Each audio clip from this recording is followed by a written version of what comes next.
Good evening and welcome to our special presentations today for the City Council of the City of Moreno Valley on March 21st, 2023. I now call the special presentations to order at 5:30.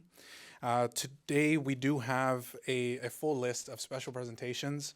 We have 4 that we will be doing today, and we'll be conducting them and presenting these special presentations amongst all of the council members. First up, we have the classified employee of the fourth quarter for 2022, and that is recognition for SSO Patty Rodriguez, and that will be presented by Councilmember Santa Cruz for the employee of the fourth quarter with a certificate of recognition. Good evening, and thank you all for coming to tonight's special presentations. On behalf of the City Council of the City of Moreno Valley, I'd like to extend an invitation to Sheriff's Service Officer Patricia Rodriguez to please join me front and center.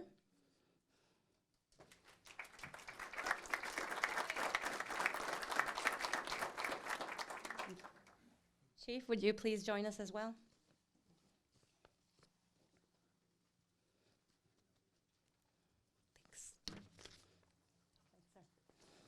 On behalf of the City of Moreno Valley, on the City Council of the City of Moreno Valley, I'd like to extend an invitation to Sheriff's Service Officer Patricia Rodriguez.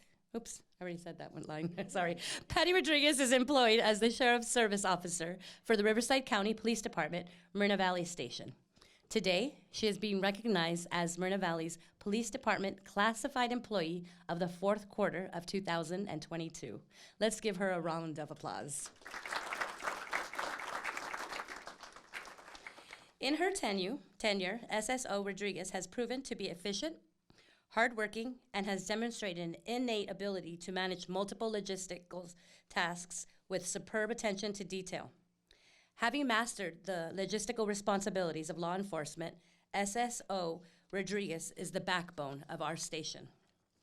Congratulations, SSO Rodriguez, and thank you for going above and beyond. We appreciate everything you do, and congratulations on being recognized as the classified employee of the fourth quarter for 2022. Would you like to share a few words? Just a few. I just want to say thank you. I appreciate everybody I work with. It's just a team effort, so thank you. Chief? So I just have a few things to say about Patty. Our classified employee of the quarter is Patricia Rodriguez, who we refer to as Patty. Patty started with the Sheriff's Office in 2019 as a dispatcher and transitioned into the role of Sheriff's Service Officer, or what we call as SSO. She has worked as an SSO at Dispatch, Fleet Services, and for the past 2 years here in Moreno Valley.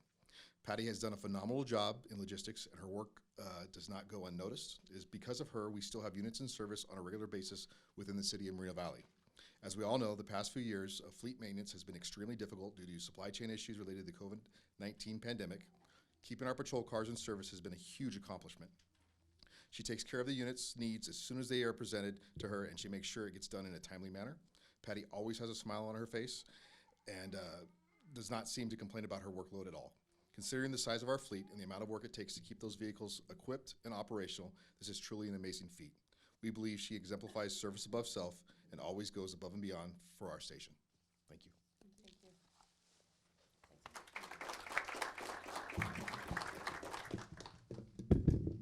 Let's get you in the middle.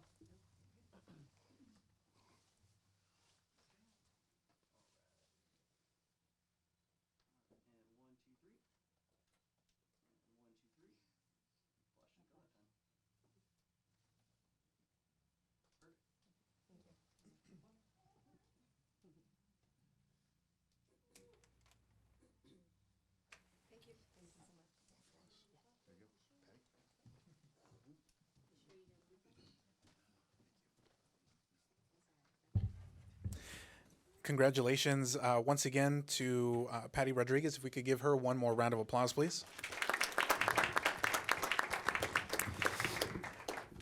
The next special presentation that we have is for the deputy of the fourth quarter of 2022 for Christopher Wheeler, and that will be presented by Councilmember Shaylinda Bernard. Come on, Chief. Okay. Good evening, everyone. Ladies and gentlemen, on behalf of Mayor Cabrera and the City Council of Moreno Valley, it is my honor to recognize Deputy Christopher Wheeler as the Moreno Valley Deputy of the fourth quarter for 2022. Unfortunately, Deputy Wheeler was unavailable to join us today. However, let's take this opportunity to recognize him. Deputy Wheeler is perhaps one, if not the most enthusiastic patrol deputy on the road, always putting his best foot forward. Deputy Wheeler is a team player, always going out of his way to assist fellow partners while also being proactive in the field. So, though he's not here today, we want to make sure we recognize him. And then, Chief, would you like to say a few words about him? I'm just going to say that because he wasn't here, we didn't prepare a speech for him, but we're very happy to accept this award on his behalf, and he will be hopefully back to work tomorrow because we need him back on the motorcycle enforcing traffic citations. Thank you. Thank you, everyone. Up next is our special recognition for Deputy of the Year, Chris Lux. I want to make sure I said that right. Presented by Mayor Pro Tem Delgado. That'd be me. That's you. Oh, boy. Thank you, ma'am. Chris? Come on up, Chris.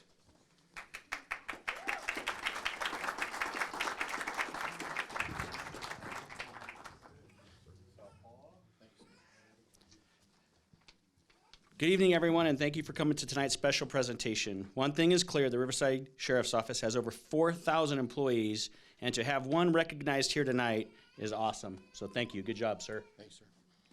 Tonight, I'm pleased to recognize the Moreno Valley Sheriff Station Deputy of the Year, the entire year of 2022, Chris Laux. So, Deputy Laux exemplifies service above self, and that's our motto. Through his dedication to improve the quality of life, he has created a safe environment in the community he serves, acting with humility and grit to reduce fear and crime in our city. Deputy Laux stands true to the Riverside County mission statement of treating all with respect, compassion, and fairness. I'm going to share with you one of the many stories about Chris, and it's very brief, and this is huge, and you'll see it at the awards ceremony in June if you attend. In 2022, Deputy Laux responded to a major injury traffic collision. On scene, he found an overturned truck engulfed in flames. Fearlessly and without hesitation, Deputy Laux extracted the family trapped inside, and therefore, his heroic acts, Deputy Laux received the department's life-saving award. Let's give him a round of applause.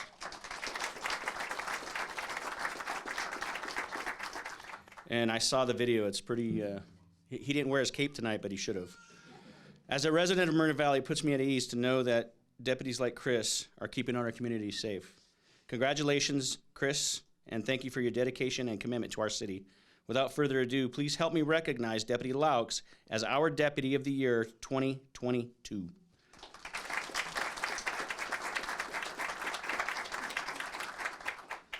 So if you think that was great, wait till you listen to all this stuff. During the calendar year of 2022, Deputy Laux has gone above and beyond the expectations of his position as Commercial Vehicle Enforcement Deputy with the Moreno Valley Station Traffic Team.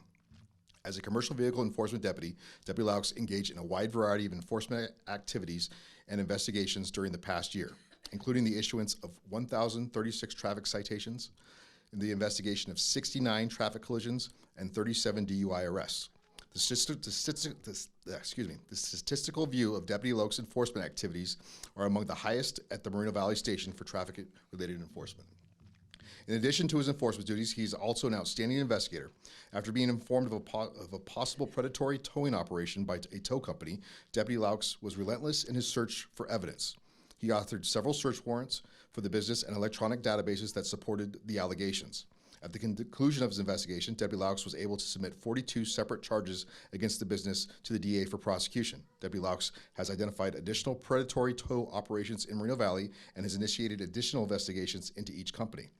Deputy Laux also provided his expertise and insights in several other investigations conducted by his peers, providing training into the more technical aspects of his traffic collision reconstruction and authoring of various types of search warrants, including what we call CalEPCA warrants. Deputy Laux was the go-to authority for traffic-related investigations for not just this station, but for the other stations and allied agencies, including the DA's office, this past year.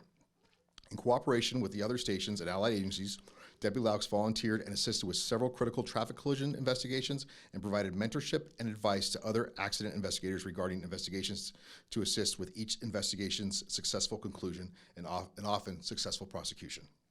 Deputy Laux worked to strengthen our partnership with the DA's office and assisted deputy DAs with their investigations and subsequent prosecutions through our county. Deputy Laux was called upon for multiple occasions to testify as an expert in the area of traffic collision investigations and also in the capacity of what we refer to as a drug recognition expert. Within the Moreno Valley Station, Deputy Laux proactively assisted his peers with their investigations, including the Detective Bureau, to identify and eliminate deficiencies in cases to ensure a case most appropriate conclusion. And there's more. As an FTO, Deputy Laux has been responsible for training several newly assigned deputies this year and continually mentors those deputies with their investigations and enforcement activities. After completing the requirements to be a DRE instructor, he then coordinated for the department. Deputy Laux worked to provide training for the department personnel in the area of SFSTs, A-RIDE, and DRE. Essentially, he trains every deputy within our organization to be a drug recognition expert. He ensures each student receive post-certified credit for those courses. Additionally, to assist personnel with their enforcement activities, Deputy Laux created multiple go-by cards and materials, ensuring everyone had access to tools necessary to perform their duties on a daily basis. Deputy Laux received many notable commendations throughout 2022 for his diligence and dedication to Moreno Valley Station and department mission. Deputy Laux was commended by the DA's office for his work on several cases, which involved including his expert investigation and testimony in fatal traffic collisions cases, both here at Moreno Valley Station and neighboring stations. Deputy Laux was the recipient of the MAD Award for 2022 for his DUI arrests, making the 13th straight year he's received that award. Additionally, Deputy Laux was commended for his actions following a major traffic collision where he risked injury to himself to extract the family from a turned-over truck engulfed in flames. Throughout the year of 2022, Deputy Laux was a standout deputy in all areas of law enforcement for the Moreno Valley Station and the Sheriff's Department. Good job, sir. We're going to ask Deputy Laux to say a couple words, but before that, please smile for the camera. There you go. All right. I'd just like to thank my family for all the support that I get. Sometimes the days are long and days off turn into work days. My teammates, my sergeants for all the support, and also our station admin and our captain. Really appreciate all the stuff that you guys are doing.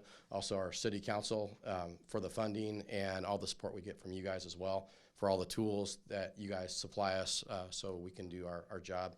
I'm honored and thank you very much, sirs and ma'am. That's all. Awesome.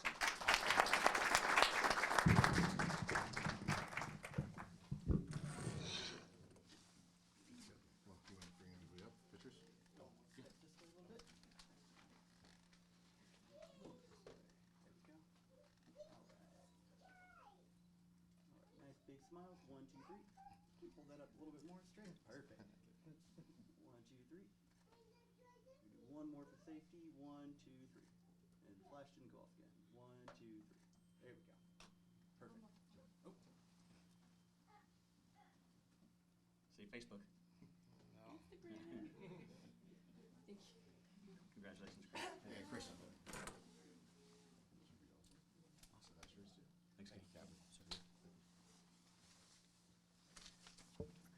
Congratulations as well. And we are moving on to our fourth and final special presentation today for Women's History Month. And we'll go ahead and come down here to present that proclamation.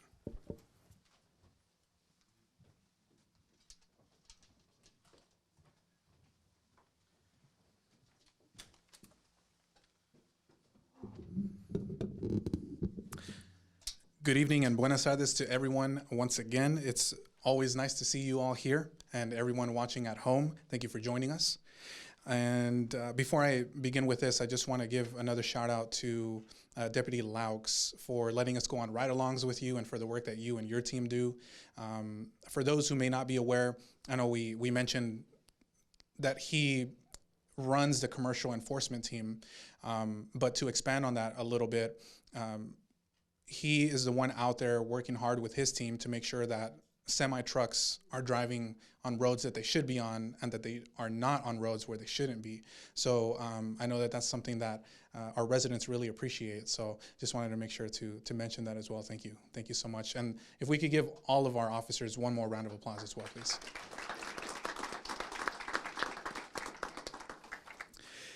Alrighty. And tonight we are celebrating March 2023 as National Women's Month. Accepting this proclamation today on behalf of the community is Dr. Mary McBean, who is the president of the Edgemont Women's Club. Dr. McBean, would you please join me up here? And if we could give her a round of applause as well.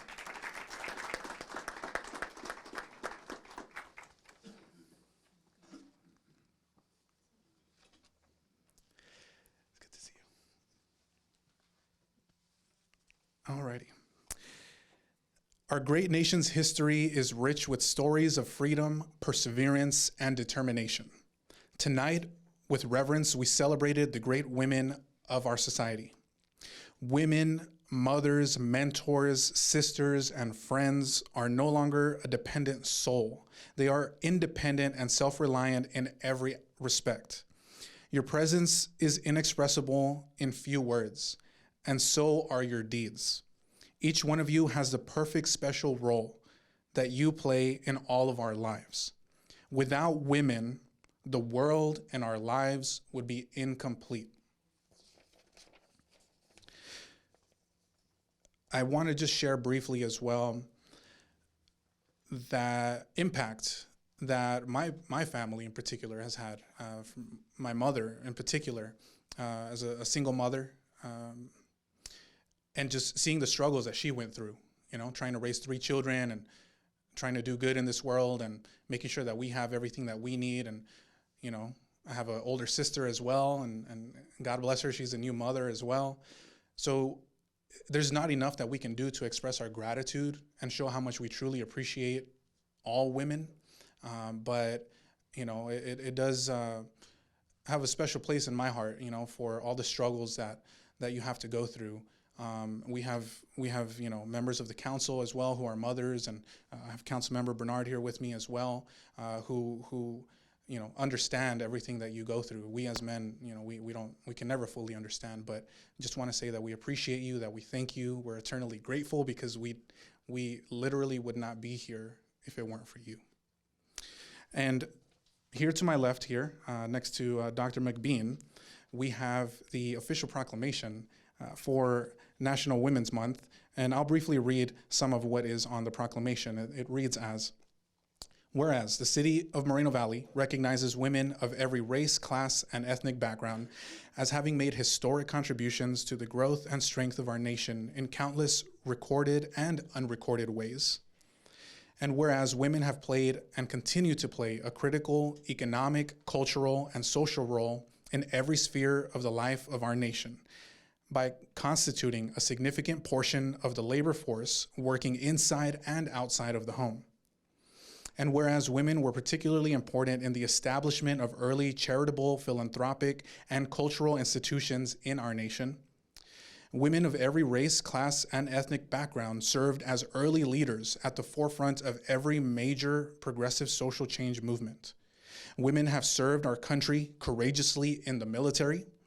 Women have been leaders, not only in securing their rights of suffrage, equal opportunity, the right to vote, but also in the abolitionist movement, the emancipation movement, the industrial labor movement, the civil rights movement, and several other countless movements, including peace movements, which create a far more fair and just society for all. And now, therefore, be it resolved that the City Council of the City of Moreno Valley, on behalf of its citizens and staff, does hereby recognize March as Women's History Month and encourages all of our residents to observe this month with appropriate programs, ceremonies, and activities. Before I turn the mic over to Dr. McBean for a few words, I would like to give my colleague here an opportunity also to share a few remarks and introduce Dr. McBean as well. Thank you for being here, Dr. McBean. I just want to say that this is an important proclamation to have. Women's Month is something that should be celebrated. We are sitting on a city council with myself and another woman. One day, I know this might be a little far out, I hope to see a majority council of women up here, because that never hurts, because when women are in the room, a lot more peaceful things happen. But again, congratulations, Dr. McBean and the Edgemont Women's Club. Do you have any words that you would like to say? Thank you, first. Thank you. I'd like to say thank you to the mayor and to the city council. Thank you very much. This was unexpected, but truly appreciated. I want to give recognition to my friend, LaDonna Jimson, former councilwoman for District 1, and my former president over there, Talisha Julian, for the Edgemont Women's Club. We are a community-based organization, and we've been in existence now for over 50 years. Our mentor lived to be 100 years old. And so we're picking up where she left off and trying to be a good service community organization within Moreno Valley. And we're grateful for this opportunity to receive the proclamation. Thank you. Thank you. Thank you.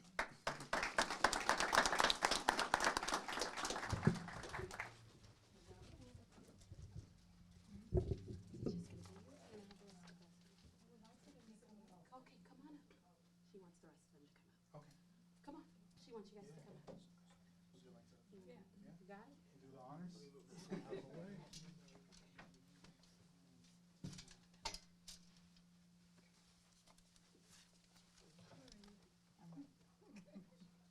Just straighten it out just a little bit. Perfect. All right. And 1, 2, 3. Little step back. And 1, 2, 3. Do one more just for safety. 1, 2, 3. And the flash. What is up with it today? 1, 2, 3. There we go. Wonderful. Let me take a picture real quick of you guys, just for a moment, since we're the last.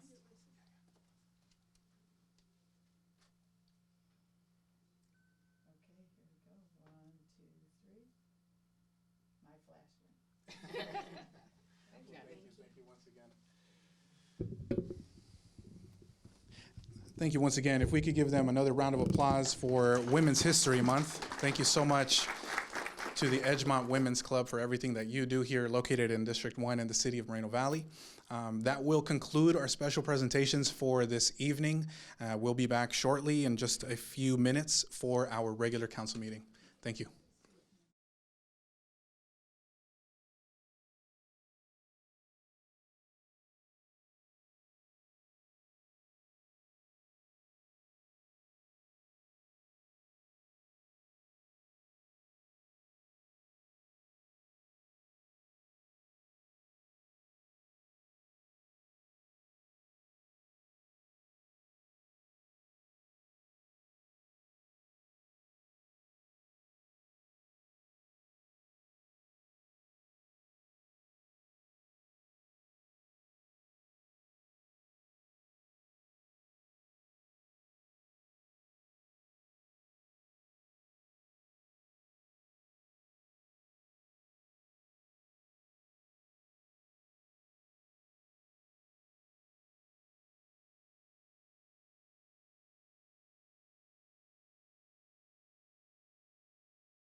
Four, 3.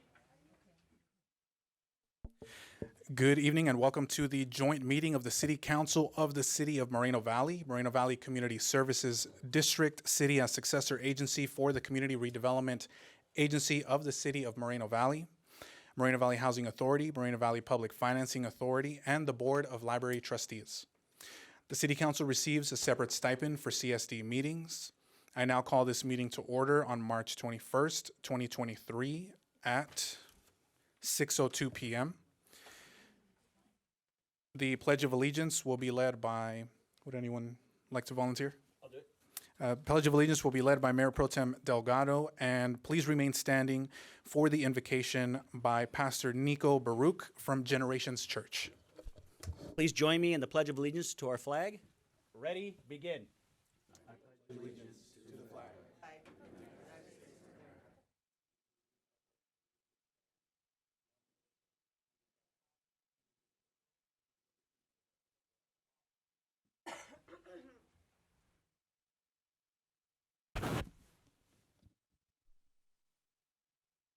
Thank you, Mayor, City Council, staff, people here tonight. Let us pray. Father, we come to you tonight as appointed leadership of this city. We come with the intention of serving this community for the better good of the people. Father, we ask you to be in this place tonight as we come together and exchange our thoughts, ideas, and innovative intuition to serve your people of this great city.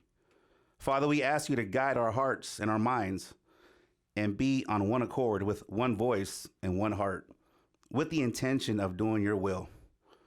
Father, keep us mindful and respectful as we bring our differences to the table and bring fresh ideas, fresh perspective, and leaving an imprint on this region tonight. Father, I pray for all leadership tonight. I pray for our mayor, council members, and the people of this community. Father, I pray that you keep us safe, you keep us humble, and most of all, that you keep our faith in you. Father, it is an honor and a privilege to serve your people. It is an honor to serve alongside your people, and it is an honor to serve you. So we thank you for your presence tonight. We thank you for this city and the blessings we have and the blessings to come. In Jesus' name we pray, Lord. Amen.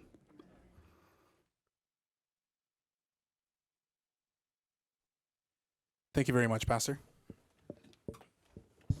Madam Clerk, roll call, please. Thank you, Mayor. Councilmember Baca Santa Cruz, Here.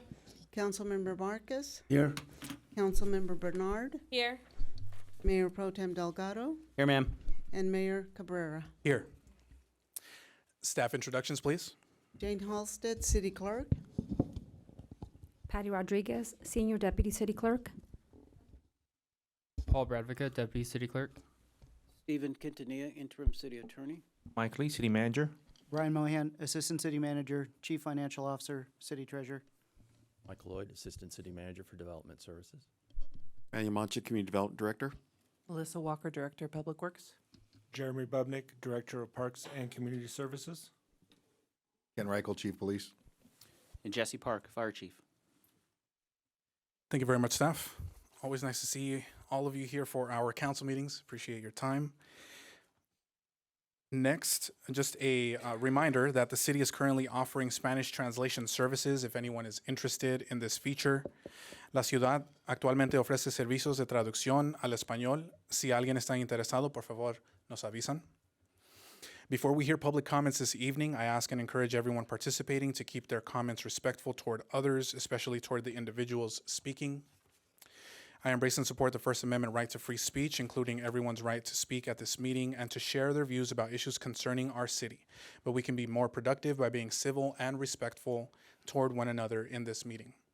Finally, I ask that speakers bear in mind that comments will be limited for each speaker, and I encourage everyone to refrain from duplicating comments already made by others other than to note that you agree or disagree with the prior comments. In order to preserve the meeting decorum, council and staff will not respond during public comments. Any council comments or questions to staff may be addressed during the council closing comments. And Mr. City Attorney, I think you had maybe just a couple things that you wanted to clarify and state for the public record. I'll turn it over to you. Thank you, Mr. Mayor. So although state law provides that members of the public have the right to criticize the policies, procedures, programs, or services of the City of Moreno Valley, or the acts or omissions of the City Council, I'd just like to remind everyone that all comments must be relevant to the respective agenda item or pertinent to the subject matter jurisdiction of the City Council, and comments must be presented in a manner that does not cause actual disruption to the meeting. This means that any comments regarding any personal issues unrelated to city business, including any criticism or comments regarding the family members of any of the council members, are not permitted if they do not pertain to a specific agenda item or are unrelated to the subject matter jurisdiction of the City Council. As such, the presiding officer is authorized to demand that a member of the public cease making any comments that are unrelated to any specific agenda item or unrelated to the subject matter jurisdiction of the City Council. Again, however, this does not preclude members of the public from criticizing the policies, procedures, programs or services of the city or the actions or omissions of the City Council. Also, it's important to remind everyone that if anyone causes any actual disruption to the meeting, after a warning provided by the presiding officer, if the individual continues with causing actual disruption, the presiding officer may order the bailiff or sergeant at arms to remove the subject individual from the meeting. Actual disruption of the meeting could include refusal to leave the speaker's podium when required, talking in a manner that interferes with others' abilities to listen in on the meeting or to view the meeting, preventing others against their will from entering or leaving the chambers, or engaging in any other conduct that interferes with the City Council's ability to continue with the meeting. Thank you, Mr. City Attorney. That'll bring us now to public comments on matters not on the agenda. Each speaker will be allowed equal amount of time to comment on any and all items which are not on the agenda, which are within the subject matter jurisdiction of the City Council. Madam Clerk, how many requests to speak do we have on non-agenda items? Eight public speakers so far. Okay, so we'll go ahead and do 3 minutes per speaker. And if you could go ahead and call up the speakers, please. Okay, the first three speakers are Chris Baca, Fred Buñuelos, and Tom Gerald.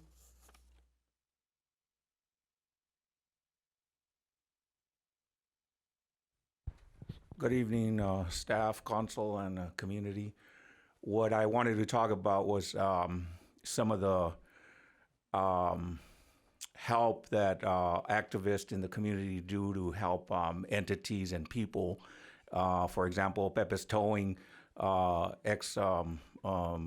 Councilwoman Victoria Baca helped Pepe get on rotation with the city, and now that towing company is cannibalizing our community. Same thing with Bluff.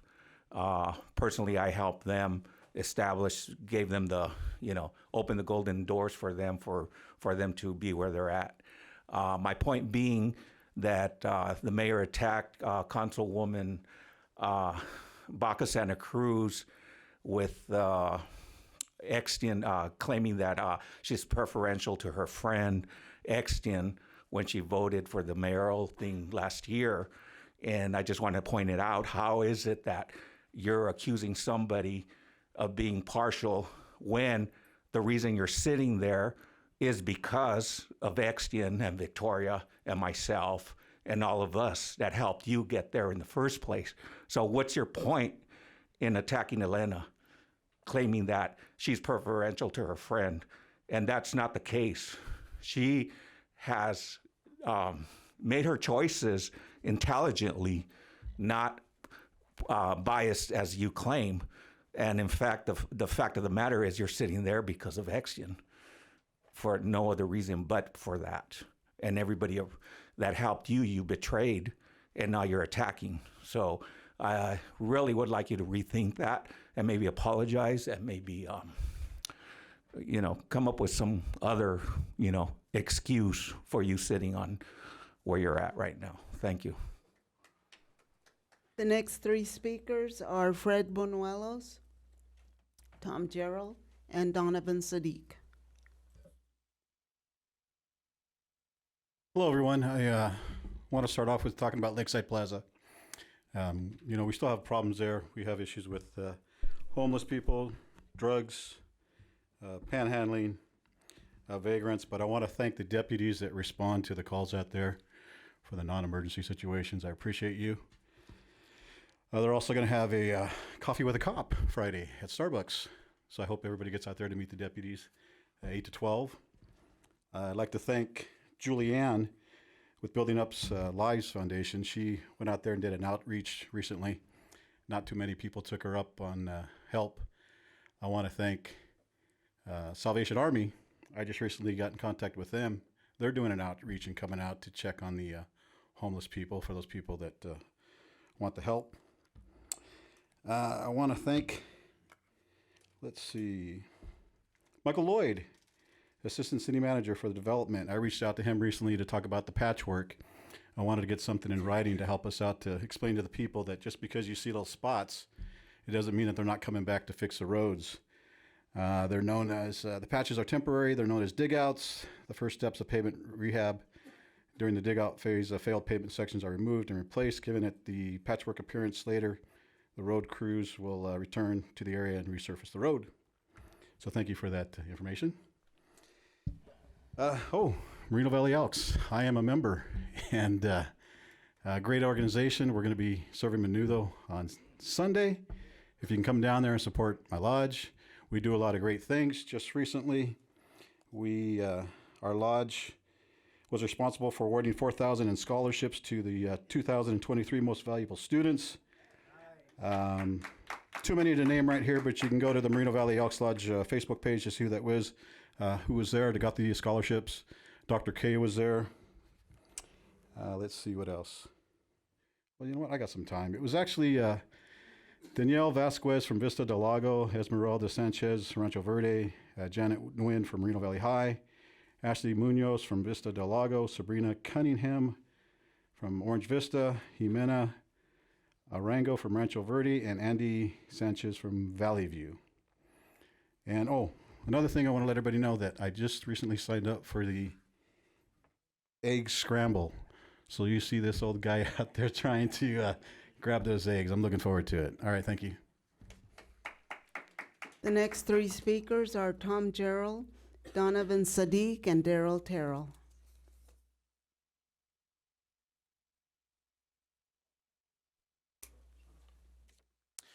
Is Mr. Gerald here? If not, we can go back to him if he does show up. We'll go ahead and move on to Mr. Sadiq. All right. Good evening, council, staff, everybody. Okay, I'm gonna read you guys something because in the study session last week, the mayor, you kind of alluded to something that was not really true because you're not telling everybody the truth about what is going on. And the council, here it is, the council agenda published days before the meeting called for the council members to give direction to the city clerk whether she should prepare application for people hoping to be appointed to Baca's seat or prepare paperwork for an April 11th special election to fill the vacancy. Instead, Mr. Marquez, who we have not heard from yet because he's talking to his attorney, moved to appoint Jimson, a former council member. Cabrera, the other council member present, seconded the motion and both voted to appoint Jimson, who was sworn in during the same meeting. She is set to serve blah, blah, blah, blah. Interim attorney, Stephen Quinilla, sorry if I butchered that, warned an appointment wasn't on the council's agenda and that voting to appoint Jimson would probably be deemed a Brown Act violation. For those of you guys that are at home, go to the city website, October 19th. You will see these exact words for yourself. This mayor and Mr. Marquez here are lying to you. They were involved in a power grab for the city and have the nerve to sit up there still, not give us any explanation to what has happened, and they think they're going to sit up there and be rewarded for what they're doing.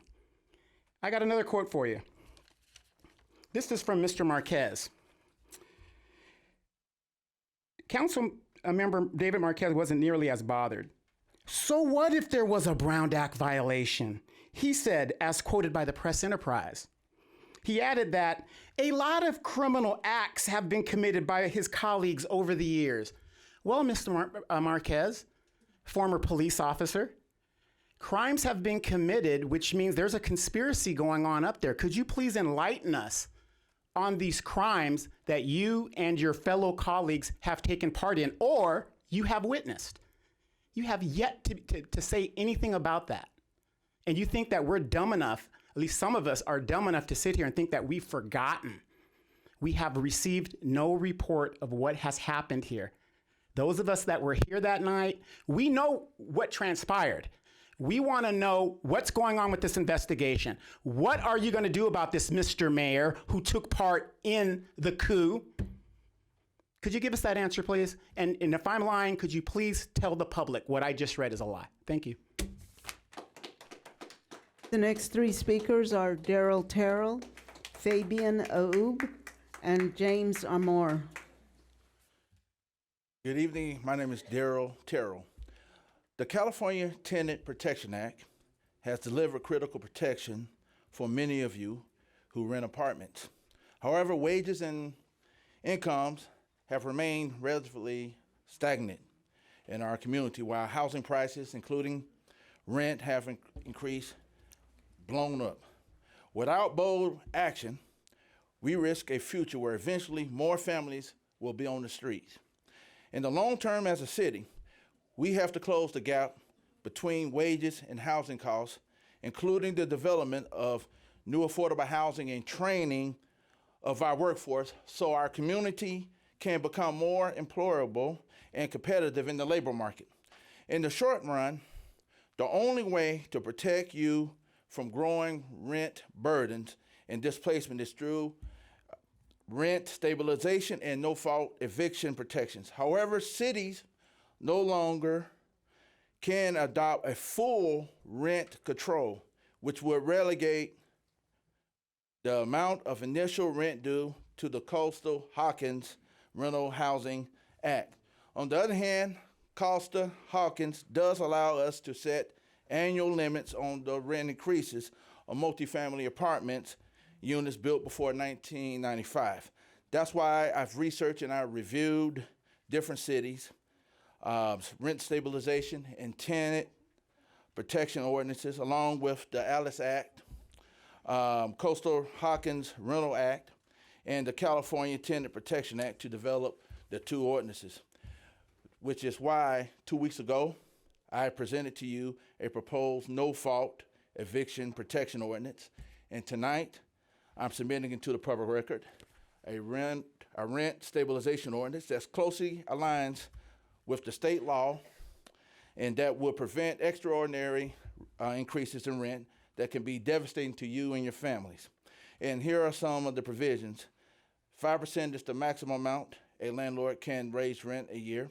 The rent cap would apply to apartments complexes older than 15 years, which complies with the Costa-Hawkins and exempting units protected by the statute.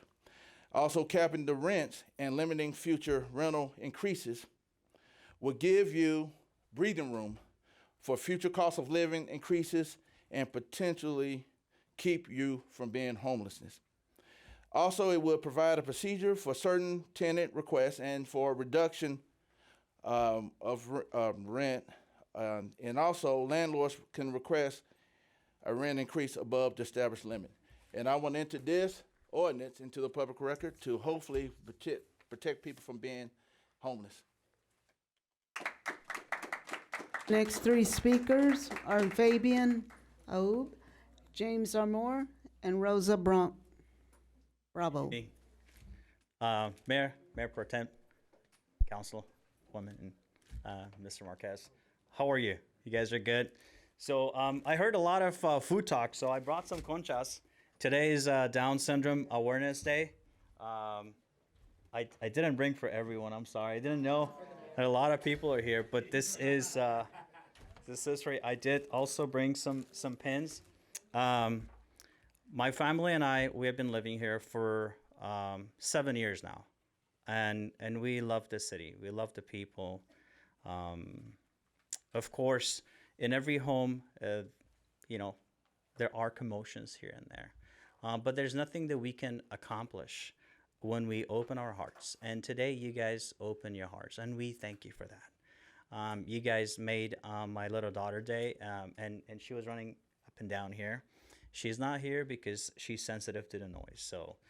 So I came to speak for her and her friends that are that have Down syndrome. They're amazing little babies. They're going to school here. They're growing up here in our community. I'm excited for them. I'm excited for our community. Thank you for recognizing today I'm not sure where to leave this, legally speaking, because I don't want that to count as a bribe, but it's for everyone. So maybe the city attorney can can guide me. Yeah, thank you. Maybe I have staff, unless staff has any opposition to that, you can hand it to Ms. Jasmine right over here. Okay. And she'll take care of that for you. Okay, it's counted, and we color coded it too, so don't eat any, because we. And also, I have some pins that my wife made these, so feel free to wear one. And if you guys have any questions, we haven't opened start our website or anything, but please research Down syndrome and love those little kids, and they're amazing. And if you know someone with Down syndrome, call them today and say Happy Down Syndrome Day. Thank you. Thank you, sir. Looks like some of us might be making some coffee when we get home, so we can eat with those conchas. The next three speakers are James Armour, Rosa Bravo, and Sarah Lytle. Hello, my name is James Armour, and this is my daughter, Oliviana, and I am the founder and CEO of Inland Compassion, and I am here as part of the Unhoused Advocate Team. Today, we're going to share the results of a community needs assessment we conducted from January 30th to March 7th with a total of 125 participants, with 33 of them experiencing homelessness. The results were completely confidential, and we had 11 quantitative questions and 3 qualitative questions. I was able to categorize and summarize the qualitative questions using artificial intelligence. Therefore, everyone's voice will be heard. Some of these results will be shocking and some will not be so surprising, but overall, this is meant to be a tool to help enhance the community to be able to address its needs and strengths, not to be critical or negative. Today, we will share the results, and at the next City Council meeting, we will share our solutions to the issues that will be presented today from the survey. And after today's meeting, we will post the results online for everyone to be able to study. So, on a scale of 1 to 5, how would you rate the overall quality of life in the community? 1 being low and 5 being high. 1 out of 5, the average was 3.08. Overall, respondents would rate the quality of life in the community slightly above average or moderate. How often do you participate in community events and activities? Overall, respondents occasionally participate in community events and activities, with 53.2% marking occasionally. How safe do you feel in the community? 1 out of 10, average, 5.3. According to the community's answers, they do not feel particularly safe in the community. How satisfied are you with the access to healthcare and educational resources in the community? 4, 1 out of 10, the average was 5.3. According to the respondents, on average, they provided a rating of slightly above average for their satisfaction with access to healthcare and educational resources in the community. How would you rate the availability and quality of public transportation in the community? 1 out of 10, the average was 5.43. Regarding public transportation in the community, the respondents believe it's slightly above average or neutral, with 5 being chosen 22 times. 6, if you're experiencing substance abuse and want to get help, where do you go in Moreno Valley? If this question doesn't apply, please put NA. Based on the responses, it is evident that there is a lack of awareness about resources available for those experiencing substance use in Moreno Valley.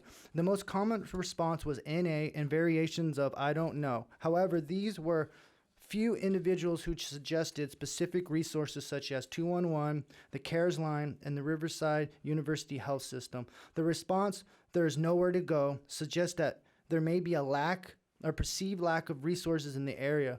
The Church and Victory Outreach Moreno Valley Recovery Home was also mentioned as potential resources. Overall, this survey highlights the need for more education and awareness about substance use resources in Moreno Valley. Come on. Thank you.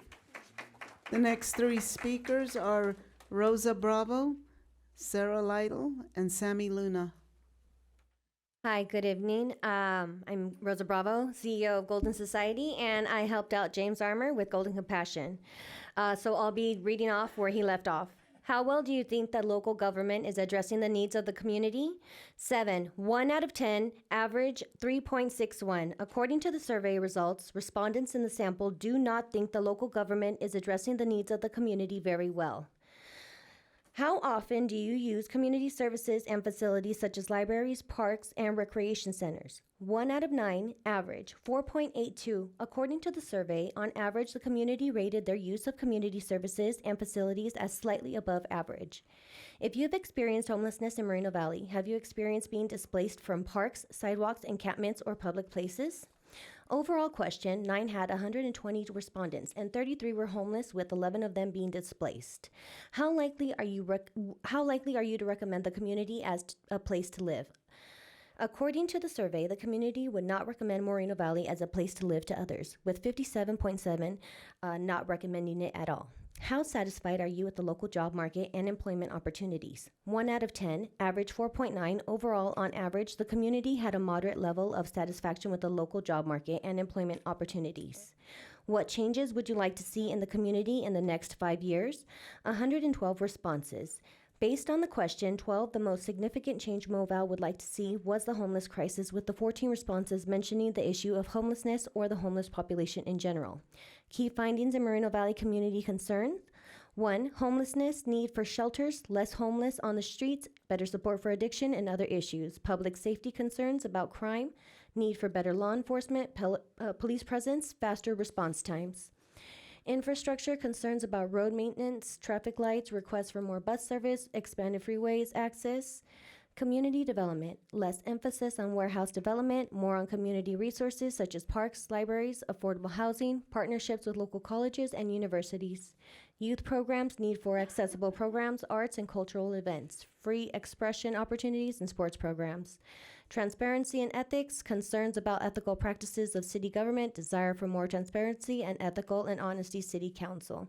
Community beautification, focus on community beautification projects such as cleaner parks and updated shopping centers.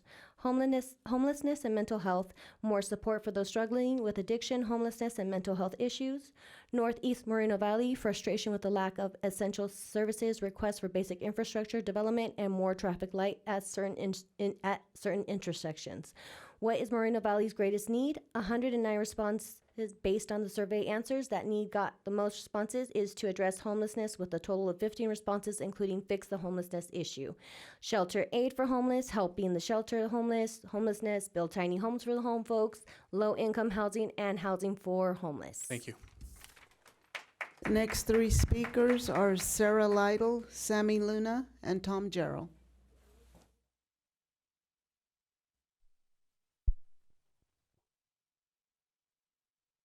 Hello, you guys. I'm back again. So, first off, I want to start off that my cousin was killed 2 weeks ago in LA, being unhoused. So I just want that to resonate with you guys. She was stabbed to death, and I feel like that could be me, you know? So to move on, I have until April 8th to find housing per the Salvation Army in the city of Moreno Valley. I have been diligently looking for housing, but my credit score and or the amount of money that I make per month is not meeting any requirements for housing. So I'm asking you, the city, staff, what do I do, right? I've been talking with different people, but yet that's not helping me find anywhere. So I'm going to be back in my car as of April 8th at 11 o'clock in the morning. So as you know, it's still raining, it's cold. Resources are there, but not there at the same token. So at this point, what do a struggling person do when they're trying their hardest? I have to sacrifice my stuff, my cell phone bill, my storage with all my belongings, my car, my insurance. Why do I need to sacrifice my daily necessities? Would the same people do the same thing? Telling me to get an Obama phone when they're not that reliable. I had one before. Telling me to lose everything I worked for. Who's doing that? Like, realistically, if I could find a place, I wouldn't have to pay for storage, right? But as of right now, I can't find a place. I can't get no low incomes, and minimum wage is 3 years, 2 to 3 years, for any low incomes around, right? You called HUD Housing asking for an emergency voucher. They stopped that as of April of 2022. You call these different programs, they'll help you fund. But if I don't qualify, what can I do with money just sitting there, right? Like, that kind of defeats the whole purpose of me going through this whole process of trying to find something when I don't qualify. No one's going to co-sign for me. Any of you would like to co-sign for me? You know, staff, audience, I doubt that, right? So once again, can you guys please tell me in you guys' comments what to do? Because I'm still very lost. And 14 days is coming very quickly, so I don't want to be back in the car with my son, you know? And then I still challenge us to do a day of service for the homeless community and at risk. You know, get together, provide the resources that we do have, you know, have all the nonprofits come out, you know, the city officials come out and actually talk to us homeless. You know, it's one thing going out with a suit and tie, but it's another going out in regular clothes and identifying with us regular people who's going through these struggles. You know, it's not always cool to talk to a cop or somebody in a suit and tie. I don't feel relatable. That's just my personal opinion, but I would like us to do a day of service. Thank you. The next three speakers are Sammy Luna, Tom Gerald, and Bob Palomares. Good evening, Honorable Mayor, City Council, City staff, and residents of Moreno Valley. My name is Sammy Luna, and I have the summary. I'm with James and Rosa here on the survey that James initiated. Overall, the residents of Moreno Valley have identified several key issues that they believe are the city's greatest needs. The top concerns mentioned in the survey include addressing homelessness and drug addiction, cleaning the city, improving safety, providing facilities and activities for children, and creating higher paying job opportunities. Other important issues mentioned in the survey include affordable housing, improving public transportation, providing mental health services, supporting underprivileged communities, and increasing the availability of community assistance programs. I think our last speaker definitely attested to that. Regarding specific solutions, residents suggest building a homeless shelter not run by the city, widening the freeway, and promote economic activity and creating more recreational events and activities for families. Other proposed solutions include better law enforcement, more affordable housing options, and better support and resources for the homeless population. Lastly, the survey results highlight the importance of addressing issues related to homelessness and safety while providing resources and opportunities to support the community's overall well-being. There is a need for strong leadership and collaboration. Let me say that word again, collaboration between city officials and residents to address these critical issues and create a better future for Moreno Valley. What are Moreno Valley's greatest strengths? So it's not all bad news. There's some positive here. The community said, based on the answers provided, community, the residents' community orientation, unity in the community, strong sense of community, willingness to come together to help one another, and organizations that help the homeless and needy are strengths. Location, proximity to LA County, central location, beautiful weather, hills, land, natural landscape, and open land are strengths. Diversity, diversity of the residents, different cultures, and taco joints are strengths. Schools, decent school systems, many schools, and education are strengths. Potential, the potential to become an incredible city, the possibility of hope through the church, and the potential the future holds are strengths. Safety, safe and secure feeling of living here is a strength. Job opportunities, good opportunities, and job opportunities. Nonprofits, the churches, nonprofits, and Inland Compassion are changing people's lives with their selfless acts of kindness, going above and beyond for the city, giving us that human touch, nurturing factor. Thank you. The next three speakers are Tom Gerald, Bob Palomares, and Angel and Raquel signed up as one, so I think they're going to split their minutes. Tom Gerald speaking on behalf of myself and also the Sundance Center, where I spent a bit of time. Mayor Cabrera, Mayor Pro Tem Delgado, council members, members of staff, and the public, both here in the chambers, watching at home. Thank you for the opportunity to address you, and it's a good venue. First of all, I want to give some kudos to these survey takers. That's very impressive, and as I was listening and taking notes, they're covering a lot of information that I think has some good value. I'd like a little bit more how they did their market sample, if you will. So that's very important. You don't want to slant it, but you want to get an overall view. I'm not accusing me. I'm just saying it's good to know we got a good diversity of opinion there. But bottom line, it may make a good, if it's a single item, study session agenda item.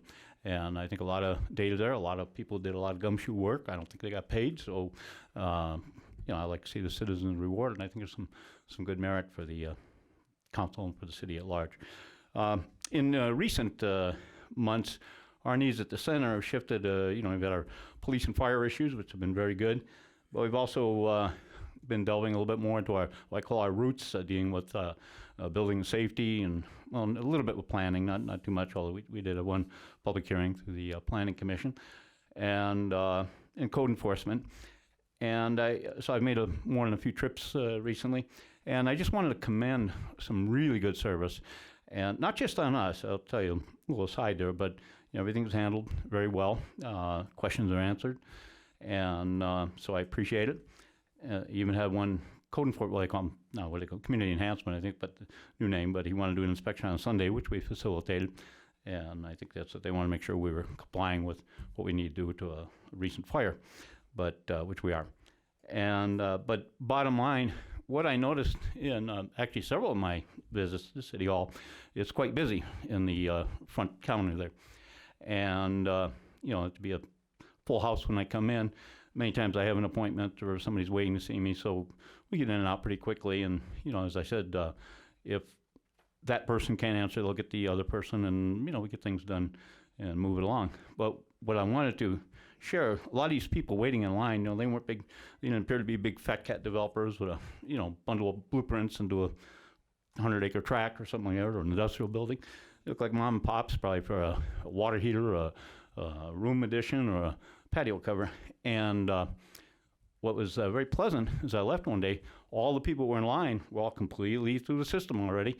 And if there were still people in chairs, it was new people. So they're moving them right along. So I just want to commend that department for some really good work. So, and then in closing, District 1, I think we need a planning commissioner for that district. Thank you. And I don't live in District 1. Thank you. The next three speakers are Bob Palomares, Angel and Raquel, and Dr. Patsy Brown. Good evening, Council. Bob Palomares. I wanted to talk about the study session that they had 2 weeks ago, and I would like to thank both chiefs, fire and police. But the fact stands out to me on that study session that safety of every citizen is #1 priority. That's the priority, is to protect fire and police, and they're both of them, and to maintain the highest level of service is to give them what they need. They're doing it below what they should have. We still get great service. So if we give them what they need, not what they want, it's what they need, we'll be in good shape, because crime's always rising. 7 o'clock in the morning, I'm at the 7-Eleven on Paris and Sunnymead, and man, there's a lot of people out there, all youngsters. They're smoking early in the morning. But we need to support them, give them what they need. And what I also wanted to talk about here the council, it's 3 votes and something moves. But there's one councilman that said, the heck with the majority rule, because he was unsatisfied. And this is, I want to make about Marcus's comments regarding 2 of the late council members that passed away when he made the statement of, I'm glad they're not here anymore. That's his track record. That's his MO. He's always women, children, and disabled people he picks on. Never a man. He criticized the gentleman that was putting in for the parking lot with the 9.1 acres, saying, you're not going to influence me by saying that your brother was a DEA agent and your other brother or your father was in the military. And then he goes on to say about, well, I did 8 years in the Air Force, and but he forgot to mention that he was also a police officer in Montebello for a very short period of time, and his miserable discharge from it. He says he retired. You're glad they gave you that option. But, Marcus, you just continue down the same path. And I've told the city council when I come up here, whenever you come up with something wrong or dirty or to mislead these people, I'm going to mention it. I know you won't resign because you need the money now. Thank you. The next three speakers are Angel and Raquel, Dr. Patsy Brown, and Michelle Davis.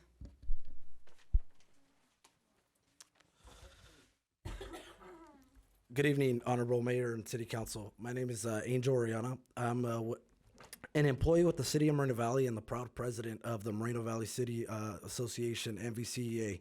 We are the largest association the city has with a total of 178 members. Today is joining me is Raquel Ortega. She is also our vice president of our association. We are here to represent all members, all MVCEA members, and I wanted to take the time to recognize one employee in specifically, Lisa Smithers. She has dedicated 31 years of service with the City of Moreno Valley.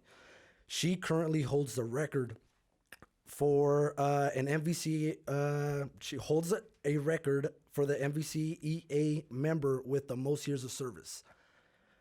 I wanted to honor, I had the honor to work with Lisa a few years ago. She is a remarkable person and an incredible employee. She continually impresses me with her determination, professionalism, and dedication to her career. I ask that we recognize her. I ask that we recognize Lisa for her amazing accomplishment. It is my hope that we can continue to practice and recognize employees that service achievement regularly at council meetings. I also wanted to share some statistics with all of you. Of 178 members of MVCEA, 6 of them have more than 25 years of service. 18 of them have 20 years or more of service, and 27 of our employees have more than 15 years of service. Astonishingly, roughly 1/3 of our members have 15 or wait, sorry. So about 1/3 of our members have 15 years or more of service working for the city. I know that knowledge and expertise is precisely why the City of Moreno Valley continually provides high quality service to its residents. Unfortunately, these long service employees have reached their top step in their respective positions and are no longer eligible for merit increases, making cost of living adjustments vital. This is why we would like to thank the City Council for approving the upcoming MOU increase. MVCEA members appreciate the City Council's recognition of their sacrifices and effort in this generous agreement. The multitude of seasoned employees is a testament to the fact that the employees' retention rates are high and employees feel seen, heard, and valued. Thank you. The next two speakers are Dr. Patsy Brown and Michelle Davis. Good evening, Honorable Mayor and council persons. I rise this evening for several reasons. One, I want to thank the City of Moreno Valley for allowing us to meet with Brian Mohan and his team on a monthly basis as we represent the citywide coalition for the nonprofits, secular and religious. However, I've been unable to secure a meeting with my representative, Mr. Delgado, and the mayor for over 2 months.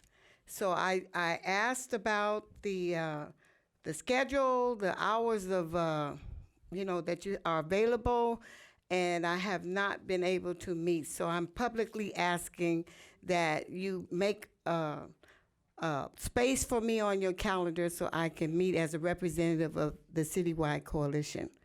I also rise to say that there is discrimination being practiced in the city of Moreno Valley from the shop owners.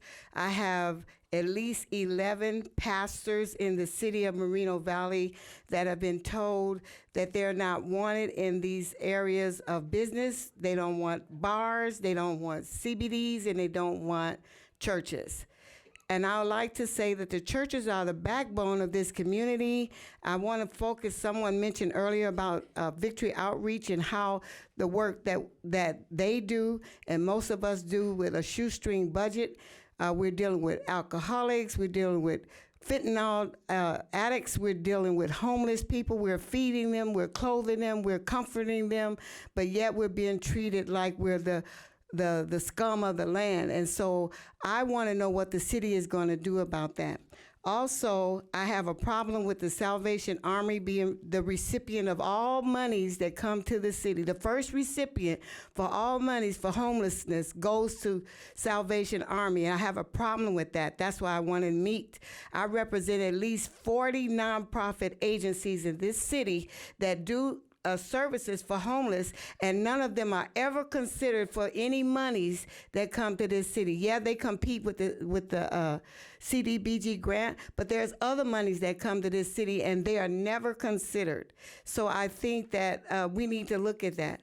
I also think that we also need to have a citizen oversight committee that is made up of the people of the community, not to tell the city what to do, but to have another ear as to where this money is going and who is it going to and why is it going to them. The last thing, anyway, so thank you for your time. Thank you, and we'll make sure that staff gets your contact information. I haven't seen any requests, but I'm more than happy to meet with you. So we'll make sure to get one of our staff to get your contact info so that we can schedule that meeting as well. Okay, thank you. Next speaker is Michelle Davis, followed by Pete Bleckard and Roy Bleckard. Good evening, Honorable Mayor and the rest of the City Council and the committee. I just want to thank everyone that came out to support the ribbon cutting for A Better You, TTAG. The mayor came out, representatives from the senator's office, Assembly's office, Black Riverside Chamber of Commerce, the Chamber of Commerce. It was overpacked, and it was just a joy to see all the love and the support that came out. And I want to reflect also on some of the individuals that got up and spoke on substance abuse. A Better You does have services that offer substance abuse, so my space is definitely available for those that want a partnership and come in and build that collaboration so that we can be in a better position to offer services for those that are in need. I don't have too much more to say. I just want to say I thank each and every one that came out. And for those that didn't, you missed a really great turnout. And I must say that I'm so thankful that I'm able to come into a city that is thriving for greatness and to be a part of change and what that change will look like. I know that it is a great need and you cannot tackle everything within one day or one night, but I definitely have also been I have been in partnership with someone that we've been looking into possibilities of trying to get some homes open to help the homeless. So if anyone can, assist in that and maybe give some more advice, it is greatly appreciated. It's not really even about the funds because they said they're willing to put them up, but I would like to see more contractors that are coming into the city that's building to hopefully partnership with individuals that are nonprofit organizations that are willing to take the lead in making sure that services are provided and, just to see, where they're at and maybe building some affordable spaces. And if not that, just opening their doors of some of their homes. Like in Los Angeles, they do have homes that are just zoned for people that are opening up shelters or homeless spaces to help those that are in need. And I'm definitely open to provide my space for those that want to come in and teach a class or be a part of a Better You. And I thank you for your time. Good night. Next two speakers are Pete Bleckert, followed by Roy Bleckert.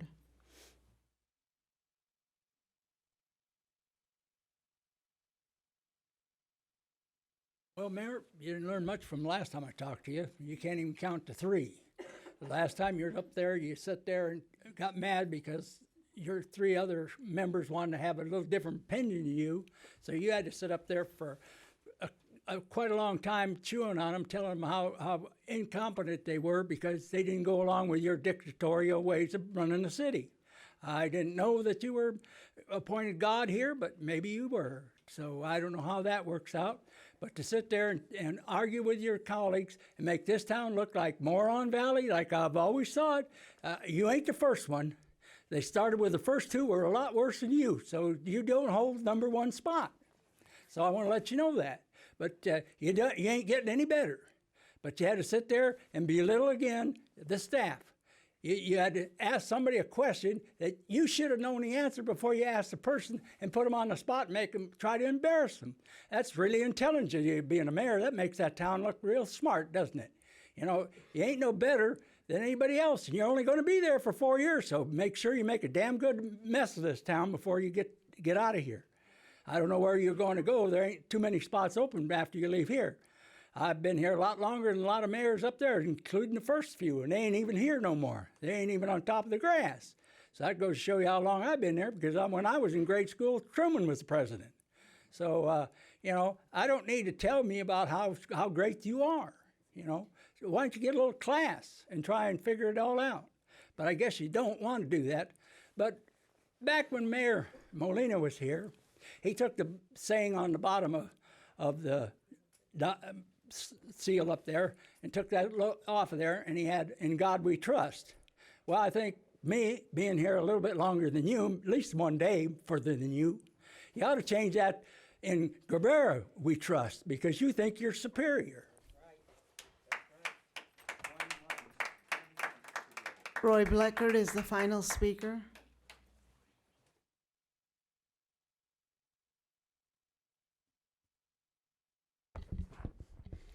How do you follow that? Samuel Luna, in her survey just a few minutes ago, said number 1 concern, or one of the biggest concerns in the community, was unity. There is not. I repeat, there is not going to be unity in this town as long as 2 political criminals are sitting up on that dais.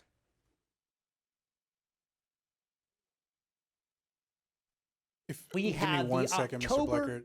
Bleckert. If we could stop the clock, please. I'm not sure exactly who it was, but if you could please be respectful to the folks that are speaking at the podium, and I would ask the bailiffs if you could please make sure that folks are not speaking out of order that are out in the public. Go right ahead, Mr. Bleckert. October 19th, 2021, an illegal attempt to take over this city was instigated by now Mayor, was Councilman Ulysses Cabrera and David Marquez. I put it out in November 30th of 2021. You have not responded to 1 inquiry, 1 question that I have given to you. I have offered to do it anywhere. Your attorneys, little Mikey Geller, let him get his Prius down here or whatever. I don't care if we have to invoke Rules and Procedures 11524 or whatever. You can voluntarily do this. Put it under oath. Everything you've been saying. Under oath, under penalty of perjury, that this didn't happen. Mr. Cabrera, I've asked you. You said you didn't know nothing about that prior to that day. Then swear under penalty of perjury that's correct, and then we'll see where the evidence goes. One thing you can't do is change history. It's recorded, it's done, and we can all go back and review it. I love videotape.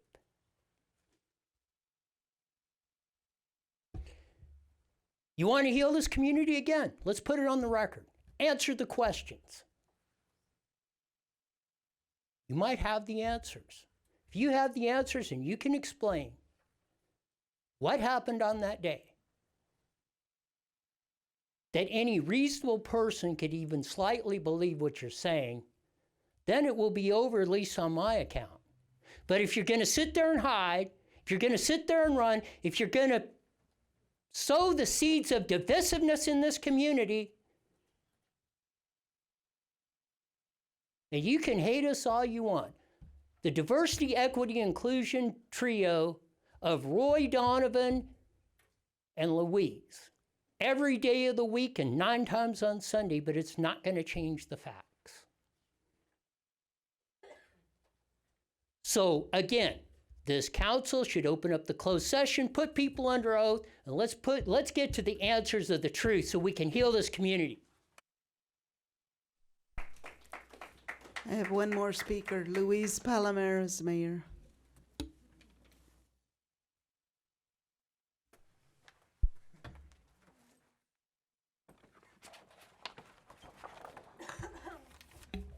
Wow. Luis Palomares, community activist. You talk about respect. Somebody said something, I did. Say their names. I'll say them. Cabrera and Marcus. You don't have no respect for the staff nor the other council members because you're putting on the consent calendar again the committees and the boards. I thought they talked about this last time, but oh no, you're drunk with power, Mr. Dictator. You're drunk with power. And your right hand, left hand, no, your lefty man hand, blah.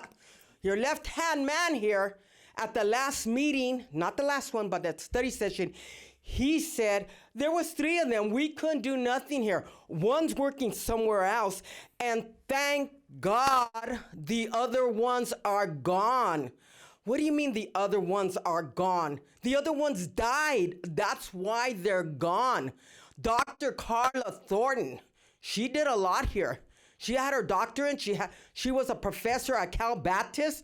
Victoria Baca was an advocate for kids with special needs, and et cetera, et cetera. There's people that are on seats because of Victoria Baca, on council, school boards, yada, yada, et cetera, et cetera. But he had his nerve to say, David Marcus, thank God they're gone. So you said, thank God they died. And this is your left-hand man, Cabrera. Have respect. Are you serious? When they come up here and say, Honorable Mayor, what honor is there? LaDonna Jensen was a political prostitute you and David Marcus put in there, violated the Brown Act. I'm not talking about the other ladies who are here to be acknowledged, the other ladies from the Women's Club. I'm not talking about them. I'm talking about that lady. How dare you? Don't you have any morals, principles, or values? I guess not. You don't learn. I agree with what Donna Sadiq said earlier, and I agree with what Roy said earlier. Honorable Mayor, are you serious? Are you kidding me? You're a liar, a liar. You talk out of both sides of your mouth. These people that are here for the commissioners and the boards, they don't know who really you are. They don't know. You sent them over, probably half of them. And the other half are coming because they want to be here. But this is and K9 Corey Jackson, you're in his arena. You're in his arena. Defund. This is what you were marching with. Corey Jackson, I believe he was somewhere, or maybe I'm wrong, but you took a selfie of yourself. Defund the police. You were real proud of it. This is a selfie, my grandson said, because you can tell by the shadows and everything. Defund the police. F the system. That's what you said. F the system, boy child here. Grow up, Wonder Boy. And half the time you're winging everything up there because you don't know what the hell you're doing. They got to bring you back to the page. Oh, I was going to do that. And you waste so much of our time and energy. Thank you. Wait a minute.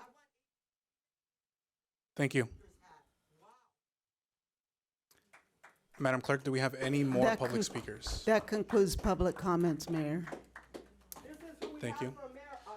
Ms. Palomares, please, this is the second time that we have to warn you now. If you speak out one more time, I'm going to have the bailiffs to remove you from the council chamber.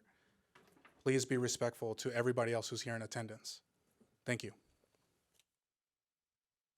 We will now go ahead and move on to our next item on the agenda here. now that public comments on non-agenda items are concluded. Brings us to public comments on matters on the agenda. If you wish to speak on any items on the consent calendar, you will have a total equal amount of time on all items on the consent calendar. If you wish to comment on any other items on the agenda other than the public hearing calendar, you will have a total of 3 minutes to comment on each of those at the time that the item is called up for consideration. But if we have a large number of speakers on a particular item, it may be necessary to reduce the amount of time for each speaker to comment on the item to allow the City Council the time to complete its business as described on the agenda, while allowing each speaker an equal opportunity to speak on the item. For City Council comments, would any council members like to make their closing comments at this time instead of at the end of the meeting? Seeing none, would any council members like to make their reports at this time instead of at the end of the meeting? Seeing none, we are now going to move to our joint consent calendar, section A through E on the agenda. All items listed under the consent calendar, section A, B, C, D, and E, are considered to be routine in nature and non-controversial, and may be enacted by one motion unless a member of the City Council or any affiliated agency requests that an item be removed for separate action. The motion to adopt the consent calendars is deemed to be a separate motion by each agency and shall be so recorded by the city clerk. Items withdrawn for report or discussion will be heard after the public hearing items. The joint consent calendar, section A through E, for the City Council, are there any requests for removing items for separate action? Please hit your speaker buttons here and I'll make sure to call on you. First, we have Mayor Pro Tem Delgado. Thank you, Mr. Mayor. I'd like to have for the record reflect that I am recusing myself from voting on item A21 on the consent calendar because I have been advised by the City Attorney's Office that since the item involves a contract pertaining to my employer, the Riverside County Sheriff's Department, I must recuse myself from participating in the decision per the California Government Code. This means I must refrain from participating in the discussion of the matter and abstaining from voting on the matter of A21 only. Since the item is on the consent calendar, I have been advised that I do not have to leave council chambers. Thank you. Next, we have Councilmember Santa Cruz.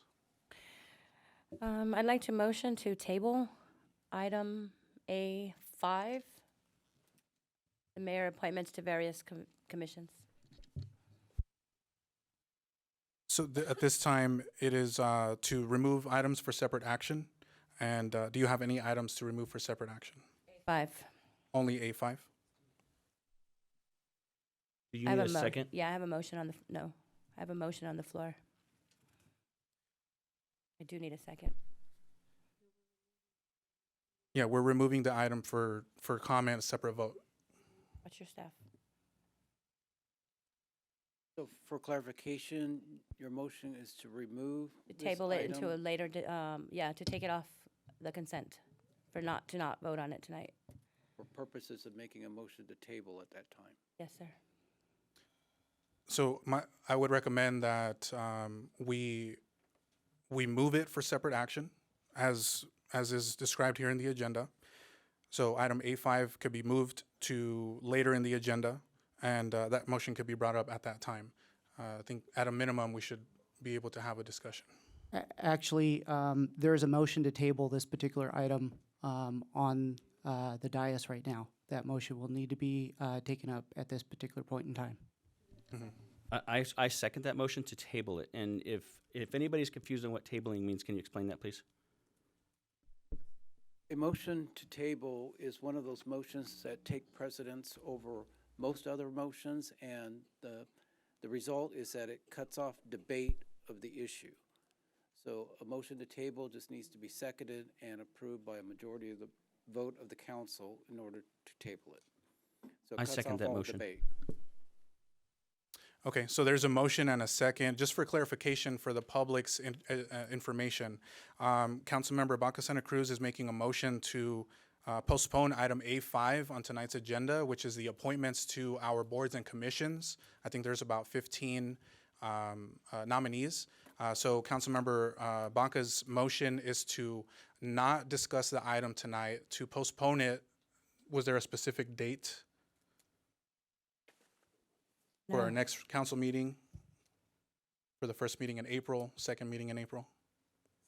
So that is because later in the business, council business H1, we have a ordinance change and some of the process for placing our commissioners would be changed. So I'm asking that we table it until we set into an ordinance how the process will be moving forward. Yep, Mr. Mayor, according to your rules of procedure, a motion to table shall be used to temporarily bypass the subject. A motion to table shall not be debatable and shall not be subject to amendment. Such a motion shall immediately terminate any further debate of the subject under consideration until the motion is determined. If the motion shall prevail, the matter may be taken from the table by motion and a majority vote at any time, subject to agenda posting and any notice requirements. So what that means is that a motion to table just requires a second and a vote, and there's no debate. And it can be brought back, taken from the table, meaning being brought back to the council for consideration by a majority vote, subject to all of our agenda posting requirements. So you're saying the only way that this item can come back is by a majority vote of the city council? That's according to your rules of procedure.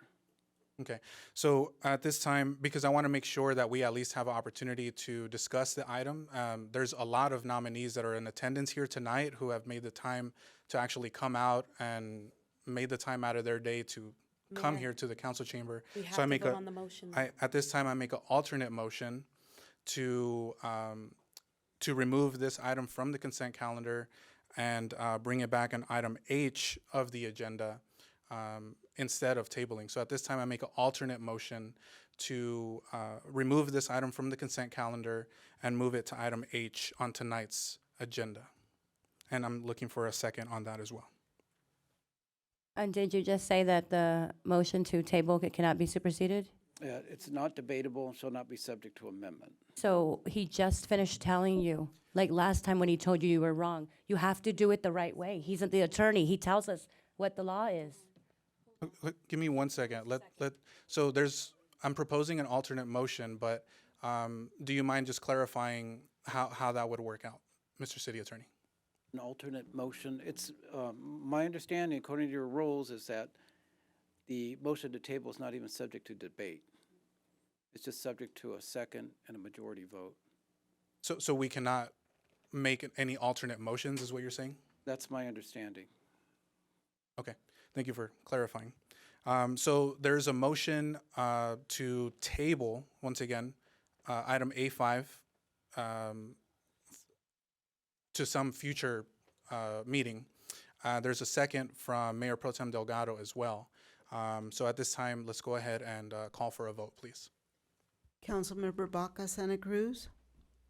Aye. I actually have the buttons here on the screen. Oh, Do you you prefer a do? voice I'm vote? sorry. If not, we could. That's fine. We can vote here on the screen. Okay. That's fine. Okay, that motion fails. 2 yeses and 3 nos. Are there any other requests to remove items from the consent calendar? A5. Item A5, remove for separate action? Okay. Are there any other items for separate discussion or action? Just the A21 for me. Recusal on A21? Yes. Okay. So A5, we'll move that to later in the meeting. That will come up when we get to item G on the agenda. Okay. So with that, we will move on to City Council questions on consent items. Are there any questions on the consent items? Seeing none, we will move on to public comments on consent calendar items other than separate action items. Madam Clerk, are there any requests to speak on consent calendar items?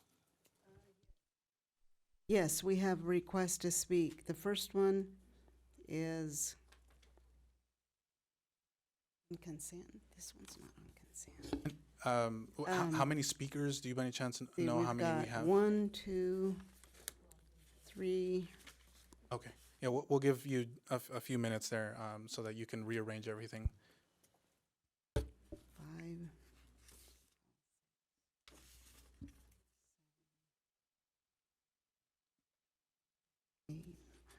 About 10, Mayor. 10 requests to speak 10. on consent calendar. Yes.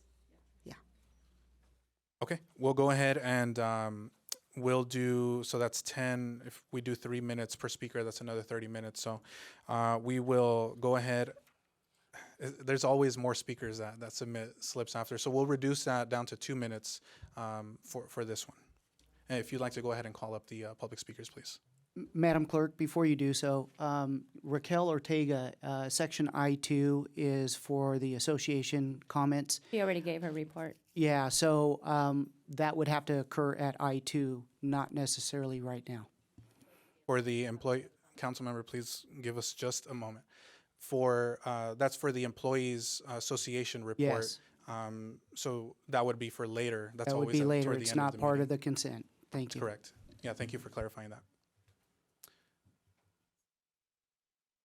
Okay, Madam Clerk, would you like to go ahead and call up our speakers for the consent calendar, please? Okay, we've got Daryl Terrell, Sammy Luna, and James R. Moore.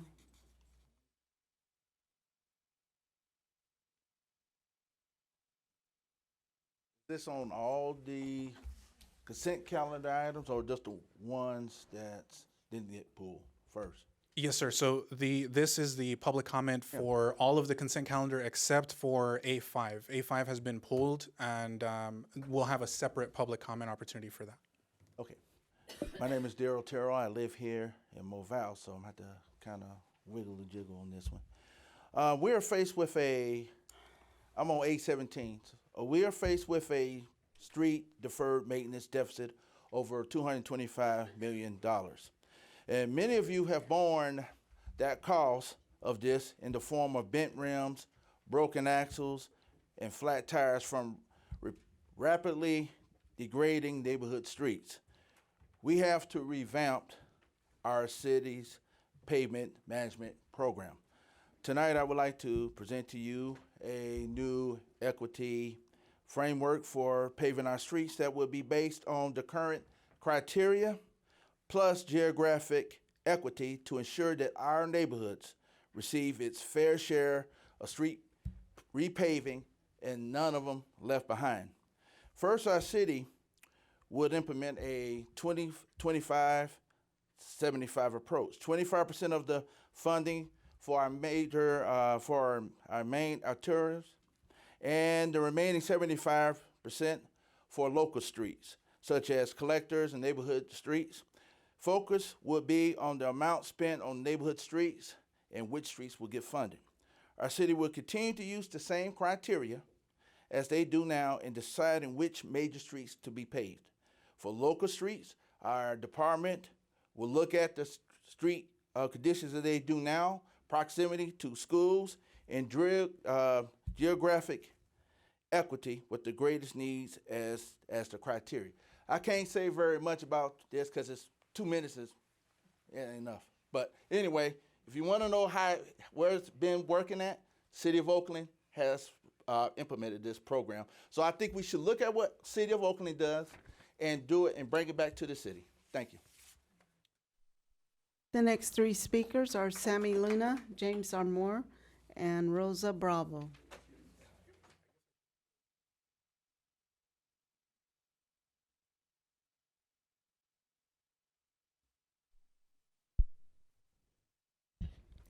Good evening again. I'm here to talk about A7 since A5 was pulled. I was going to talk about that as well, but we're going in a different direction. So regarding A7, the Moreno Valley Council decision on the $2.4 million for the home ARP funds. I'm just going to read my email that I submitted so that the public can hear my comments. Upon review of that allocation plan, My comments are as follows. A common theme among the agency and organizations that were contacted is there is a lack of affordable permanent housing in Moreno Valley. Lack of affordable permanent housing. Over and over again, I see this in the needs and gaps feedback. In a survey conducted with residents, as you guys heard, when asked what are the identified issues in the city, an overwhelming response was the homeless crisis. Furthermore, I thought it was mind-blowing that 43% of the homeless who were interviewed, the reason given is family disruption, which encompasses domestic violence and sexual assault of the fleeing victim. This is something that I have not heard anyone talk about in the city, and I don't know that we are addressing that issue. That's a crisis to me. Where do these people go to feel safe? The fact that there are no intentions to use any of these funds for affordable housing in the city is mind-blowing to me. I hope that you reconsider how you're going to use this money. Thank you. The next three speakers are James Armour, Rosa Bravo, and Gabriela Mendez. Hello. Hi, my name is James Armour, and this is my daughter, Liviana. Hi. Yep, and so we wanted to talk about the grant. So I think it's really important that we consider evidence-based practices, and evidence-based practices housing first. It's an intervention that is proven to be effective. We house the individuals first, and then we attack their biopsychosocial, spiritual issues, because there's a lot of factors to homelessness. And like what today, it was pouring out. Imagine being stuck out there. You know, I really think that the city needs to come together. We need to figure something out. If we're not going to build a shelter, we at least got to be able to have opportunities for people to have a place to sleep. Like we have the lady that comes up. She was just out here telling us how she's running out of options. I think that's unacceptable, and I feel we all need to come together, whether we make some kind of Venmo, something. We need to gather together and help her and help the others in the city who are struggling, and that's by housing them. We need to figure out a way to house them. I've seen in the grant that we're gonna rely on $10 million from Riverside County. I hope that happens, because that would be amazing. But how long is it gonna take for that to happen? Is the summer gonna happen by then?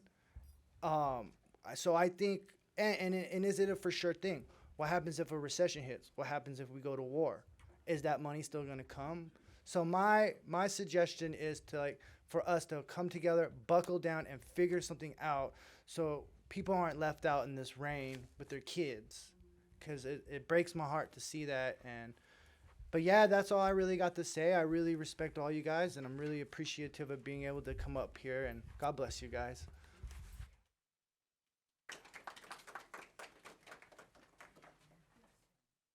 Yeah.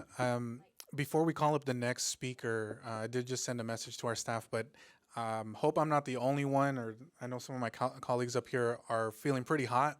So if we could control the temperature here, maybe put it down a little bit. I see folks in the back also kind of fanning themselves. So if we could maybe put it down a little bit, that would be greatly appreciated. Thank you, Brian. Appreciate you. And yeah, we'll go ahead and continue with the public comment, Madam Clerk. Okay, the next three speakers are Rosa Bravo, Gabriela Mendez Ola, and Maribel Nunez. Ms. Bravo, are you still here? If not, we'll come back to you if you do come back. We'll go ahead and proceed to the next speaker, which I believe is Ms. Gabriela Mendez Ulloa.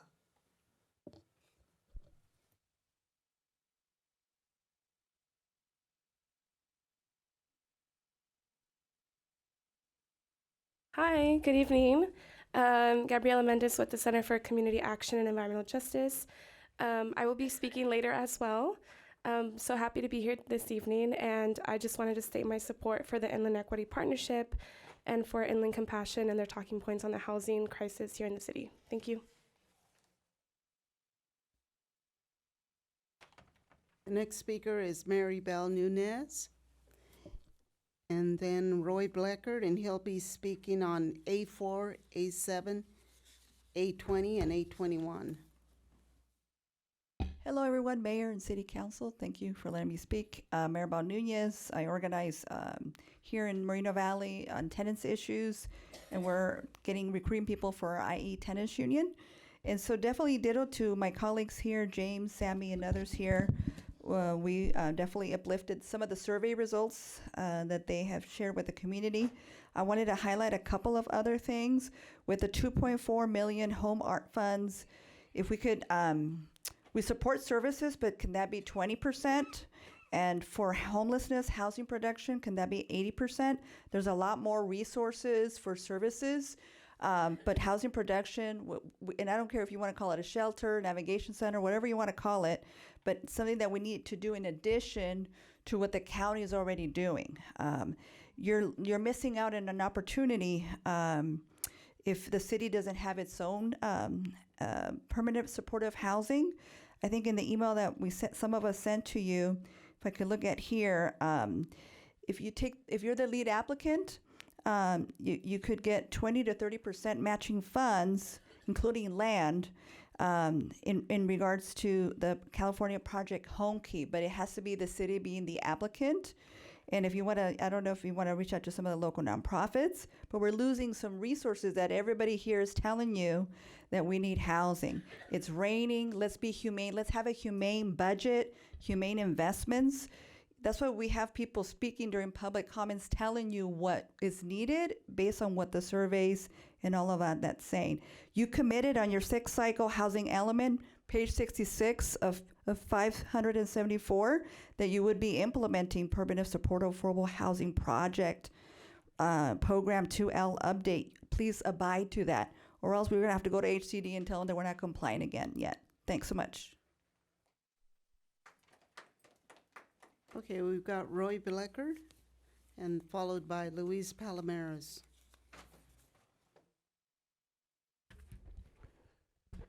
The reason it's hot in here is because Satan the devil's running this place, as he has almost always, as Pete told you, from the first mayor we've had till we got now. I will give you hope. Hope lies in measure item A21, supplemental law enforcement services. They're going to hire 2 or propose to hire 2 CCAT officers, career criminal apprehension team. I'm going to propose an amendment to that. One of those officers will be dedicated to stomping out the criminals on that dais that have taken over this city. We're going to put an investigative team and figure out and get to the bottom of this. You do that, and then I will support, endorse, and I hope this council will do that. And give the direction to the chief, the city manager, the city attorney, the city clerk to investigate and clear this city's name once and for all. This is a clown show, as Pete said. And it will continue to be until you turn this around.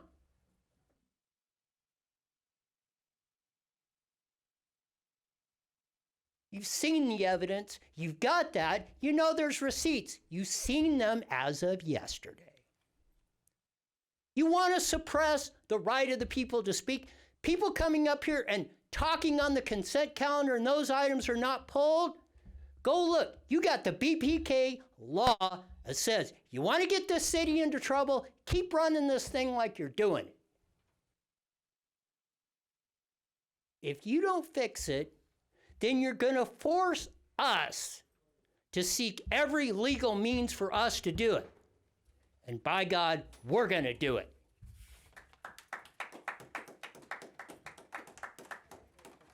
The next speaker is Luis Palomares, and she's speaking on A7, 814, A15, and A21.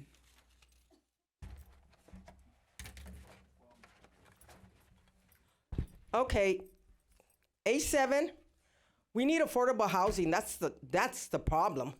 We need affordable housing. There's a lot of people that are working and they're sleeping in the cars because the rents are too darn high. They make some money, but I mean, we need affordable housing. We have it right here on Heacock and Cottonwood. That project's good, and they added to it a long time ago. They keep it up and running great. We need affordable housing on A1. That's the answer to a lot of our problems here. Also, A14, put in for the grants. We need all the grants. We need all the money. Put in for them. We need them. Also, A15, again, another good. We need the grants. Bring them to the community. We need them. Put in for them. Get the writers. Start writing those grants. We need them. Okay, also 17, I believe it was, oh golly, about the 5-year plan. Approve it. It's a good plan. Approve it. Also on 21, the law enforcement. Whatever they need, we got to give it to them. And I know Cabrera was tossing it up and down at the last study session along with this pal right here, David Marcus, you know, and they were going back and forth. Well, we could put, you know, retirements, and we need an officer with a gun that's trained in case something happens. We don't need, it's not going to work that way for them. Give them all what they need because we want to live in safe cities. There was a big shootout at Walmart the other day. Come on. We need these things. Give them what they need. Also, thank you for your time. And K9 Corey, you're affiliated with him, our mayor. K9 Corey. You were on the march with K9 Corey. Thank you for your time. And I'll be speaking later on a couple of more items. Thank you so much. Madam Clerk, do we have any others? The final speaker is Rosa Bravo, if she's still here. Ms. Bravo, if you're here by any chance, you still have opportunity to give your public comment. If not, we will go ahead and conclude the public comment period, and we will proceed with our agenda. Thank you, Madam Clerk. Thank you. So at this time, I entertain a motion by the council to approve the consent calendars, excluding item A5, and for the record, once again, a recusal on item A21 from Mayor Pro Tem Delgado. So moved. Second. Okay, there's a motion and a second. If we could please vote here on the screen.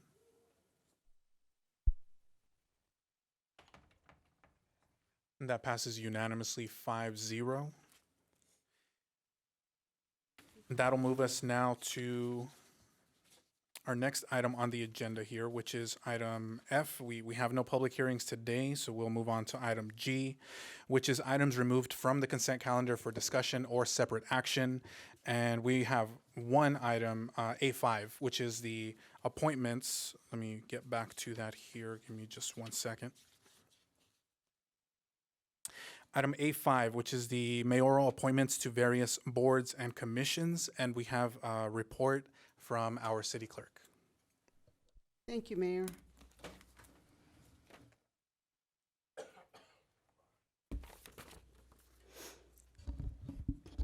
The item before you tonight is mayoral appointments to various boards and commissions. Interviews were conducted by the mayor. He interviewed the slate of nominees. Council members were offered the opportunity to interview also. The following nominees are being brought forth for City Council approval. The Arts Commission, we've got 4 vacancies and 2 teen vacancies. I'll go ahead and read off the names if you'd like. Nia Des Verne, she's a teen member. Term ending 6/30/25. Evangeline Weiss, member, ending 6/30/23. Elizabeth Aureliana, member, in term ending 6/30/24. Samantha Contreras, also a member, ending in 6/30/24. Andrea Austin, also a member, ending in 6/30/24.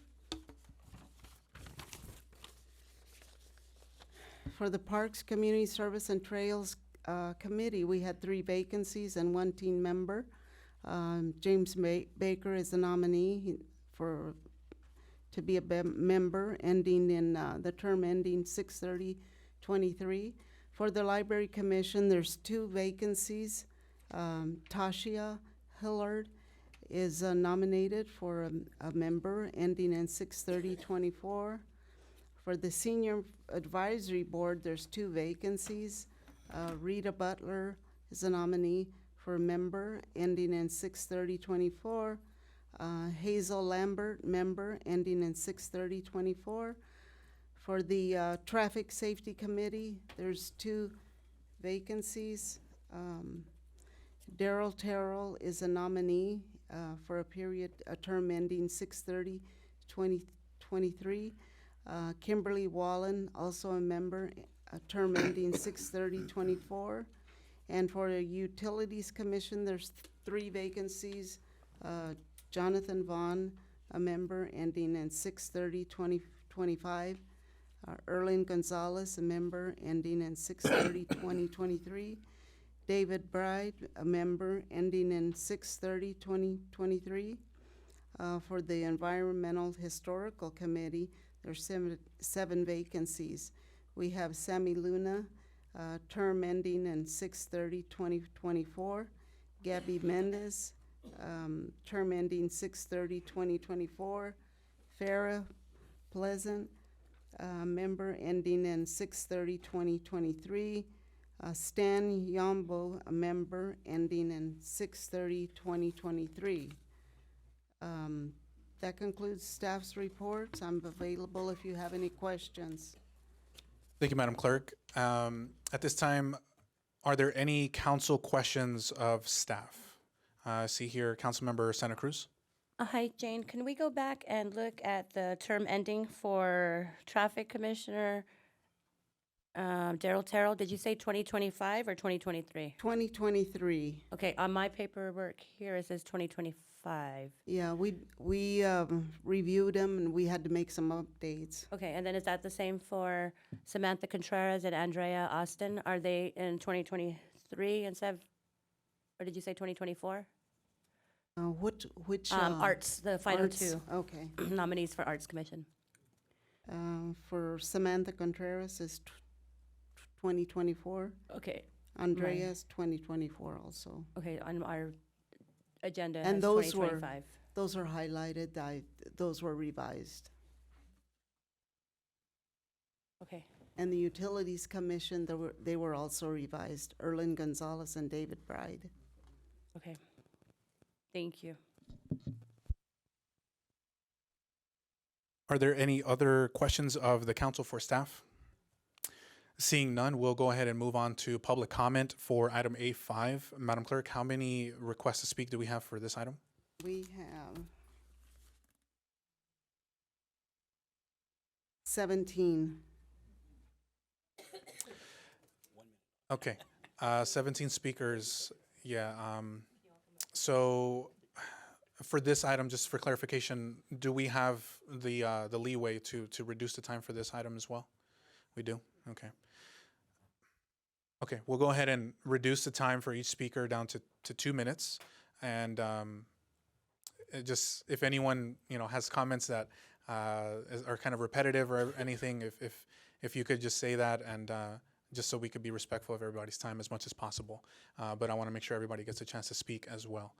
So, Madam Clerk, can you go ahead and call up our first 3 speakers, please? First 3 speakers are Farah Pleasant, Carrie Horvath, and Tashia Hillard.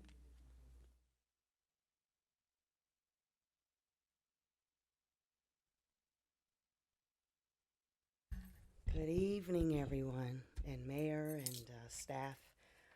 Whoa, okay. My name is Farah Pleasant, and I have been a resident in Moreno Valley for 7 years. I am wanting to be on the Arts Commission because I have a lot of experience. I've worked with the state of California 20 plus years. I have several degrees in the arts and media. I'm also on the social media pretty much a lot. I've also been a chairperson at Cal State Northridge and I bought a lot of entertainment and different things for the students there. What I really want to do with the community, I'm just hearing so much with the homeless, but the arts, I want more of the youth to shine, more things for the youth here to do. And I'd like to see whatever funding that is for things for them to do. I don't know if that's parades, floats, murals, more events where they can shine. So I love arts. It could be anything. It could be poetry night. It could be something to bring us together because we need it up in here. It's a lot of tensity in here. So I'm pretty sure, if we can bring something where we put smiles on people's faces and, be glad that we're here to be a strong voice for the community. These are great seats. I would like to sit in one. And my time is almost up. So please accept my nomination. Thank you. The next three speakers are Carrie Harbath, Tashia Hillard, and Jonathan Vaughn.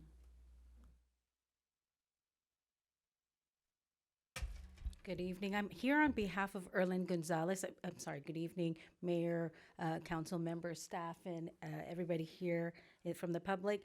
So I wanted to share that it was his intention to be here, but he had a pre-planned trip with his family. So he asked that I finish the comments that he had prepared for the last time, and it will be done in less than 2 minutes. So let me go ahead and get started. And I'm going to say these in his words in first person.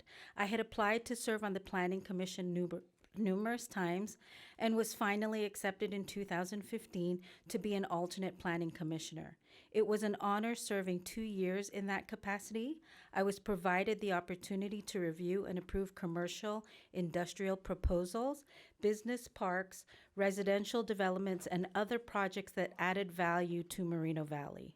During that same time, I decided to pursue a graduate education, and I received my MBA from California Baptist University in 2018. I know I possess the qualifications and experience to serve as a planning commissioner. In my opinion, a planning commissioner must have a balanced and holistic approach when reviewing projects as we look at the merits of the project, the job opportunities, the infrastructure requirements, and the impacts to the local neighborhood and its sustainability within the environment. Finally, I want to touch on public service. My professional career has been involved assisting in various forms such as economic development, redevelopment, affordable housing development, and being a resource of information to the public and my peers throughout my career.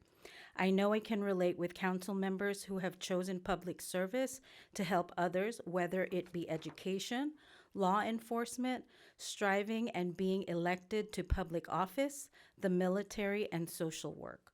We all felt a need and an obligation to serve others based on our strengths, passions. Thank you, Ms. Horvath. Thank you. The next three speakers are Tashia Hillard, Jonathan Vaughn, and Daryl Terrell. Hi, good evening. Good evening, Mayor Cabrera and the City Council. My name is Dr. Tashia Hilliard, and I'm actually a 2-year resident of Moreno Valley. I'm currently a department chair at West Coast University, and I'm also a practicing chiropractor. I'm a passionate educator to students going into the field of nursing. I have 18 years experience in education in both academics as well as administration.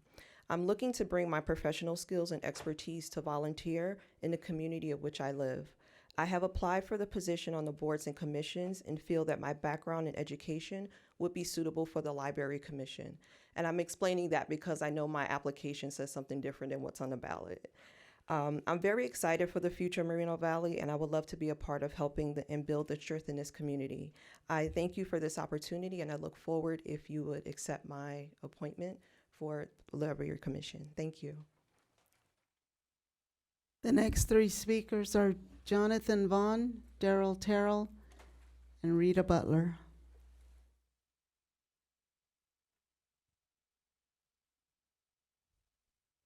Mr. Vaughn, yeah, just want to make sure that you can access the microphone before we start the time. I'm good, thank you. My time will be very short. My name is Jonathan Vaughn. I've been a resident of Moreno Valley for roughly 20 years.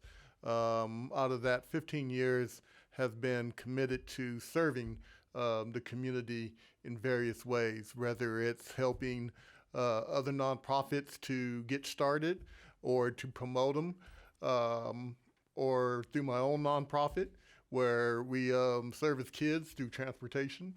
I've been around to help provide a safer environment for our youth has been our primary goal.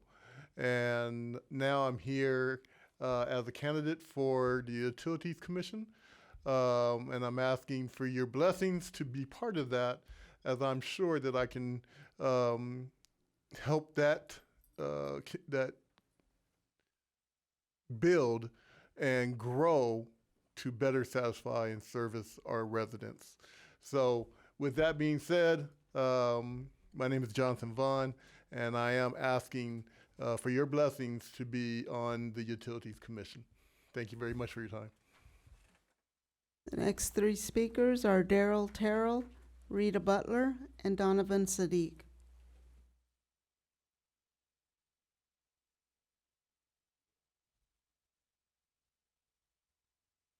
Try to get it up a little bit here. No, brother, it's all good. It's all good, man. Always, all good. All right, my name is Daryl Terrell, and I've been my second choice to be Traffic Safety Commissioner. But I didn't get my choice to be on the Planning Commission. However, I will serve my community any way I can to make a difference. But I still want to be on the Planning Commission. And if a vacancy does become available, I will apply for it. Because I may not be a person that have that kind of experience in planning and all that stuff, but you know what? I've served this community. Each person who serves on the commission brings a unique experience to that position. I've worked at Lowe's in this community, District 1, for the last 12 years. I lived in this community for the last 35 years. And the thing, I've been a candidate in District 1 a couple of times. I ran for mayor in 2020. Not only did I run to represent the city, but I also a voice for every single person in every neighborhood who's been left behind. After those elections, I didn't go away quietly. I continued to make a difference. I continued to stay involved, whether it was speaking before council or for the last 30 years or serving on different committees. I served the last 9 years on the Riverside County Behavioral Health Commission, getting our fair share of resources for this community. I may not have all the tools that you need to be on the Planning Commission, but I've been fighting for projects that brought jobs to this community. And some of us in this room didn't always agree, but we do love this city, and I love this city, and I have a stake in this city. And I think I would be a good Planning Commission. I just want you guys to know that. This is a good commission that I've been on, but I still want to be on the Planning Commission. Thank you. The next three speakers are Rita Butler, Donovan Sadiq, and Russell Schaefer. Good evening, Mayor and City Council members. My name is Rita Butler. I really appreciate this opportunity to speak. I had cataract surgery just yesterday, so I didn't know if I was going to be here or not. I'll try to get this in. I'm a single mother, one adult son, 48 years old. I'm a proud grandmother of a 22-year-old at Howard University. I'm an 18-year resident of Moreno Valley, retired since 2012. It was 2006 when I passed by the senior community center and realized, like, wow, Rita, you are really officially a senior citizen, because I was 50 years old at the time. It took me a while to make it through the doors, which was actually about 4 years after retirement, around 2016. By this time, there were Zumba classes and soul line dance classes, and I've been an active member ever since. Along with the other classes, I taught dancercise R&B style for about 5 years, with an emphasis on exercise and fitness. Okay. I'm also a member of the Friends of Moreno Valley group, residing at the center, which meets once a month. Through Friends, I was able to host 2 successful events, Senior Summer Salad Bar and Pajama Jam Party. why I'm a good candidate for the position on the Senior Advisory Board.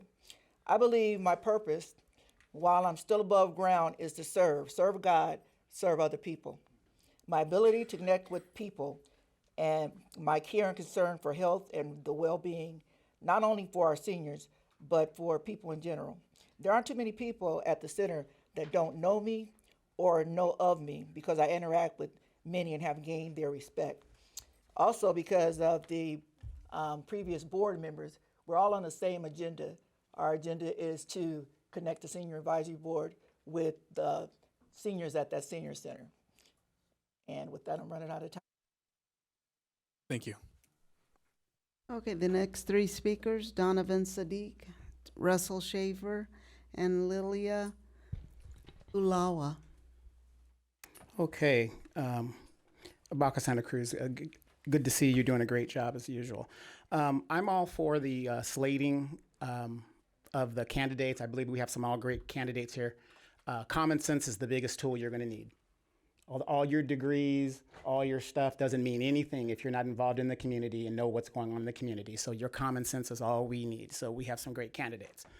Only problem I have is with the way that it's set up, with the mayor having the overall jurisdiction to pass the slate, is the problem with the mayor. He illegally tried to appoint LaDonna Jimson almost 2 years ago. And because of that, the tainting of you doing nefarious things with your cohort there, Dave Marquez, makes it suspect. I just can't trust it. And just like Roy Bleckert said, this is the divide in the city that you, a leader, is supposed to bring together. And you haven't done that yet. And until you do, give us an explanation, some kind of resolution to what happened October 19th. This is not going to end. It's not going to end. It's not personal. This is about me being a taxpayer, standing up for what I think is right. When you try to take the voice from District 1, there's a problem. And in District 1, we need a representative on that planning commission.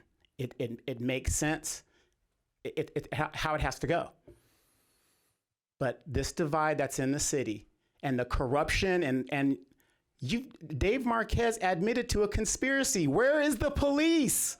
Where are the people investigating this? We haven't seen one report in 2 years. What's going on here? He admitted that there has been crimes. I don't know.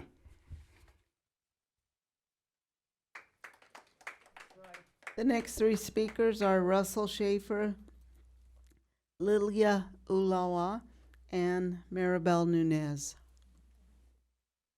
I remember the last board meeting, the discussions about board and commissions, and here we are having the same discussions, and most of the council members voted it down. They want to have their own representation in their own district. I hope District 1 gets someone on their planning commission. You need to fill the ones that do not have quorums. Like Shalinda Bernard said, you were trying to pull a fast one by slipping in a slate that was not equitable. In conclusion, when Yexian Gutierrez also presented as a slate, you, Mayor Cabrera and Marquez, also voted it down, and you, him, held up all the boards and commissions at the same time, just because you, Cabrera and Marquez, did not want two people that were to be re-upped on the planning commission. As for that, planning commission's qualifications: number 1, listening; number 2, having knowledge or understanding of community issues; number 3, being fair and open-minded; number 4, being prepared; number 5, ability to communicate, speak clearly at meetings; number 6, analytic ability, evaluate information given to you; number 7, respect for the public and their concerns, to go to academies to learn more when talking about merits. I just listed them. You do not need an MBA. Thank you.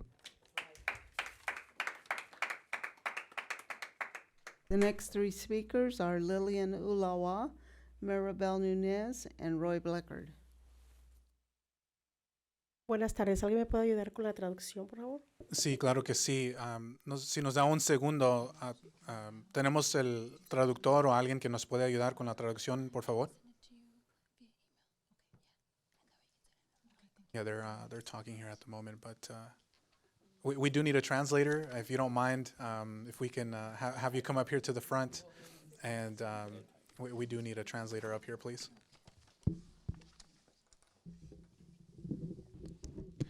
¿Gusta usted decir unas oraciones y luego yo voy? ¿Sí? Ok. Gracias. Mi nombre es Lili Ulloa y soy la fundadora del grupo comunitario Capacidades Diferentes. Es un grupo que se dedica a prácticamente las necesidades de las personas con discapacidades de desarrollo. Estoy aquí porque pues somos testigos. Ulloa, si puede dar un momento para que traduzca y luego usted puede comenzar otra vez. Gracias. My name is Lily Ulloa, and I am the founder of a program called Capacidades Diferentes, Different Capacities, which is a program that helps people with disabilities. Estamos aquí porque muchos somos testigos de la pasión y la abogacía hacia el beneficio de la Madre Tierra. We are here because a lot of us are passionate about what happens to Mother Earth. De Gabriela Méndez, que es una activista en potencia y que ella nos ha guiado y educado. From Gabriela Mendez, who is an activist who has helped guide us. Nos ha guiado, nos ha educado y nos ha organizado a la comunidad. She has guided us, she has educated us, he has helped organize the community.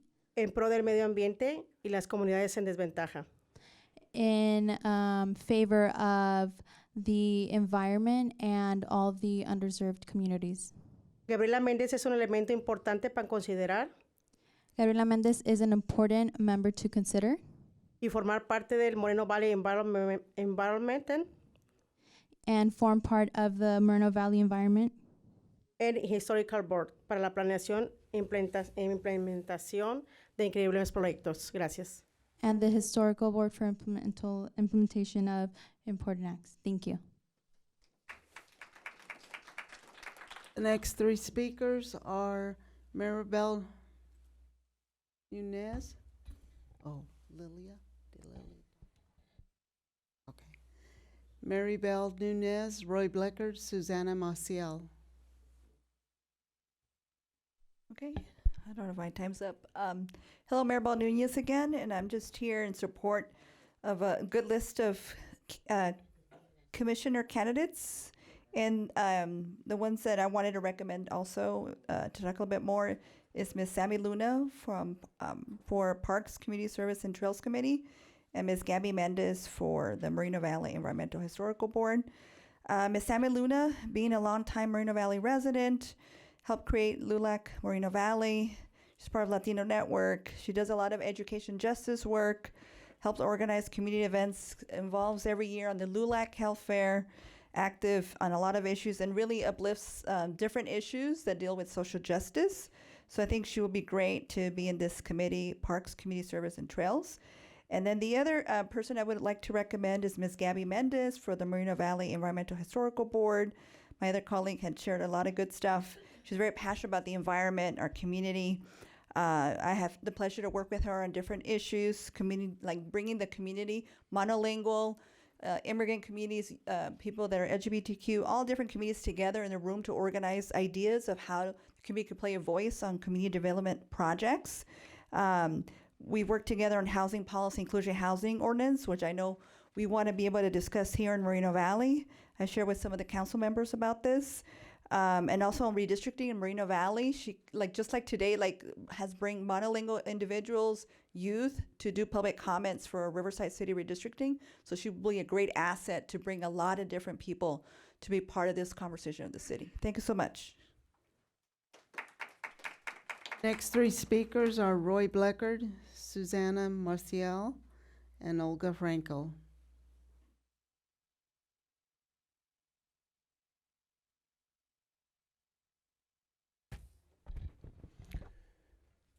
My name is Roy Arthur Bleckard III.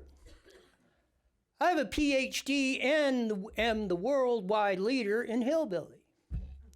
So we all like to throw our credentials out. I thought I'd throw out mine. There should not be one appointment. There should not be one meeting. We should disband these committees and tell you first. Get rid of the rule. The anti-Pete Bleckert rule, which was put in the 80s, that you're stating and you're intimidating everyone that's coming up here saying, oh, you can't come up here and criticize this. You guys should be read Baca versus MVUSD every meeting before you get on this dais, before we get this city sued like the Moreno Valley Unified Crime Syndicate did in 1996. You have the receipts. Cabrera and Marquez, 6 years ago, knew there were problems. You've seen the email. Why didn't you read it? I have nothing against it. Probably a lot of fine people here and putting on these boards and commissions. But again, we're going to look like a bunch of yo-yos just like this. I want to know, and I asked at the last one, why was Darrell Terrell and why is he not being put on that planning commission from District 1? Will tell you my theory. It's a political payoff because he ran against Kerry Thin, which sat with K9 Corey Jackson in the meetings and stuff against the police running this stuff. Tell me it isn't true. Look at the evidence. The golden rule. He who makes the rules. He who has the gold makes the rules. Corey Jackson poured, what, 20 grand in your campaign, Mr. Cabrera? That's what's going on here. That's what you're using, and you're weaponizing this community again, and you're putting these fine people's reputations and lives on hold because of your gain, and you think you got the political power to shove it down our throat. It's going to stop. The next three speakers are Susana Maciel, Olga Franco, and Allison Herrera.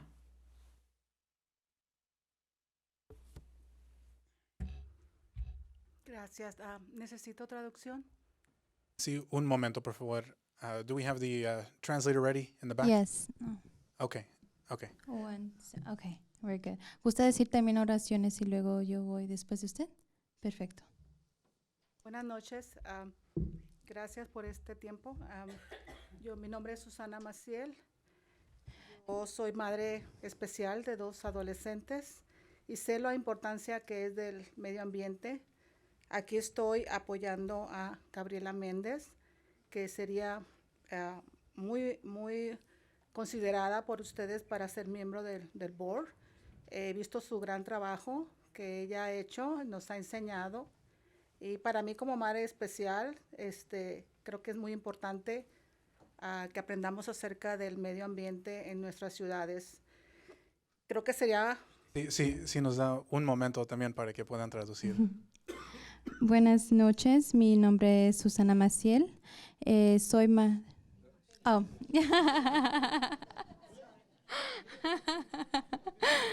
Okay. Pause the time and maybe put, I think it was maybe 5 seconds or so. If you could put it back on the clock, please. My apologies. Okay. Good evening, everyone. My name is Susana Maciel. I am I'm the mom of 2 special children. And as a mother, I come in support of Gabriela Méndez. I think she is a great advocate for the environment. As a mother of 2 children, I think it's very important to be very caring of all environmental purposes, and I think she'd be a great member of the committee, a board member. La he visto trabajar en el Centro de Acción Comunitario y Justicia Ambiental. I have seen her work in the center, the Community Center and Environmental Justice. Creo que sería muy buen miembro para su ciudad. I think she would be a great member for the city. Gracias. Les agradezco. Thank you. I thank you for your time. Thank you. The next three speakers are Olga Franco, Allison Herrera, and Stanislaw Yombo.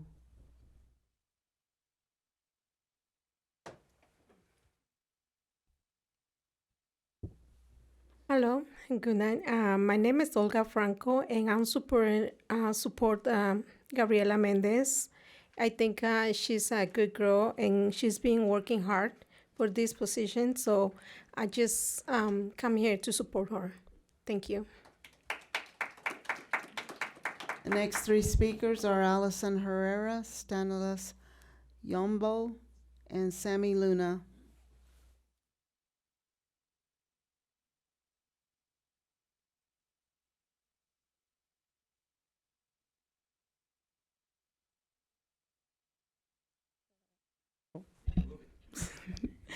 Hello, everybody.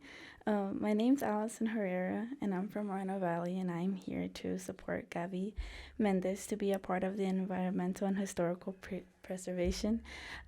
She's a very good girl, and I've seen a lot of her work all over, and I think she has worked really hard to be a part of this position, and hopefully she does get it. Thank you very much. The next three speakers are Stanislaus Yombo, Sammy Luna, and Gabriela Mendez Ulaw. Good evening, Mayor, Council. Thank you, City Clerk, for pronouncing my name. My name is Stanislaus Bacabella Yombo, but you can call me Yombo. I think it's easier, and I love that name, so thank you. I'm a resident of Moreno Valley since 2017. District 4. Shalinda, I'm in your district. Well, mayor used to be actually the council member. So I put my application, of course, and thank you for the consideration. And the little story is, when I moved here in Moreno Valley, it was kind of hard because I moved from Orange County. And you know people from Orange County, the way they behave. Anyhow, so when I came here, everybody was like, well, Moreno Valley is like the reject of people from LA. I kind of believed it until I got here. Oh, yes. That's what they told me. But here's the thing. I moved here, and Moreno Valley was so beautiful. All you need is a little love from not just people from outside, but from us, from ourselves. So that's why I love that consideration because I want to put Moreno Valley back on the map. People who move from LA, they're not reject. It was just smart people. And I know some of them actually on the dais out there. It was smart people who wanted a beautiful life. That's why they moved to Moreno Valley. Most of them work an hour away from here, but we want to make Moreno Valley beautiful.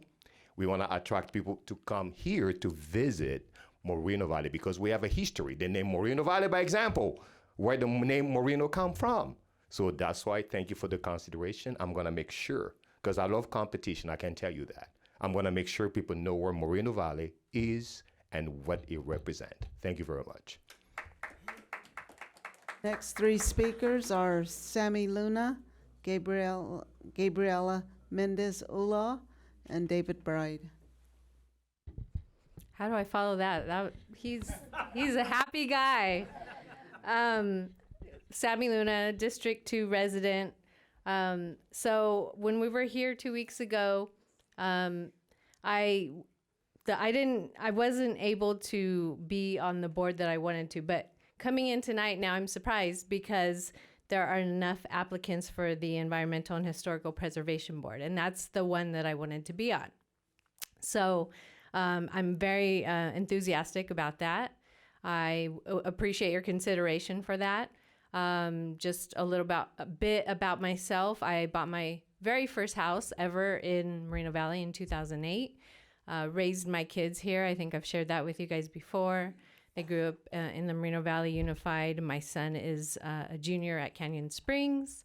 I love this community, and I feel like there is so much potential for it. And I think, for people to give of their free time, not get paid for it, shows that they're invested in their community. And so with that being said, I hope that you will consider me, as I am a advocate for the environment, and definitely would love to dig a little deeper into the culture of Moreno Valley and help preserve it, and just be even better community member to bring everyone together. and share the love. Thank you. Next three speakers, Gabriela Mendez Ula, David Bride, and Tom Gerald Sr. Oh, wow. Hi, good evening. I spoke earlier. First and foremost, I would like to thank the mayor and council staff, my beloved family and friends and community that came out in my support. And thank you for the time and space to formally introduce myself. I'm Gabriela Mendez Ulloa, otherwise known as Gabby. Currently a student at the University of California, Riverside, a resident of the great city of Moreno Valley. And also currently and for the past 4 years have dedicated my life and service to an environmental organization to work on state policies at the regional level, local level, you name it. I've been all over the place. We've worked specifically on the Clean Trucks Rule, Indirect Source Rule, and other social justice realms too around SB 54. And I want to talk a little bit more about me and my passion towards this specific matter. By the way, happy Down Syndrome Day. This is important. I have a younger brother who has Down syndrome, who also has underlying medical conditions, and that is why the environment is an important matter to me. It is important that we protect our environment and uplift community health, specifically for vulnerable populations, because they're already dealing with so much, right? We want to make sure that the air they're breathing and everything that they're taking into their bodies is good for them and is not harming them in any way, shape, or form. Specifically also for the rest of the residents of Moreno Valley, right? We want to make sure that they are in the healthiest environment that they can be in. Most importantly, I'm excited to, if I get selected to be on this board, I'm very excited to develop community or solutions with community for community, and I highly appreciate your consideration to have me on your Environmental and Historical Preservation Board. Thank you so much. The next two speakers are David Bride and Tom Gerald Sr.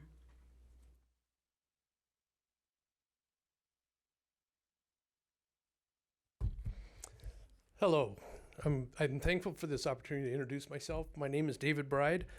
I've been a resident of Moreno Valley for 39 years in District 1. And I've seen it, when I came here it was 84, so I've seen this thing grow and what's been happening.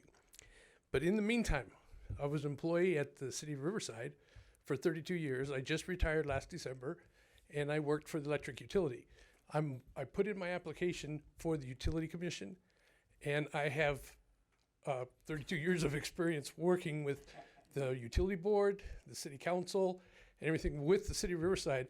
Upon leaving, I wanted to take my education and take my experience and pass it on to the city that I live in. So that's mainly why I'm doing this. I hope that you can consider me for this position, and I really want to thank you for the opportunity to speak. Thank you. Tom Gerald Sr. is the final speaker.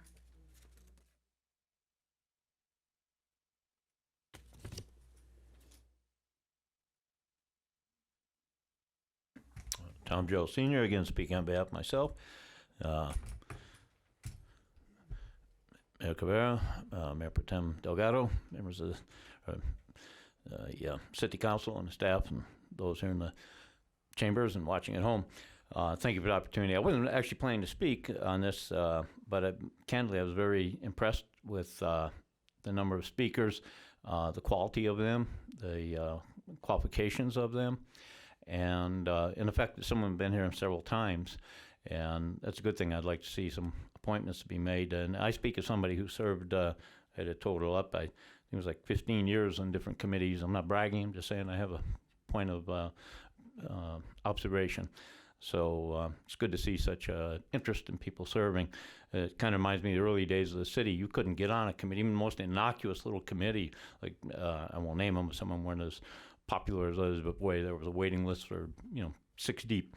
So it's good to see that type of rejuvenation in community service. And then in closing, and he didn't ask me to say this, but I really think Darrell Terrell would make a really fine planning commissioner. One of the things that he has, I didn't know it till we were talking the other day, and some of you may remember a fellow named Bob Wolf. I mean, Bob Wolf was a very bright guy, and Darrell can show you, he library, all his texts back and forth to Mr. Wolf. And he's got quite a library stuff. But Bob Wolf wrote the book, How to Be a Developer. Now, it wasn't a bestseller, but it did nail, I mean, so he knew the business and he knew what he was talking about. So he was mentored by a very stout gentleman who was on the first planning commission and had a lot to do with the history of the city. So so he's well schooled and he's well committed, and I think he's shown his commitment to our city. Thank you. One last speaker, Luis Palomares.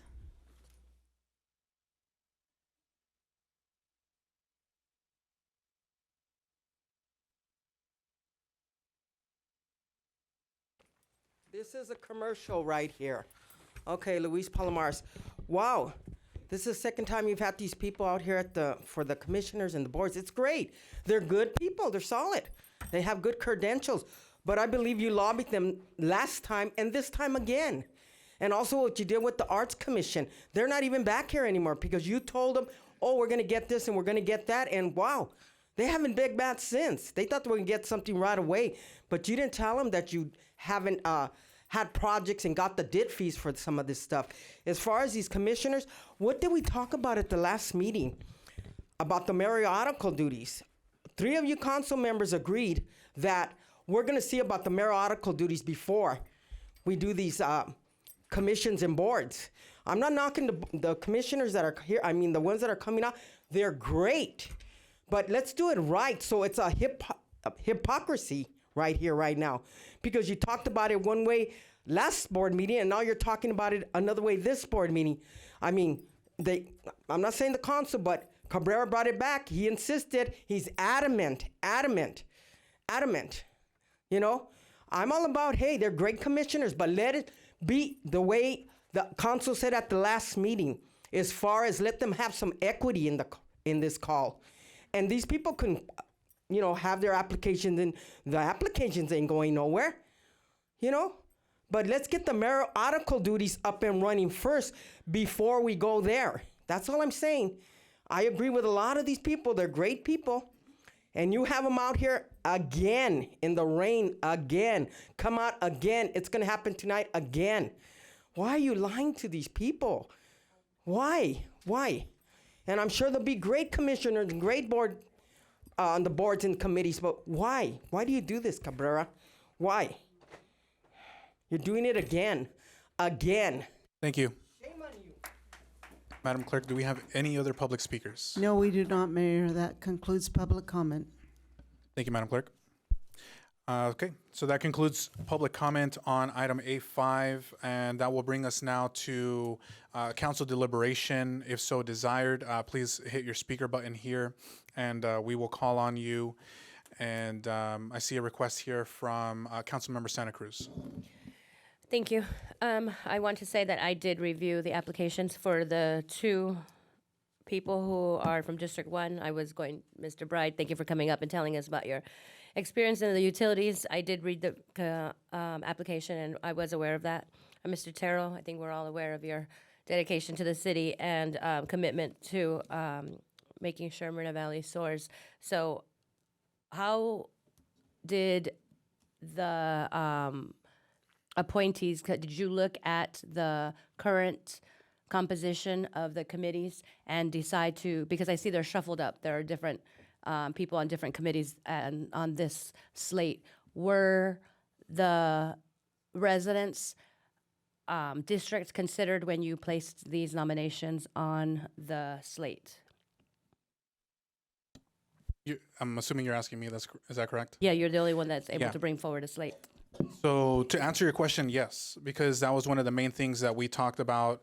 Actually, that was a primary concern from the council at the last, at the study session when we looked at this, and then before that, at the last regular council meeting, that I heard very loud and clear from my colleagues up here that the number one concern was having fair representation from the council districts on our boards and commissions. So, did a lot of research, did a lot of homework, talked to staff to do a lot of research and make sure that we look at what districts the current boards and commissioners live in, and also of the applications that have come in, which is just under 20 applications total over the past 3 months or so, what districts they all live in as well. So that's why you see some of these minor adjustments on the nominations, because I heard loud and clear from my colleagues, and I'm making those adjustments to make sure that there's, as best as possible, fair representation from the council districts on our boards and commissions.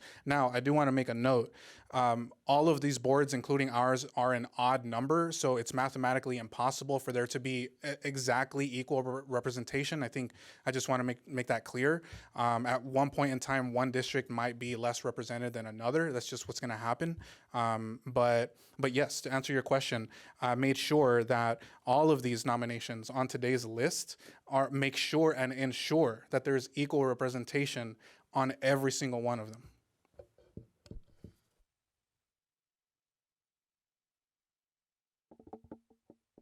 Okay, next we have Mayor Pro Tem Delgado.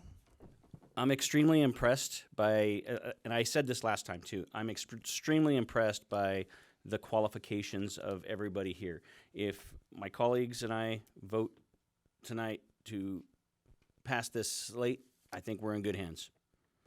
However, by this is a perfect example of why we need to change the process in which these members are chosen. A council member up here that was voted in by her district had to ask what the thought process was into this. She shouldn't have to ask. It should be us making that decision.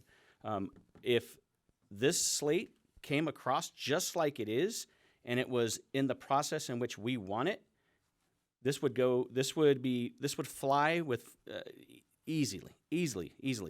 So that's all I'm saying is I heard from a lot of people in the community tonight regarding their backing of the members that are here.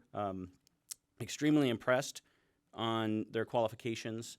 I just want to make sure that the process in which they're selected is fair and equitable, because these guys are, I don't know how we got such a good group of people coming up here tonight, and they haven't been forever, and these are very impressive. So I just want to tell you that this is the way in which it was selected again, that was a great example, and I didn't even know she was going to do that, but she had no idea how this process was done, and I don't think that's right, but that's all I'm going to say.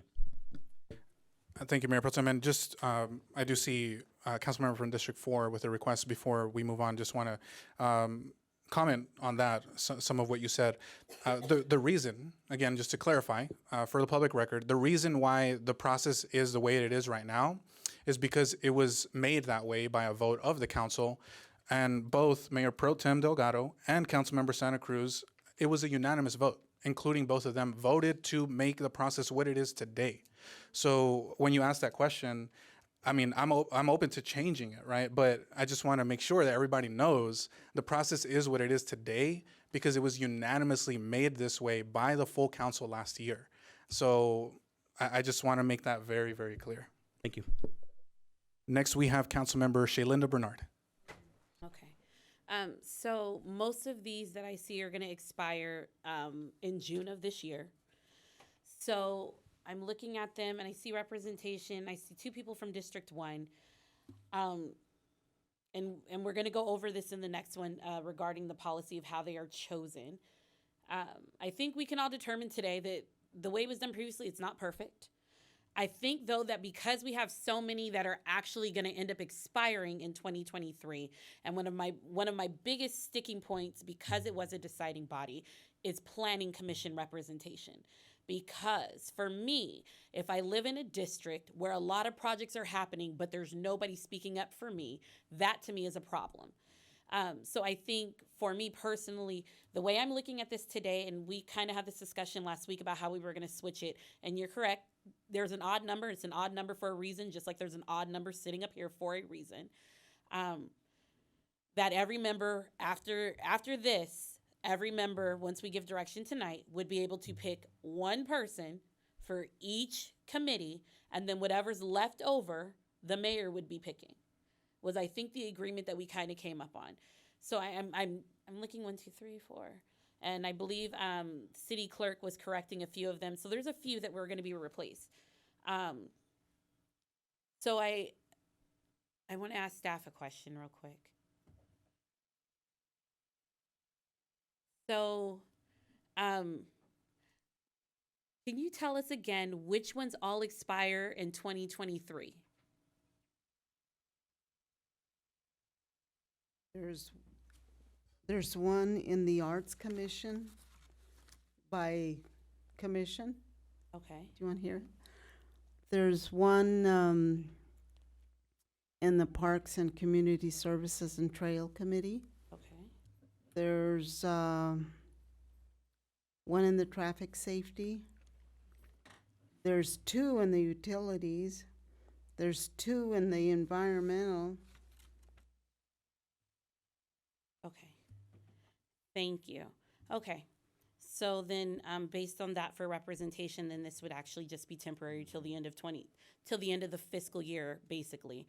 And then whatever's left over. So for me, for instance, District 4 is heavily represented, and I kind of conceded this last time that it would be a minute before my people fell off. And I was willing, if I have multiple from District 4 serving, I was willing to let whatever district didn't have anybody pick the next slate. So I just want to make sure that we put that out there. And so I know there's been a lot of conversation also about mayor's duties, why they're changing. Again, I was not here and I was not a part of that council vote. But just like Pro Tem Delgado said, this is kind of the reason we had to have a discussion about how it was going to be done. Because whether anyone agrees or not, when we were at large, how it was done previously was fine. But once you break into districts, all of a sudden your district does matter. So I just want to make sure that we put that out there. Thank you, council member. Any comments from District 3? Okay. So I'll just share a couple of things here. As my colleague from District 4 mentioned, actually our next item on the agenda is related to the mayoral duties, so we're going to get there after this. But for this one, I appreciate you actually identifying and pointing out, the different terms for the boards and commissions, because that's not something that I don't get to choose how long someone's going to serve. That's already a given. That's outside of our authority. So as the council member described, some of these actually, it's just finishing the remainder of those terms from the previous commissioners that used to serve there. So some of them are maybe 3 months, some are 6 months. It depends which one it is, but I appreciate that clarification. So again, I just want to mention that I did, I think, everything that I possibly could to make this process transparent and fair and to make sure that there's equity. I mean, are you okay, council member? Okay, just want to make sure.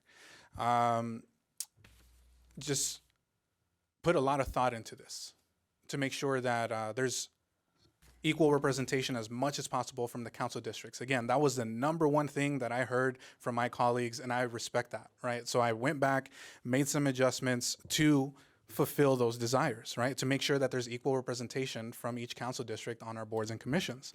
And when I look at the applications that have come in, I see that there's a total of, I see Ms. Samantha Contreras here from, it says District 1. I'm not sure if that's correct.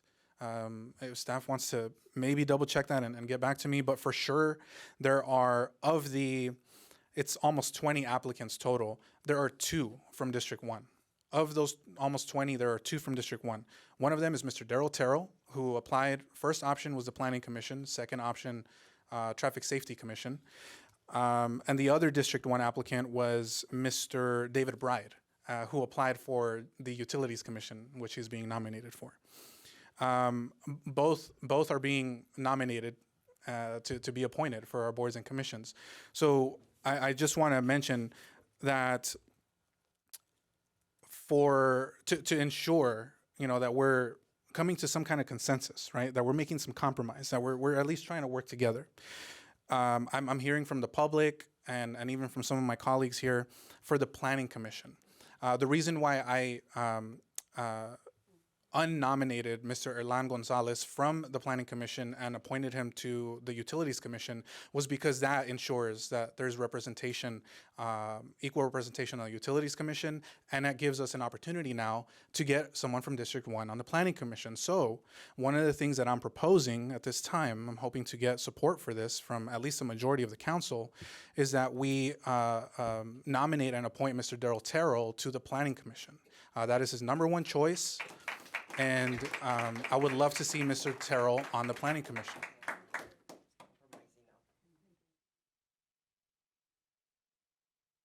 Okay. So there's still opportunity for questions if anybody would like to comment as well. But I'm proposing that as a compromise, right? To see if we can nominate and appoint Mr. Terrell to the Planning Commission. I think maybe some of my colleagues here would like to say something. I see Councilmember Mayor Pro Tem Delgado. Mr. Mayor? Mr. Mayor? Does this Yes, have to City be- Attorney. Yeah, doesn't it have to be on? This one would have to be agendized. Yeah, agendized. because we Yeah, don't thank have you. Planning Commission. You can't just do, tonight. yeah. Okay, so then, thank you for clarifying, Mr. City Attorney. So, in order to nominate and appoint Mr. Terrell to the Planning Commission, we would need to bring it back, that particular appointment to a future agenda, right? Properly agendize that. That's correct.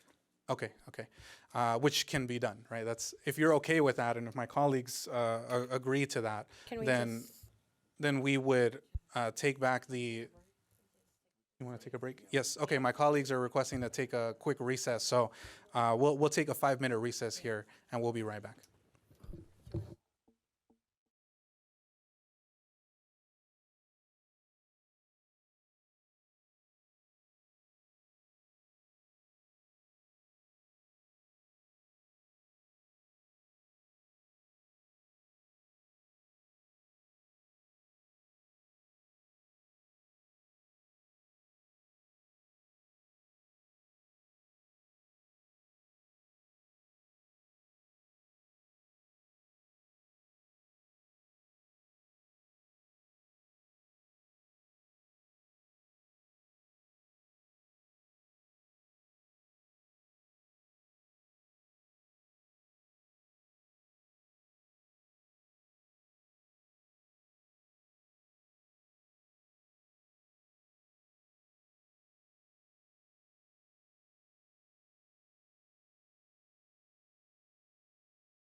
Thank you. We are back from our recess.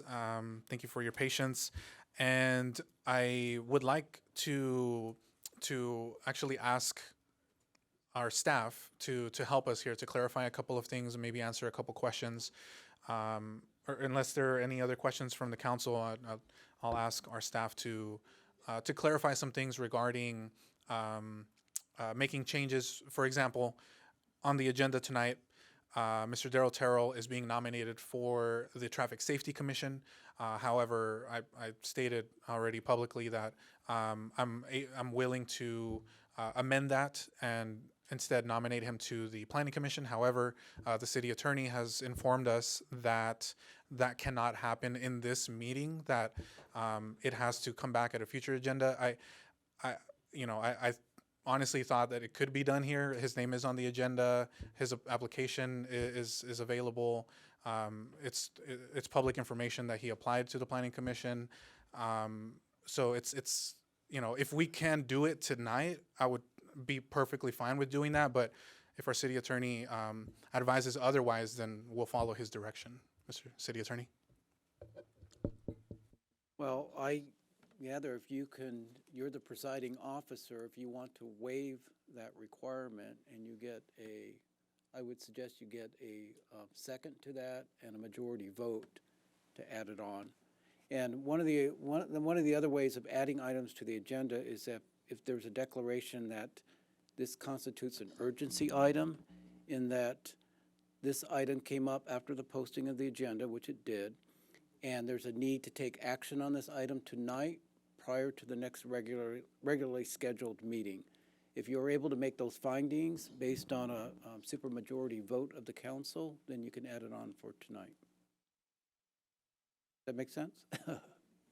Okay, so essentially, it's possible to do that tonight if the council desired to go in that direction. Based on a determination that an urgency exists.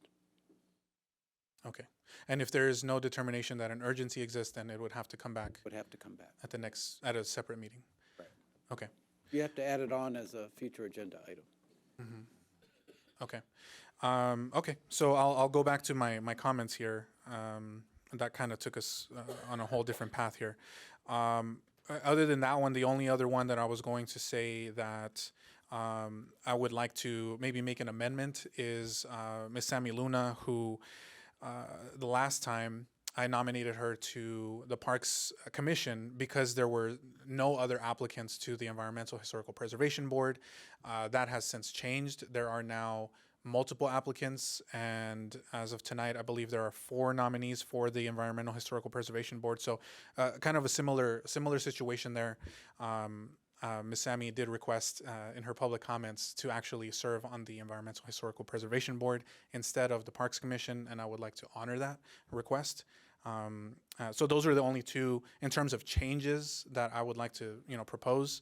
And other than that, I think there was a question as well about background checks for applicants. Madam Clerk or Mr. City Attorney, if you could maybe clarify and help us understand how that process works and at what point in time background checks happen, and if someone didn't pass a background check, what would happen in that situation? And excuse me, and if they're different for different commissions. Yes, yes. We don't handle the background checks. City Clerk's office doesn't. The HR handles, Human Resources handle the background checks. But after they go to council, like tonight, if you approve a slate, then we will submit their names to Human Resources, and they take care of it. Okay? And they let us know how it comes out. Honorable Mayor, as it has just been stated that HR does the background checks, we are currently reviewing Policy 110, which is the rules and regs for boards and commissions. Based on the background check in Section 4C, it specifically prohibits anybody who has been convicted of a felony and so forth. Therefore, I have to state that our current background checks do not meet that criteria. So we will have to change the background check process, in order to comply with Policy 110. So this just came to my knowledge tonight, and basically to all of our knowledge, and so I'm very sorry, but I cannot guarantee that any one of these particular individuals will meet all of the criteria stated in Section C of Section 4, Policy 110. Okay, thank you for that, Brian. And yeah, I thank you for clarifying there that anyone, as you mentioned, who's been convicted of a felony in the past, I guess, is prohibited from serving on a city board and commission. It is clear in Section 4C that there is specific language, but due to the background check not clearly identifying that, because there are a multitude of different type of background checks, and not knowing that this one was needed, I can't guarantee it. Okay, and is that a city policy? Is that something that the council, if so desired, is that something that can be changed by the council? Yes, it is. It is actually a council-approved Policy 110. It was last reviewed in 2019 by the council. And so it would be in your purview. If you want to change that, you would have to obviously go through the same process that Steve had mentioned to agendize and bring that back for potential revisions. Okay, thank you. Thank you so much, staff. Appreciate all that clarification there. Very, very helpful. So yeah, I'll just go ahead and continue with some of my comments. I think Councilmember from Mayor District Pro 1. Tem asked, is there different requirements for each commission, or are they all the same? Sorry, Policy 110 covers all boards and commissions. I'm sorry. Thank you. Yeah, so as you saw earlier in the meeting, and as you heard, one of the things I just wanted to, at a minimum, ideally, we can approve the nominations that are on the agenda tonight. We can formalize and confirm all of the nominees here tonight on the agenda, and formally have you serve on our boards and commissions. So I know there was a vote earlier to table it, which I was against, and I commend my colleagues from District 3 and District 4 for allowing us to at least have a discussion about it, right? To have this public discourse, have public deliberation, ask questions, and talk about it. At a minimum, this is definitely what should happen. So just a little bit of history as well. Last year, there were nominations multiple times throughout the year. I believe it was 2, maybe 3 times. It was a minimum of 2 times. Earlier, one of the members of the public here was Ms. Joanne Steffen, who's one of our commissioners on the Planning Commission. And I actually voted to appoint her, to confirm her, even though there was, maybe some not so nice things said in the past and all that. We put our differences aside and we moved forward, and she was appointed to the Planning Commission. But at that time, I believe both of my colleagues to my right and Councilman Marquez were also on the council, and Miss Joanne Steffen got confirmed. But at that time, there was no question brought up about representation on the districts or anything like that. I think it's again a valid point to consider where residents live in the city, what district that they represent.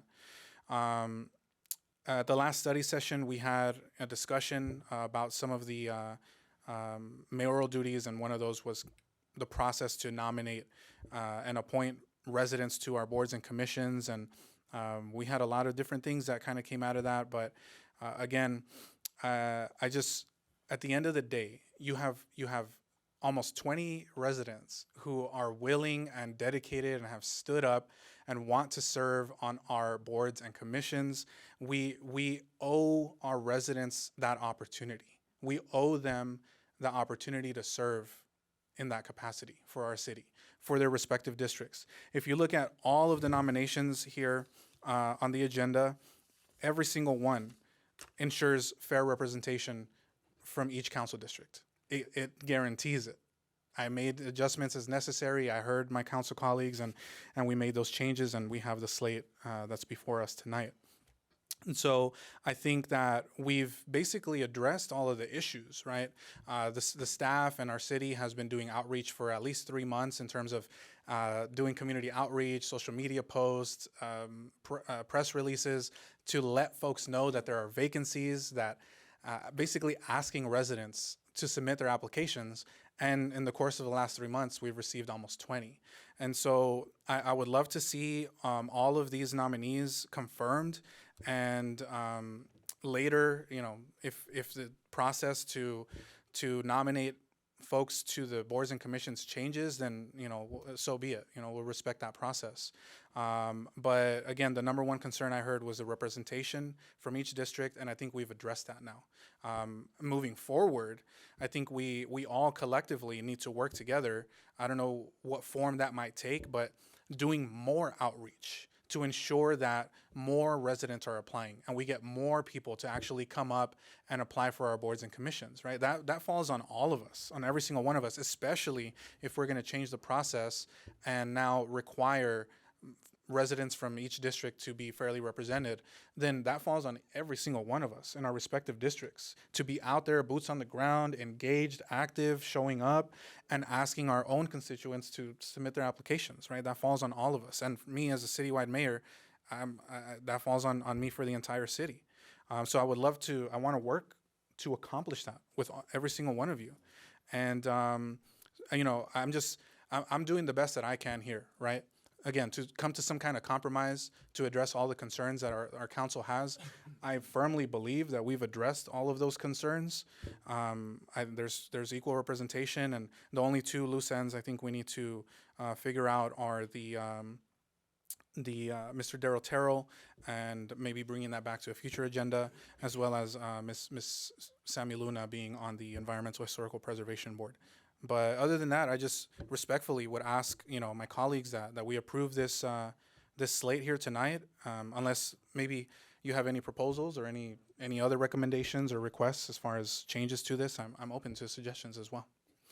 So next we have Mayor Pro Tem Delgado. So I just want to confirm, isn't Sammy Luna on for this particular thing on here? Mm-hmm. She is. She is. You are correct. Yeah, so that's not an issue. But That answers that. Thank you. What I would say is, again, these people are second to none. I absolutely support Darrell's appointment to the Planning Commission if everything works out with the backgrounds and Rule 110 and all that, if it pans out. And just to confirm, we are going to deliberate or talk about the mayoral duties, which would change this process. And I will tell you what you guys just witnessed is that process that we want. What we want as a council on that particular item is, however, we should have a say before this. So if we change it, I'm okay with this. If we change it to the way that we want it, which is we all have representation, we all get our choice, then you finish it up. I think that's fair. And we're not going to get anybody better than these folks on this particular slate. So moving forward tonight, we're going to talk about the way it's going to be done. And if it's done that way, the way we want it, I have no problem with that. Next we have Councilmember Santa Cruz. I motion to approve the appointments to various boards and commissions as presented. Mr. Mayor? Yes, Mr. Point City out, Attorney. I think Ms. Farah Pleasant may think she's being nominated for the Arts Commission, or she's expressed an interest to being appointed to the Arts Commission, and we have her down as a nominee for the Environmental Historic Committee. Just want to make sure that that's clarified. Thank you. Thank you, Mr. City Attorney. So there is a motion by Councilmember. Okay. Actually, before we get to that motion, we have a request to speak from Councilmember Bernard. No, I was just going to make the motion to approve the slate. Okay. Thank you. So a second. Are you okay with seconding? Okay. So a motion to approve the slate as proposed by Councilmember Baca Santa Cruz and a second from Councilmember Shalinda Bernard. Please call for a vote. Honorable Mayor, before you guys vote, again, I'm very sorry for the background check issue. All I would ask is that council consider that motion to approve the slate as long as that everybody passes the background check as prescribed in Policy 110, Section 4, which describes eligibility. That's how the motion was, the slate was presented to us, pending successful completion of background check for all applicants. I just wanted it read in record, please. Thank you. Thank you. Okay, please call for a vote, Madam Clerk.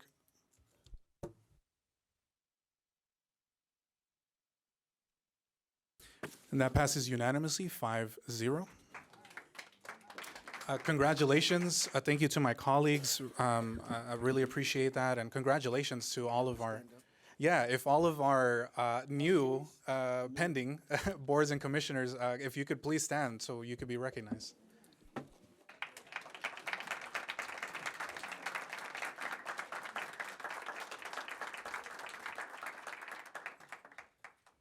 Congratulations. Alrighty. So we will move on to our next item here on the agenda, which is item H. H1 is ordinance regarding changes to the scope of the mayor's roles, duties, and responsibilities. And we have a report from our city attorney. This is like Groundhog Day for me. So what we're going to discuss tonight is the mayor's roles, duties, and responsibilities as set forth in our municipal code.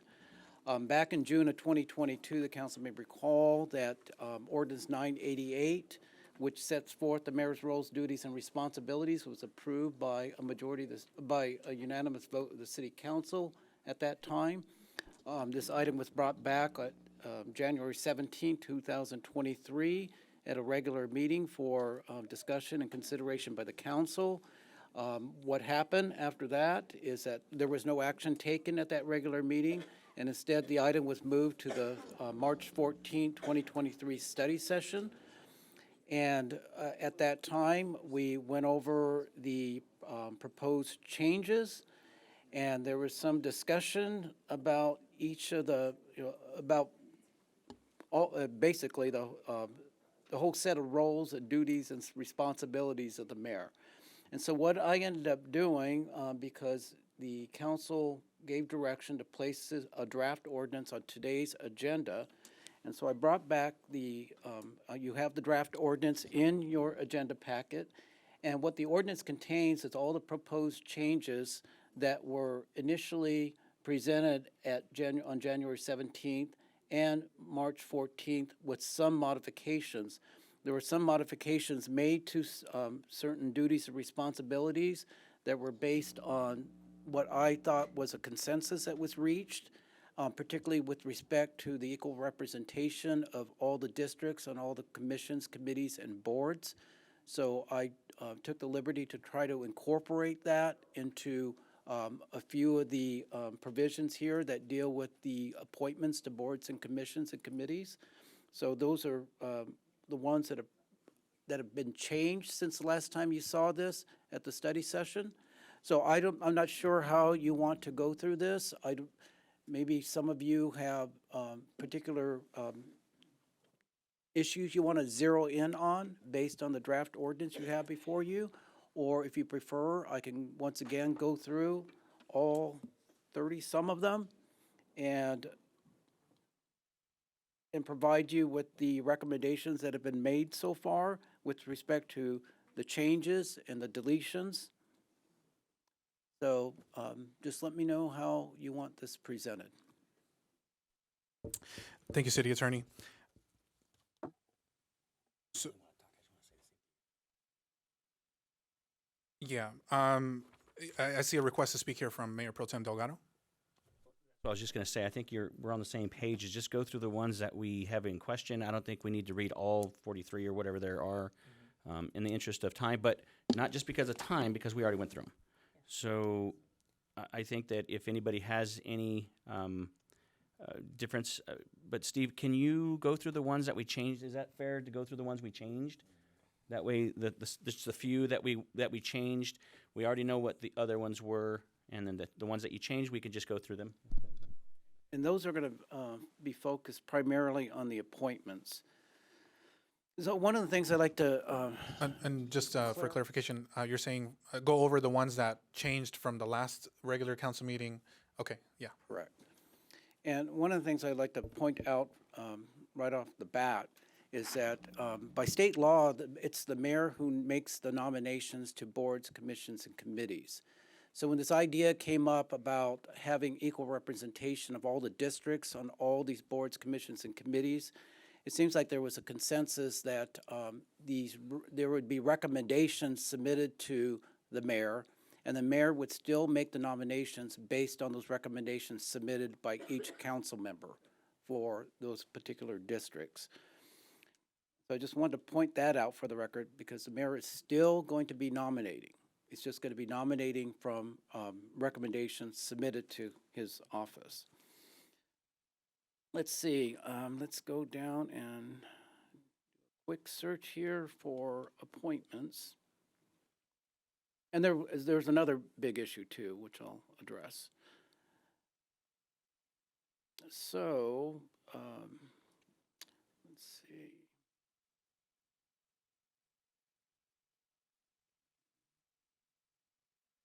You see. Nominating the mayor pro tem subject to a majority vote of the entire membership of the city council. That's already in your rules of procedure, so the recommendation is just basically keep it the same. But by eliminating it from the duties and responsibilities of the mayor, we just revert back to what is currently on the books.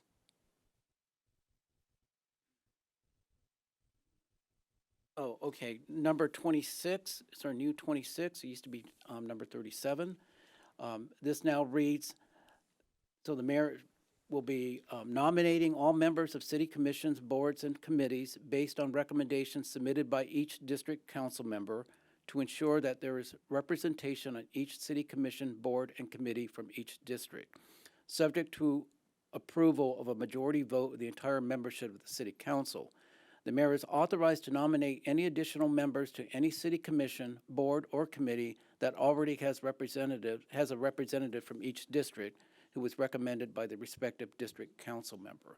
So once a board, commission, or committee has a representative from each district, if there's any more there, like a fifth one, sixth or seventh one, then the mayor is entitled to make those nominations for those additional seats. Number 27, which used to be number 38, it now is, the proposed amendment is that the mayor will be able to nominate alternate members to commissions and boards subject to approval by a majority of the city council. Number 28, this is new 28, old 39, making emergency appointments subject to ratification by the city council at a subsequent special meeting or a regular meeting of the city council. Number 29, this is a new 29, used to be 42, nominating persons to fill special vacancies subject to approval by the city council at a special meeting or a regular meeting of the city council. Number 30, used to be 44, establishing city council subcommittees and appointing all members to city council subcommittees subject to approval by the city council at a special meeting or regular meeting of city council. And forgive me, that remained the same. And here's the, so those all deal with nominating members to these commissions and committees. The other significant change has to do with the mayor's authority to place items on the agenda, and this is the new number 31. And again, I took the liberty to craft this language based on what I thought was a consensus that was reached by the city council. And this reads, and this will be your number 31, the mayor may place items on any agenda in the context of a noticed public meeting of the city council in the same manner as the other council members are required to follow in order to place items on an agenda. If an item is placed on an agenda by either a majority of the city council during a noticed public meeting of the city council or by the city manager, city attorney, or city clerk, it shall remain on the agenda and not be subject to unilateral removal by the mayor outside the context of a noticed public meeting of the city council, subject to the approval of a majority of the city council. So this basically means that the mayor just has to follow the same rules and any other council member has to follow in order to place an item on a future agenda. And that would require that the mayor make a motion to add an item to a future agenda, which has to be seconded and be approved by a majority of the city council. There was some discussion at the study session about the idea of the mayor just requiring an additional vote to place an item on the agenda. So that's something you guys may want to discuss and clarify today. So those are basically the ones that have been changed since January 17th. Thank you, City Attorney. So that concludes the staff report, and that brings us to council questions of staff. Mayor Pro Tem, do you have any questions here? You did clear it. It's from last time. Okay. Are there any other questions from the council for staff? If not, I do have a few questions for staff, mostly just for clarification on these, because there's several changes or proposed changes to the mayoral duties, and some of them I just want to make sure that it's clear, especially for the public, so that we know how things are actually going to work if these changes are implemented. So the first one, number one, serving as the primary liaison between the city and other jurisdictions unless otherwise designated by the mayor at any given time. It's proposed that let me go back and look at that. So it's proposed that be taken out completely. So the question, I guess, would be, who then will serve as the primary liaison for the city? It would depend on whether or not it affects a particular district. If it's citywide, then the default would be the mayor. But if it pertains, this does not preclude city council members from acting as a liaison between the city, their district, and other jurisdictions. Okay, thank you. Thank you for clarifying that. Yeah, and I have no issue whatsoever with council members being the primary liaison for issues in their district. I think that's how it should be, to be quite frank with you. So, okay, that clarifies that. Number two on here also is proposed to be completely eliminated. That's serving as a primary liaison between civic and local organizations. Essentially the same issue there. So I won't repeat all of that either. Number three, serving as chairperson on the city's disaster council. So that one is actually staying in here. That's correct. That is just changing the number that it's going to be here. So we'll skip over that one. I was looking at all of the staff reports from all of them, so may have gotten some of these a little mixed up, but they're essentially the same for the most part. Number six, the new number four, receiving all correspondence, telephone calls, emails, or other forms of communications directed to the city's chief elected official or mayor. Of such communication simultaneously provided or conveyed to each council member whose district is affected, impacted, or referenced in the subject communication, so that said council members are afforded the opportunity to respond accordingly to any requested actions in lieu of the mayor. So my question is specifically to those last 5 words there, in lieu of the mayor. So I guess just what we do now, if a constituent calls to the city clerk's office, the city clerk's office all works for all of us, right? Not just for one particular member of the council. So, and if an issue comes up, we can open up CRMs, we can open up cases to try to address residents' concerns. So can you clarify what that means in lieu of the mayor? Like, let's say a constituent from District 3 calls in and wants to report a pothole or a homeless encampment.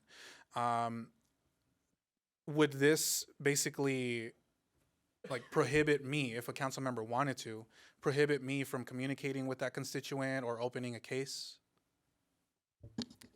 If you get a call from somebody from District 3 complaining about a pothole in District 3, if you get a call or an email, then that would have to be forwarded to the District 3 council member to provide the District 3 council member an opportunity to respond to that particular complaint. Okay. And that would assume that the constituent calls in and says, I'm a resident of District 3, or they're willing to give their address and then staff looks it up. What about a situation where we don't know their address, we don't know where they live, they just call, they have an issue, and it Like, has let's to be say, addressed? for instance, somebody from District 3 calls and complains about potholes throughout the entire city. Then that affects all districts. It affects a city on a citywide basis. So in that situation, I would imagine that the mayor would respond. Okay. I only ask because I want to make sure where it's clear. I don't want to be in a situation where someone is calling about a pothole or a homeless encampment and a council member essentially doesn't allow me to help the constituent. I don't want that to happen because ultimately we need to just address the issue. We need to fix the problem and the reason why they're calling. So thank you for clarifying that. I'll still be able to, along with the council member, assist the constituent. So number 7, proposing that be taken out. Serving as a primary liaison or primary spokesperson for the city on all matters affecting the city, regardless of the affected district. It's being proposed that be taken out completely. So again, it's very similar, and I hate to just repeat it because it almost sounds like the same question, but how would this, in practice, how would this look if it's adopted? Well, again, this refers back to the affected district. So if the issue has something to do with a particular district, then that district council member would be the person to serve as a primary spokesperson on that issue occurring within their district. If it's, again, an issue that is affecting, this, impacting the city on a citywide basis, then the default would be the mayor. Okay, thank you. A lot of these are very repetitive. Number 8, presiding over all press conferences on behalf of the city regarding issues affecting the entire city unless otherwise designated by the mayor at any given time. This shall not preclude individual council members from presiding over press conferences regarding issues affecting their districts, even though the issue may affect other districts as well. So same question, this one, if adopted and implemented, how would this look in practice? Let's say there's a press conference that happens because there's some disaster, an emergency that happens somewhere in the city.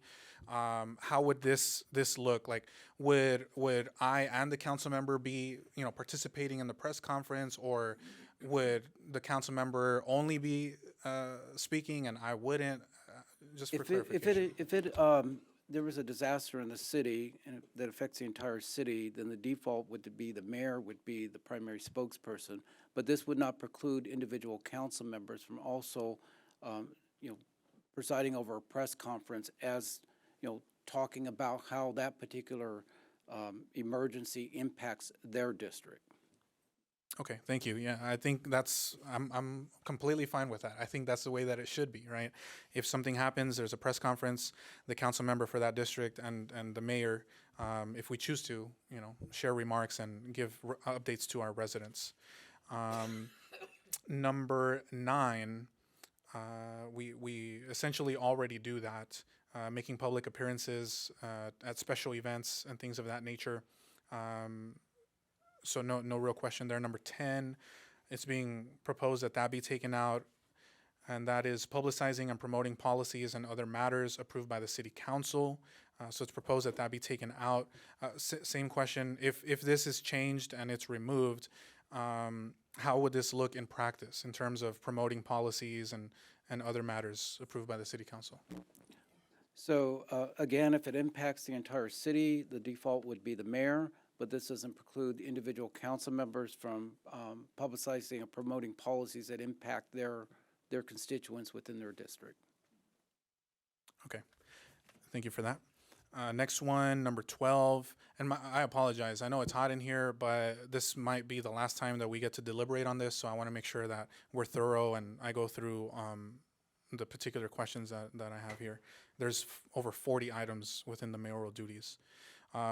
Number 12 is representing the city on the above matters and other matters of general concern to the city via broadcast media, while permitting council members to engage with the broadcast media to represent their districts on any matters affecting their district. So how would that look in practice? Is that, giving statements or quotes to like the press enterprise, for example, or what exactly does this one mean? Again, the mayor will have the authority to, comment on matters of general concern impacting the entire city. And again, this doesn't preclude individual district council members from, communicating their same concerns to the broadcast media with respect to how that matter affects their district. So what we're seeing is that in most of these cases, the mayor still serves as a default spokesperson for media purposes, for getting out information on all items affecting the entire city. But it does not preclude individual council members from talking through the broadcast media or to reporters or holding press conferences to describe or discuss how those matters affect their districts. Thank you, sir. Next one, number 13, approving the issuance of city proclamations and signing all proclamations that have received confirmation of support by at least 2 council members. It's proposed that that be taken out, so no longer will it be 2 council members. Now it would be a majority of the city council at a noticed public meeting of the city council or recommended by the city manager. This one I'm slightly okay with, but I have some concerns because of how it might play out procedurally. Today was actually an example, right? Where today was World Down Syndrome Day, and we had a constituent that requested, that the city recognize that, but it happened after the agenda was posted, so we couldn't put it on the special recognitions. So my only concern would be like the timing. Say we want to issue a proclamation for like a deputy or something, or we want to issue a proclamation for something else, and the timing doesn't work out, right? Because it takes a long time to put items on the agenda, to get it approved. We only have 2 regular meetings in a month. So my only concern would be that we would have requests come in for proclamations and we wouldn't be able to fulfill it on time because we just don't have council meetings before then, That's my only concern with this one. So I think like a compromise and a middle ground on this one would be to still require for proclamations, still require a majority approval, but to do that, via email or a phone call or something to get consensus from staff, right? I just think requiring it on city council would be an issue essentially. So I guess, do you see any issues with that, or could we essentially just maybe leave it as is? I think that's kind of what we do right now. That's Number 13. Yeah, that's up to you guys. No, old number 13, which is new number 9. Yeah, old number 13, new number 9. So I'm okay with, and here's my only thing with that is I just don't want to be surprised that my name's on something that I did not approve. So what we're doing now works, and I think if we left it, approving the issuance of city proclamations and signing all proclamations. So this is the mayor's duties that have received confirmation of support. There's 2 council members. Majority of the city council. Can we just, which is the majority? So are we really, the only thing we're The notice at a meeting. Yeah, it's almost the same thing. It would still require a majority, except the proposed change is to only be able to do that on an agenda. So that's the one I have issue with. Right? I'm okay Yeah. with that. But we have the recommended by the city manager, so we could just go to our city manager and get it on. There is an out here. There is a. Yeah, I get that, but I also don't want to put our city manager in a difficult situation where maybe a majority doesn't agree with the proclamation. I think it probably should just be on the council, not on the city manager. I mean, I have no issue with that if the city manager wants to do that, but if that's my only, I guess, request. It's at the purview of the council, so I think the suggested strikeout is at a notice public meeting. Yes. Okay, I'm So proposing I that. think you guys the majority need to say yes or no on this one. Okay. To put the item on the agenda. Okay, so Yeah. then you need to motion that line, number 5 be amended, Number 9. and then the new number 9 be amended, and then get a second and get us to vote so that this ordinance can continue. So can we do that since all 40-something mayoral duties are all within the same ordinance? Can we do that? Can we change it by a motion right now, just a single item? Yes. We can? Yes. Okay. I'll keep track of all this, and then I'm going to ask for a for an action for the entire ordinance. Okay, okay, thank you for that. At this time, then, I make a motion to approve the new number 9 in the mayor's duties, as stated in the agenda, but take out the part that says at a notice public meeting of the city council. Approve it as written, except for the words at a notice public meeting of the city council. So this is going to, since a majority will be basically taking action outside the context of a public meeting, this will be interpreted to mean that it takes a majority to add the item to the agenda, rather than decide the merits of whether or not the person is deserving of a proclamation. So that's how this would be interpreted. So take a majority to add this item to an agenda, but not at an open public meeting. Can you rewrite it to where I think you understand what we're looking for? And that is the majority puts a We can have a proclamation. form. Like we have a form for calling special meetings.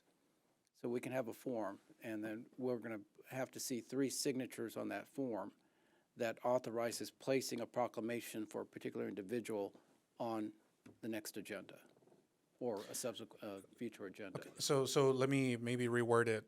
I get what you're saying, so let me try to reword my motion. So then I make a motion to amend the issuance of city proclamations and signing all proclamations by simple concurrence of a majority of the council, or recommended by the city manager. To place on a future agenda. No, just a simple, kind of like just. Yeah, that's not actually in the. No, we don't. Yeah, we don't want to have to put it on an agenda. Yeah, my only concern is that that may appear that we're taking action outside the context of a public meeting, but the Brown Act allows, more than a majority to decide what to put on an agenda, but the final action has to take place at an open meeting. So how do we do it now? If I wanted to request the way you suggested it is fine. Yeah. So we could, if a majority of the council, let's give an example. If I wanted to issue a proclamation, then could city staff, like the city clerk's office, just send an email out to the council and see if there's a majority in favor of issuing the proclamation? In favor of placing the item on the agenda, because the final action on issuing the proclamation has to take place in the context of a meeting. So basically, you're going to get what you want by getting the item on the agenda. Once it's on there, there's going to be a proclamation presented by staff, maybe a staff report, and the item's on there. I think what the mayor is saying is sometimes we won't have time, like tonight. We won't have time to put that on the agenda, so how would we do that? You do it as an urgency item. So the urgency item requires that if the council determines that this issue came up after the posting of the agenda, like today's issue, after the posting of the agenda, we just learned about it today, and we need to take action on it before the next regularly scheduled meeting because it's probably going to be passed, then you can formally add it to the agenda and take action on it.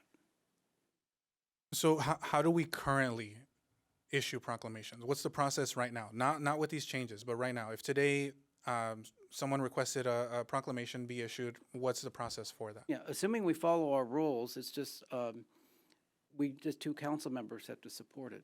Yeah, but it's not required to be in a council meeting, like a formal vote in a council We meeting. don't issue proclamations, council. Because thought we do. we've been here for a while, and whenever we issue proclamations, we just get like an email from staff and says, hey, are you okay with it? And if there's a majority that agrees, then we issue the proclamation.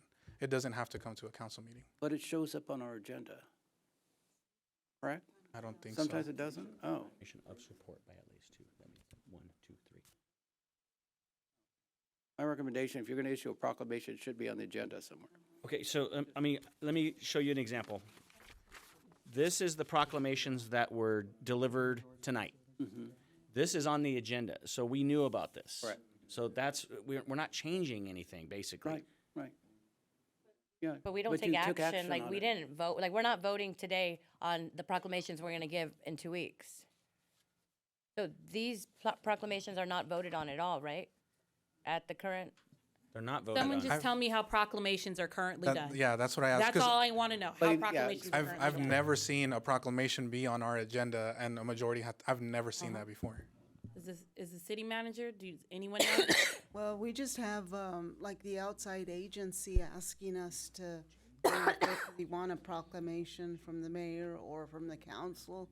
So then, council staff emails the council and says, you know, do you want it on the, it might be one just to hand out at an event.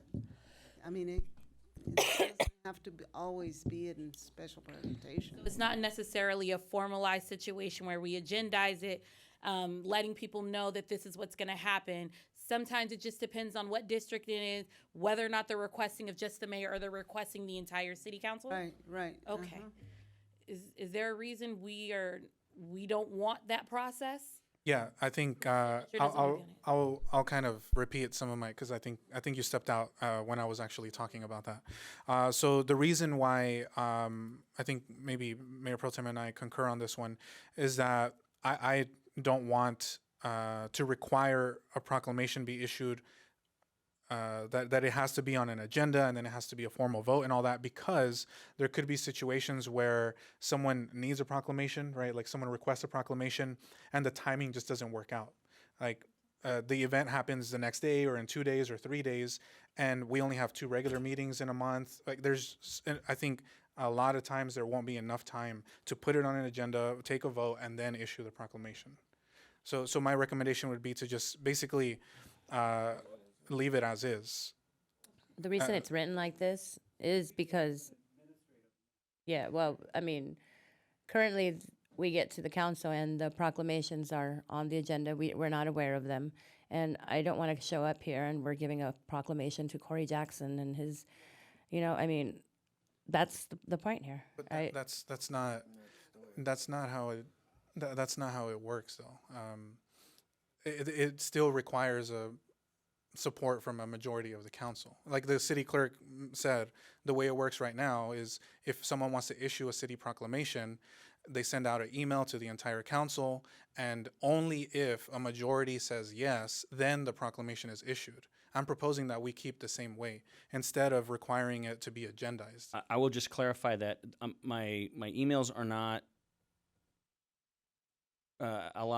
giving me permission for the actual proclamation. It's for my signature. Same. So that's what when you guys email me, you're saying, can I put your signature on this proclamation? So how does the proclamation Get approved. get forwarded? So if I say, it's not happening on mine, and then another council member says no, that means the proclamation doesn't go through? We have so many ways it can come through. We I think have that's so why we're many clarifying it, though. So many requests for proclamations, and we let you know that there's a proclamation coming through. I read they every want one it, of them. Yeah, they want it handed out on Sunday. Sunday at church, and so we draft one up. Staff drafts one up, and we, sometimes it's a mayoral proclamation, so we request I a have signature. I have one clarifying question then. So say, for instance, I don't want my signature on it. Mhm. Does the proclamation still go through? Or does it require a majority or no? So say, for instance, nobody agrees except the mayor, just say. It's a mayoral. Yeah. Because so the one that was given tonight for the little girl that has Down syndrome, that was a mayoral proclamation, wasn't it? So the rest of us didn't sign it. It was just him because they requested it last minute. So yeah, it would then be, if we don't agree to it, then it would just be a mayoral proclamation. Not from the city of Moreno Valley. It would be from the mayor of the city of Moreno Valley.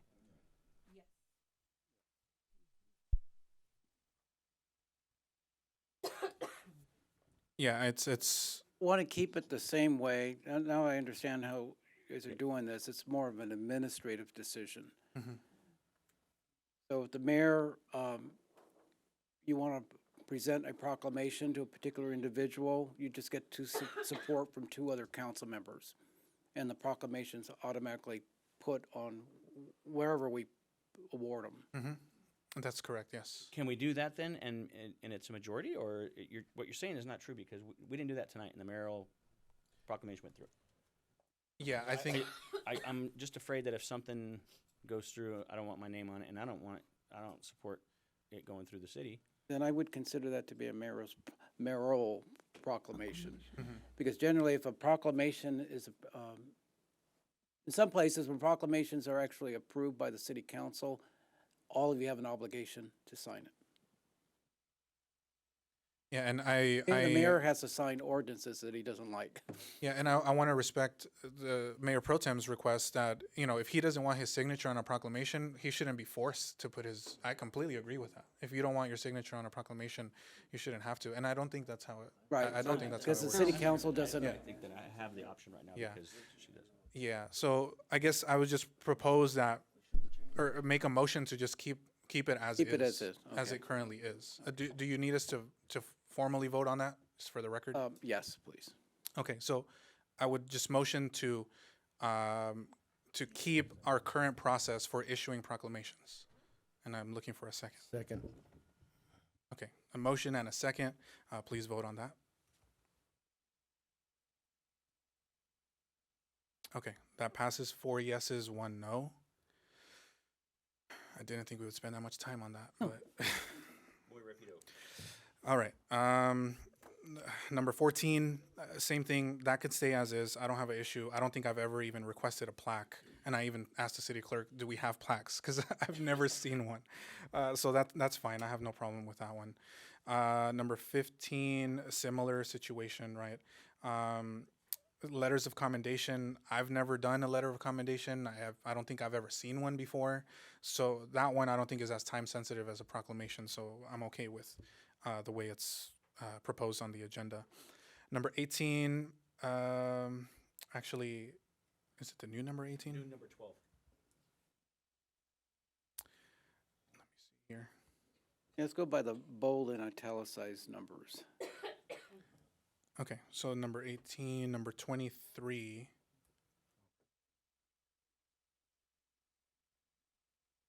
Presenting all proclamations, plaques, letters of commendation, keys to the city, unless the mayor designates or approves a designation of a council member or the city official to make the subject presentation.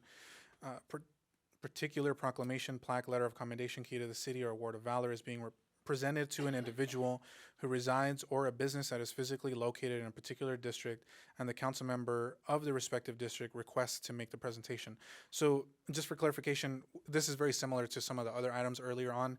So if this is adopted, essentially, if there's a proclamation or a key to the city or letter of commendation, and it happens to be in a particular council district, both the council member and myself could both present it, and that's essentially what this Yes. means, right? Okay, thank you.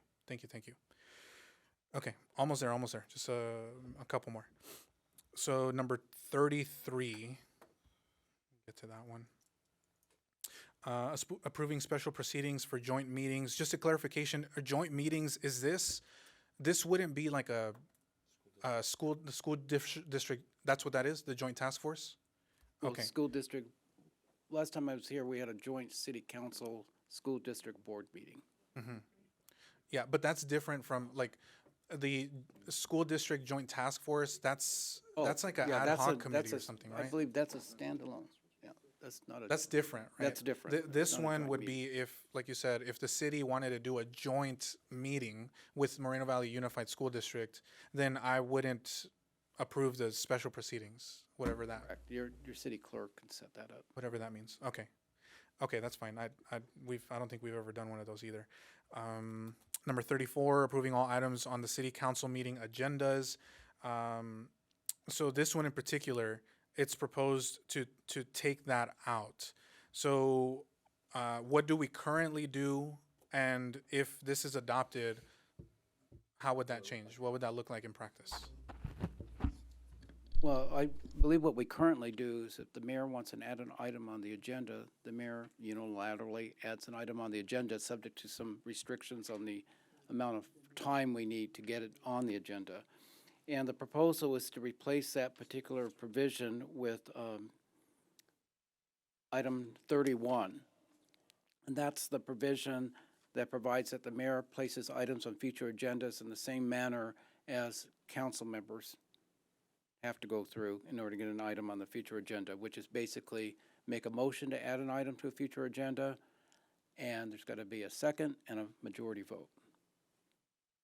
Okay, thank you for clarifying. So on this one in particular, I did bring this up at the study session because, I mean, for as long as I can remember, the mayor, city manager, city attorney, city clerk, and a majority of a council can put items on the agenda. So the proposal is to take away the mayor's ability to put an item on the agenda. I quite honestly, I don't really support that unless we come to some kind of consensus. Why? Because I'll just point back to the election, right? The residents of our city voted, in this case, for me to serve as mayor. It was about 10,700 residents that cast their ballots and voted for me. And I just want to make sure that they have a opportunity to have their voices heard, right? They elected me here so that I can propose ideas, I can bring forth programs and suggestions. And I'm not very supportive of taking away my ability to put items on the agenda. So I'm proposing a compromise, which actually was in place when I first got elected, but it was changed. So my compromise would be that the mayor still have the ability to put items on the agenda, but that we reduce the requirement. The current requirement to agendize items is that it has to be done by 3 members of the council in a public meeting. So my compromise, my proposal here that I'm hoping to come to some kind of middle ground with my colleagues here is that the mayor still maintain the ability to add items to the agenda, and that we reduce the requirement from 3 council members down to only 2 council members to put items on an agenda. And further reasoning for that is that those respective districts that are in the minority, right? If there's 2 districts that are in the minority when it comes to putting an item on the agenda, they're effectively being silenced if a majority says that they don't want an item on the agenda. I think that at a minimum, a minority of the council should be able to put an item on an agenda, and then if a majority doesn't want to move forward or disagrees, then vote it down. But what I don't want and what I don't agree with is completely silencing those districts, silencing those residents, and not even having an opportunity to have public discourse, to have a deliberation, to have debate. And then if you want to vote it down, if a majority wants to vote it down, then so be it. But we should at a minimum be able to have a conversation about that item and then take a vote on it. So that's my proposal there, and I want to hear from my colleagues as far as coming to a middle ground. So I do see a request here from Councilmember Bernard. So approving all items on city council agendas, city council meeting agendas, that is striked out. So essentially, you're fine with that, with having that removed. All you're requesting is at number 31, that we change it from a majority city council to a simple majority of 2? Because that means that you at that point are part of the city council, so you will be making requests at the meeting, like the rest of us, to add things to the agenda. So you're requesting to go from 3, which would be a majority, to a simple majority of 2. I am amenable to that, yes. I would agree to that. I think that that's the most fair way to add items to the agenda. Okay, go ahead. Does anybody else have an issue with that? Next, I have Mayor Pro Tem Delgado. I want clarification because what you're saying, though, is on a Monday and the mayor wants to put something on the agenda for that Wednesday for review, right? For the publishing of Thursday. We actually can't, but there's a 14-day rule if staff wants to. currently, if I want to add an item to the agenda as mayor unilaterally, I have to let staff know 14 days in Correct. advance. Okay, so, but that's all on your own.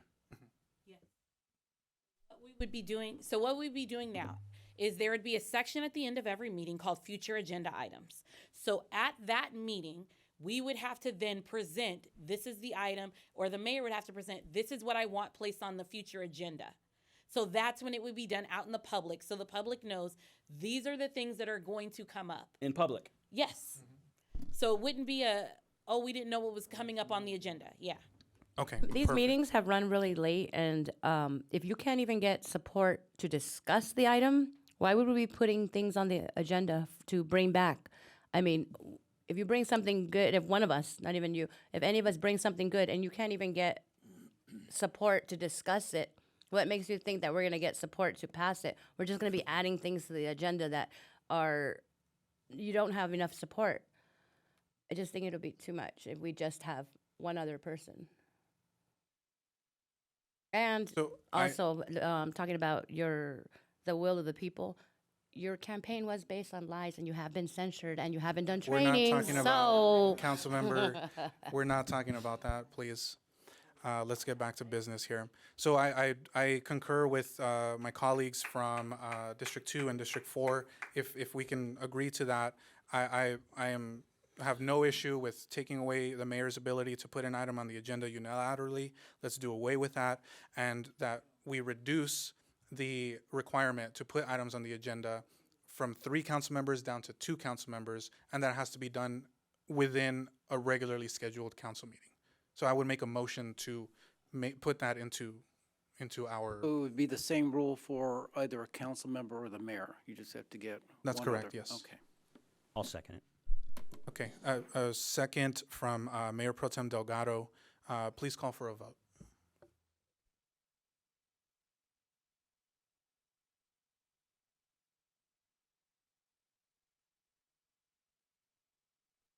Okay, and that passes 4 yeses and 1 no. Okay, I'm down to the last 2 here. Promise, almost done, because I know all of us want to get home. We're a little hot in here. So that was number 34. The last one I have here is, or second to last, is item 37, appointing all members.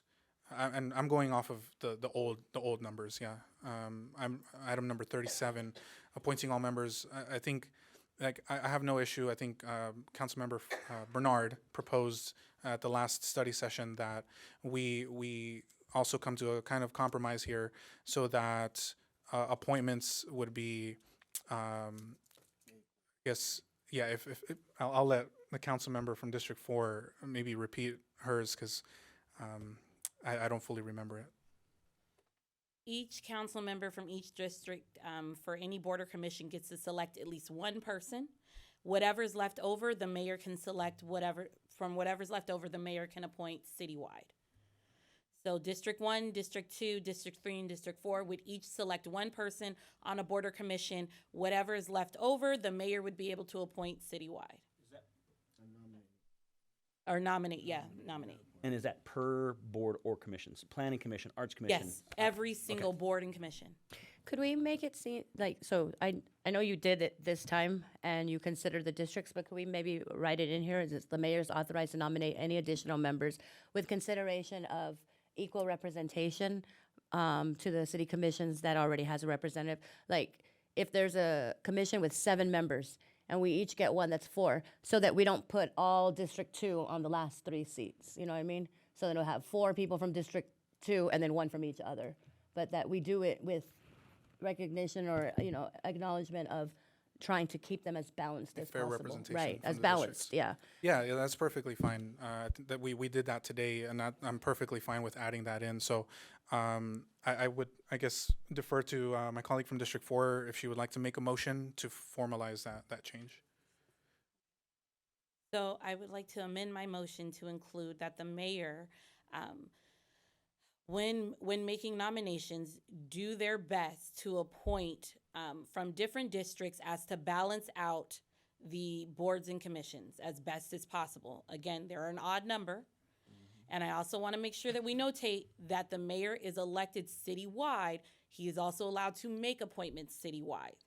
He will do his best, but if he does not, he is allowed to appoint citywide. Okay, thank you for that, and I'll second that. Or a second from Councilmember Marquez here. Please vote.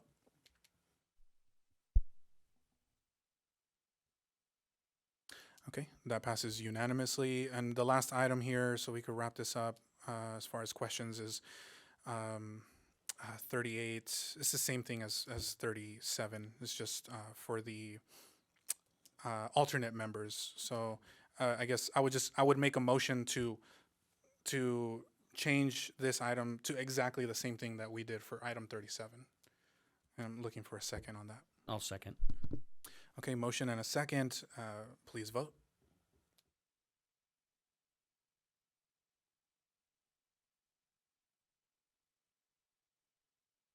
And that passes unanimously as well.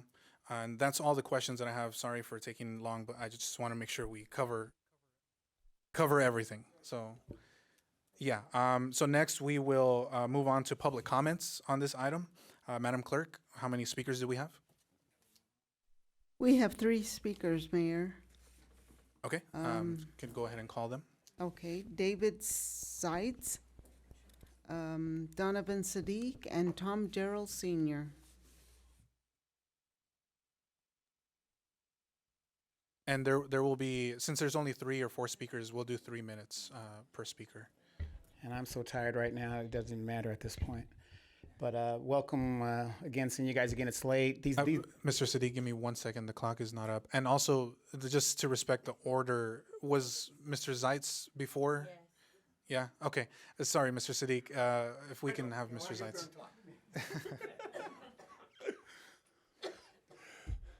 Good evening. Been a very long meeting. I'm glad that the council got together and worked out these hashes.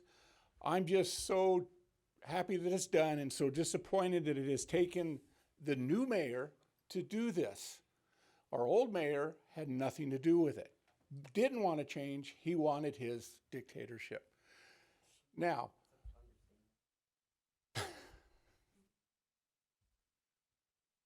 back to it though, but like I said, I'm glad we've worked this all out. Things are going. What I'd like to also bring up, maybe on a never agenda when it comes to what city council can do, is possibly put a cost limitations on campaign funds. That way you can get a normal resident to come in and be able to run and not have corporations and developers and everything buy the seats. That way you get some people up there that actually live in the city and are not obligated to people. Again, back to, get my train of thought back.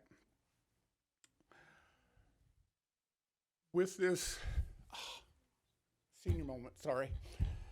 Stand here like an idiot. Left my notebook in the back. Okay. We can stay here till midnight if you like. Huh? What's that? We can stay here till midnight if you like. No, it's okay. I'm good. Just like I said, I'm glad that it's probably done and it's done correctly. And there's concessions with it. I do think we should stop the bickering on the diocese. Again, I do feel that it was a good thing that it was done, and the mayor has stepped up and done it with the support of the council or vice versa. In that stating what he said, he was elected to this job. If you are hired or elected or put into a job, you don't go into the job in 6 months as a deputy and then turned around and says, nope, that's not your job anymore. You're hired to do this job. You've been put into this to do this job. I think it needed to be done. I think what we should have done was set this up so when the new mayor comes in, knowing he's coming into this office, what his duties are, and not have them changed on him once he gets in here. I think that's irresponsible, unethical, but it's a good thing that it is done. So in the future, if we want to make these drastic changes, we should consider these people have been elected to these positions, and when the people voted, they knew what power they had. And to step on that, then you're becoming the dictator. Okay? You guys have a good evening. Donovan Sadiq, followed by Tom Gerald Sr., followed by Roy Bleckard. Man, I was having a senior moment there too. These things are going along. They should be no more than 2.5 hours if we know what we're doing. But in regard to that, yeah, I'm glad this got resolved as well. But you know, Mayor, you're always saying that, and I just kind of happen to notice that you're always saying that you were elected by a certain group of people. If you're elected the mayor, you represent everybody. Doesn't matter if I didn't vote for you or not. You're supposed to represent everybody. And I'm in District 1, which is a area that I live in District 1. Edgemont is a very lowly, unincorporated area, whatever you want to call it. So we don't get a lot of representation. A lot of our resources were taken out of that area for the benefit of the growth of the city, as you may know. So you're supposed to represent me as well. So when it comes to the planning commissions and all that other stuff, you should be looking out for the represented areas, especially. You know, I mean, I get offended when I see people from the Moreno Beach Drive talking about our architecture in the streets isn't correct. And I've got people in my neighborhood that don't even have sidewalks to walk on. Do you see what I'm saying? So there's a disconnect there. So if you're going to be the mayor, you represent everybody. It doesn't matter who voted for you, who didn't vote for you. Now you're the mayor. And like I said, I hate to lecture, I hate to beat you up, but you got to understand, you're a little young, you've got to understand, you represent everybody, not just these people who voted for you. And if that's how you're talking, you're kind of sounding like a pay for play. Well, you elected me, so I got to represent these people over here because I know Jimmy Joe over there, I know he voted for me, so I got to make sure he gets what he wants to get. No, it doesn't work that way. I don't expect Ed Delgado to do anything for me because he's not my representative. I don't. My representative is Lena Abaca Santa Cruz. But when this position was incorporated to have a elected mayor, that mayor was supposed to be at large for everybody. So you got to stop with this, the people that elected me, whatever. It doesn't matter at this point. You're the mayor. Move it forward. I'm glad that you're starting to learn to compromise. That's important. You've got to compromise because you're not going to get 100% of anything in the world. So you're learning that. I'm giving you props on that. You've got some great people up there to learn from. Not everybody's a dictator. You could be a dictator all you want, but let me tell you, there's a guy named recently in history named Muammar Gaddafi. Look what happened to him. You know, so you got to be careful in what you want to do and how you want to ram things through. Continue to work on a compromise and fix these problems that you were elected to fix. Thank you. Tom Gerald Sr., followed by Roy Bleckard and Luis Palomares.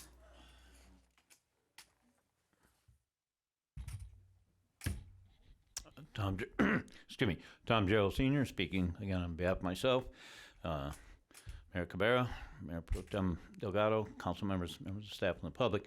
Thanks for the opportunity to speak. And before I begin, allow me, I want to give some kudos to our city attorney. I was thinking as he was speaking, I've heard a lot of them say a lot over the years, but I don't remember the quality of presentation and the in-depth explanation in a sense that the average citizen could understand it. And I really want to commend our city attorney. He does a wonderful job, and I thank him. And I also want to commend council members Elena Baca Santa Cruz and Shalina Bernard for a lot of good input. You're the kind of newbies on the council, and you've come up with some really good stuff. I'm very impressed. So I'm not saying that I'm not for any appointments or anything. I don't have any projects coming to you guys. So I just like your stuff. You're doing a good job, and I encourage you, whether you get, you sway the council or not, continue doing what you're doing. Giving a lot of good insight. Councils change, majorities change, policies change. And Mayor, things are different now than it was with your predecessor. And he bluntly had a different majority.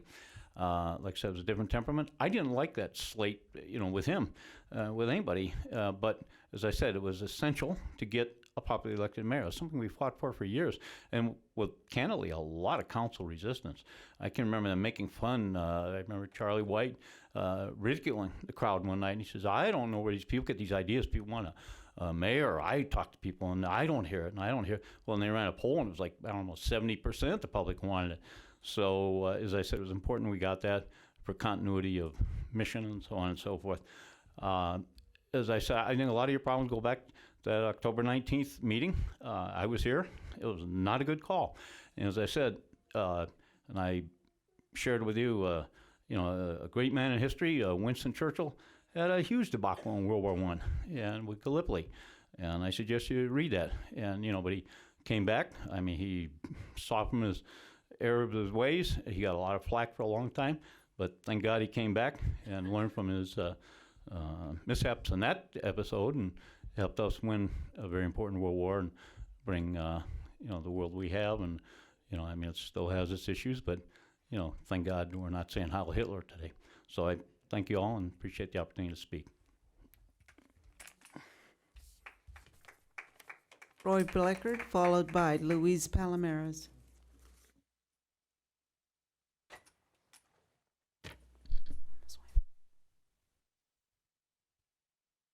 Can we please spend 6 more hours talking about freaking proclamations? This shows exactly what the problem is in this city.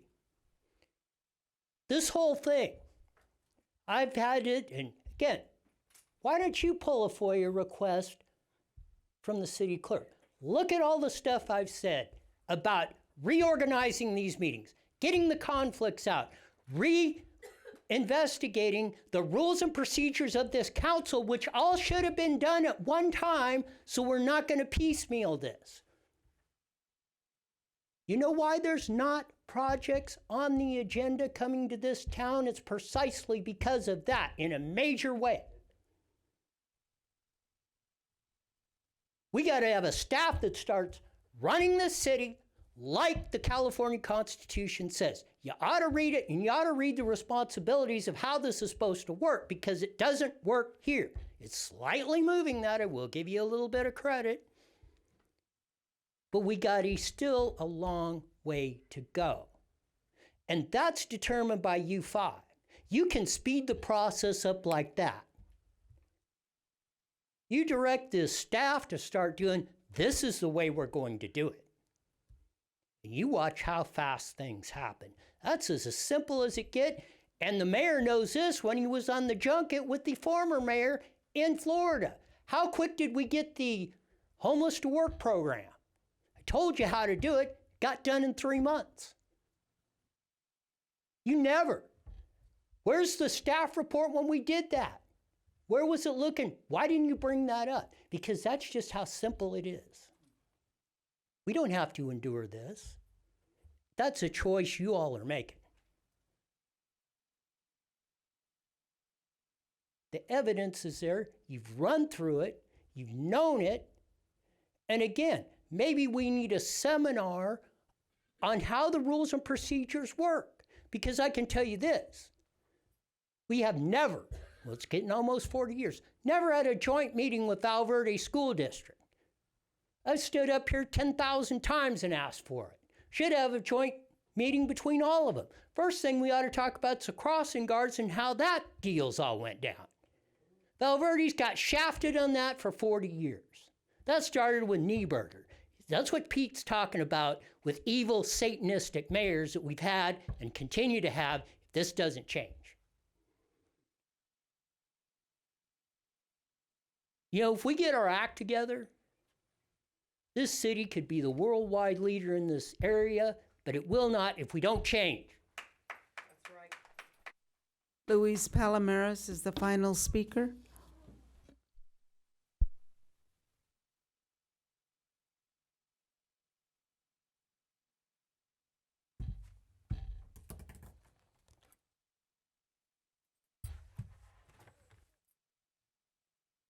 Hold on. Give me a minute. Wow. Ah, give me a minute. Don't start the clock. Sorry, guys. I got stuck here.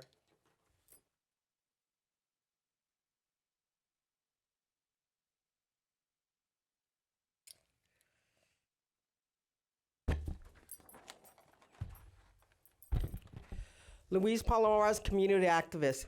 Now I know how it works. All you got to do is compromise, flip it, change it up, Cabrera, the way you want to get what you want. You finally push this council to the brinks because they're tired of being here 5 hours later, and you stacking the agenda. That's right. You don't want them to change anything about the mayoral duties, but they compromised with you today, and you got a little bit of what you wanted. And as far as the commissioners and the board, they're great people. I'm glad. Congratulations. But you kept on going. Come, don't worry, we're going to get it this time. Shame on you. I think at the last council meeting 2 weeks ago, we were talking about give us time. You were talking about the, spreading it. They were talking about spreading it evenly, but they were talking about time. You didn't give them time. You put this on the agenda on Thursday. You didn't give them no time. And wow. As far as Corey Jackson, are you getting ready to give him a proclamation?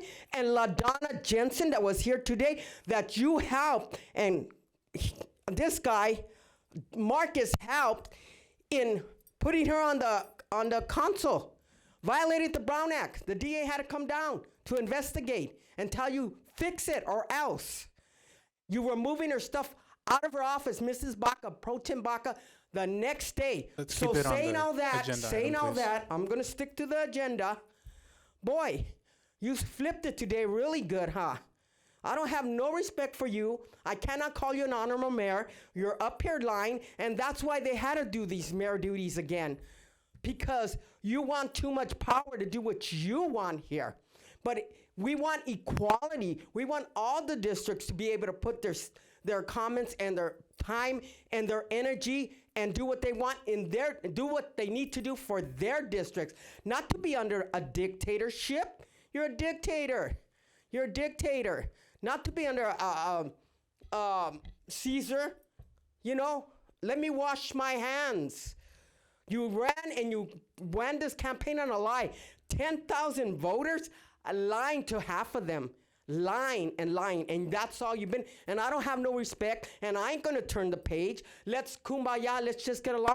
When this guy, Marcus, said, oh, I'm glad they're gone, Mayor Pro Tem and Dr. Carla Thornton, I'm glad they're gone, meaning I'm glad they died, because that's what happened. That's why they're gone.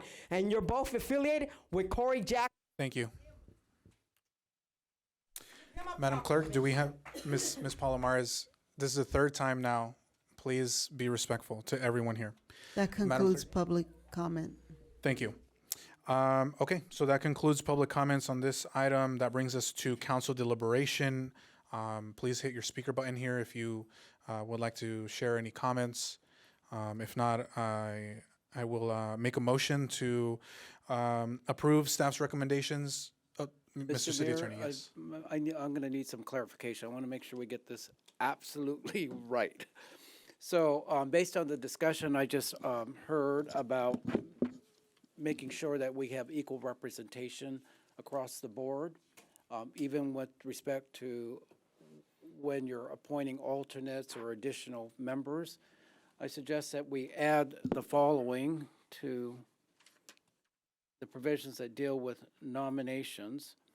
So, number 26 would read, nominating all members of city commissions, boards, and committees based on recommendations submitted by each district council member to ensure that there is representation on each city commission, board, and committee from each district, subject to approval of a majority vote of the entire membership of the city council.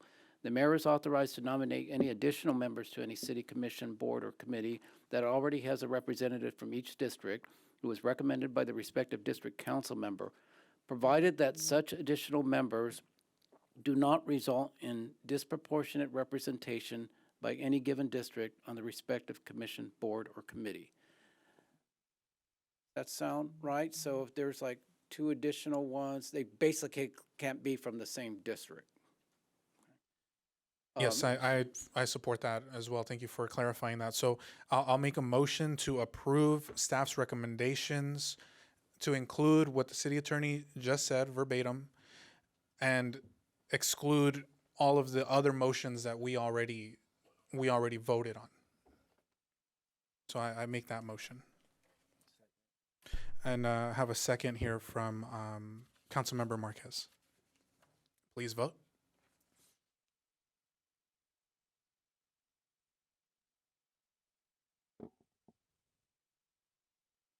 And that passes unanimously, 5-0.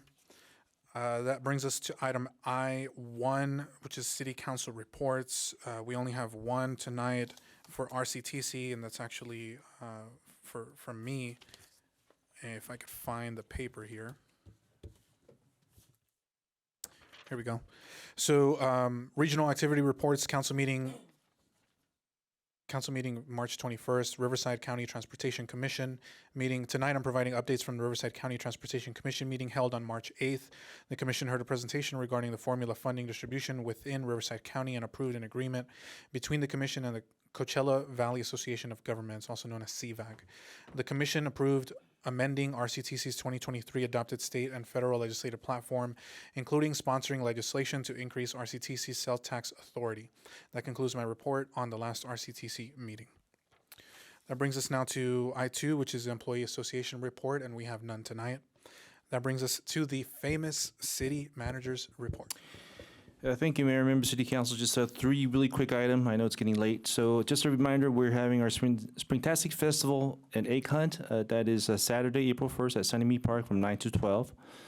Second item is that later that evening, we're having our first Flashlight Egg Scramble, which is from 6:30 to 9 p.m. It's going to be at La Salle Sports Park.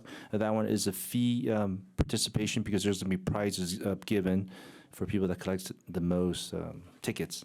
And finally, just a reminder, March 31st, it is Cesar Chavez Day, and the City Hall is closed. And I would thank the council, mayor and council, for supporting the closure. So all the employees are pretty happy about that as well. So thank you very much.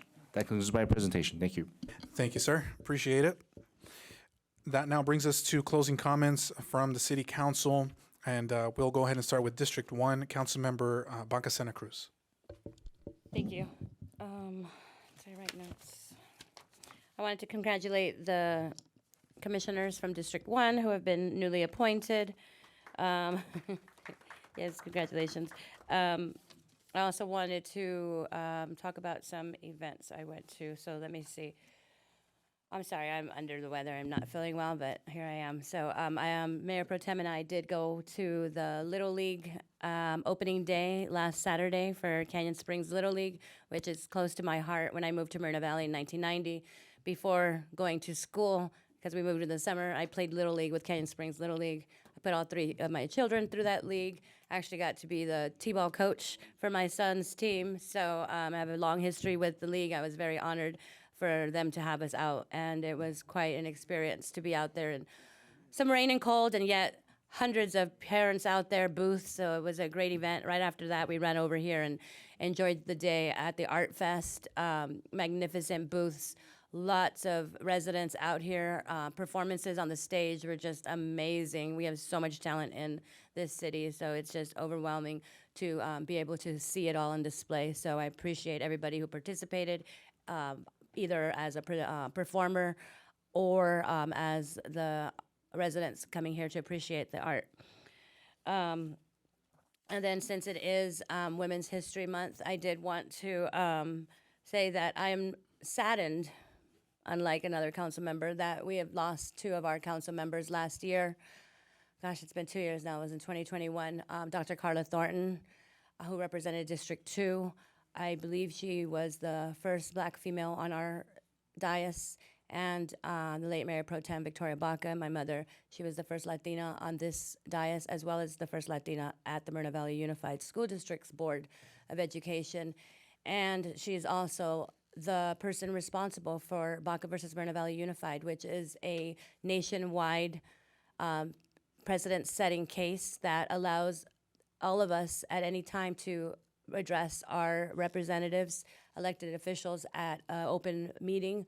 So I just want to put that out there and say that we have wonderful women throughout the nation, but especially here in Moreno Valley, and two of them we recently lost. And I just want to acknowledge their contributions to our city, and as well as their work, not just here on the dais, but throughout the community as an educator, as an advocate, and as mothers. So I just want to say that for Women's History Month. And I think that, one more thing. I did leave early a few weeks ago, and I did hear that we would like to discuss talking about days that we meet, because recently we did have to open up public comments back up because some people had to go to the school board because there's a lot of issues happening over at the school. Even some of our officers have gone over recently to speak to the school boards. So I would like to accept the offer to bring back to a future meeting the discussion on the day and times that we meet. So that'll be it. Thank you. Thank you. Next, we have closing comments from Councilmember David Marquez. I'll make this quick. I want to congratulate all the appointees tonight from our committees. Way overdue.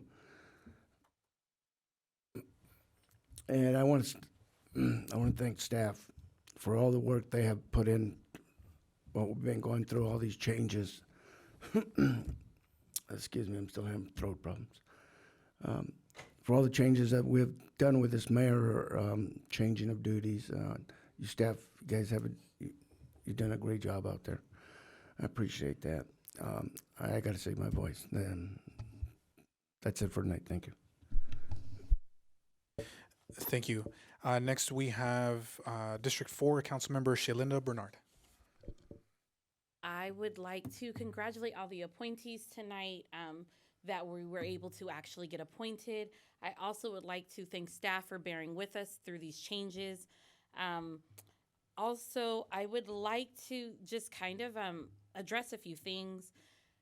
I get numerous emails, text messages, conversations. There seems to be this thing where there's this misconception that for whatever reason, your city council doesn't get along or that we don't like each other. What you see happening up here is a healthy discussion. What you see happening are adults being able to sit in the room, have a conversation, figure it out, and do what's best for the city overall. So I just wanted to put that out there. None of us in general do not like each other. Like, we leave out of here and they will walk me to my car. We can go and we can have Starbucks. Like, we don't have an issue. So I would really like to stop that misconception and that narrative. What you see are discussions that the public has requested for years, actually. The public has requested a lot of what you're seeing happening up here. And now that it's happening, what I'm noticing is the same people that wanted it to happen are now having an issue with it. And I'm sorry, but this is the way the new city council is going to run. And we're working out all the kinks. And with that, I also just want to say we had our art festival. It was a lot of fun. It was well attended. Can't wait for the next one. And with that, everybody, please have a good night. Thank you, Councilmember. Next, we have closing comments from Mayor Pro Tem Delgado. Thank you. I'll echo the congratulatory comments about the commissions and boards. I told you that they're great. Great people, and I can't believe we have that many great people that will be serving on our boards and commissions. And I do appreciate the mayor, and I say that because honestly, I had reservations that you would be flexible and amenable to compromise, and you did. Not just today, but you're trying, and I personally appreciate that. I know that there's a lot of people that don't care, but I do care. And like Councilmember Bernard said, this is a new council, and we're moving forward. I think everybody that has been here for a long time, the Bleckerts, Tom Gerald, Sadiq, I think that you guys recognize that this is a new council, and we are moving forward, so I appreciate that.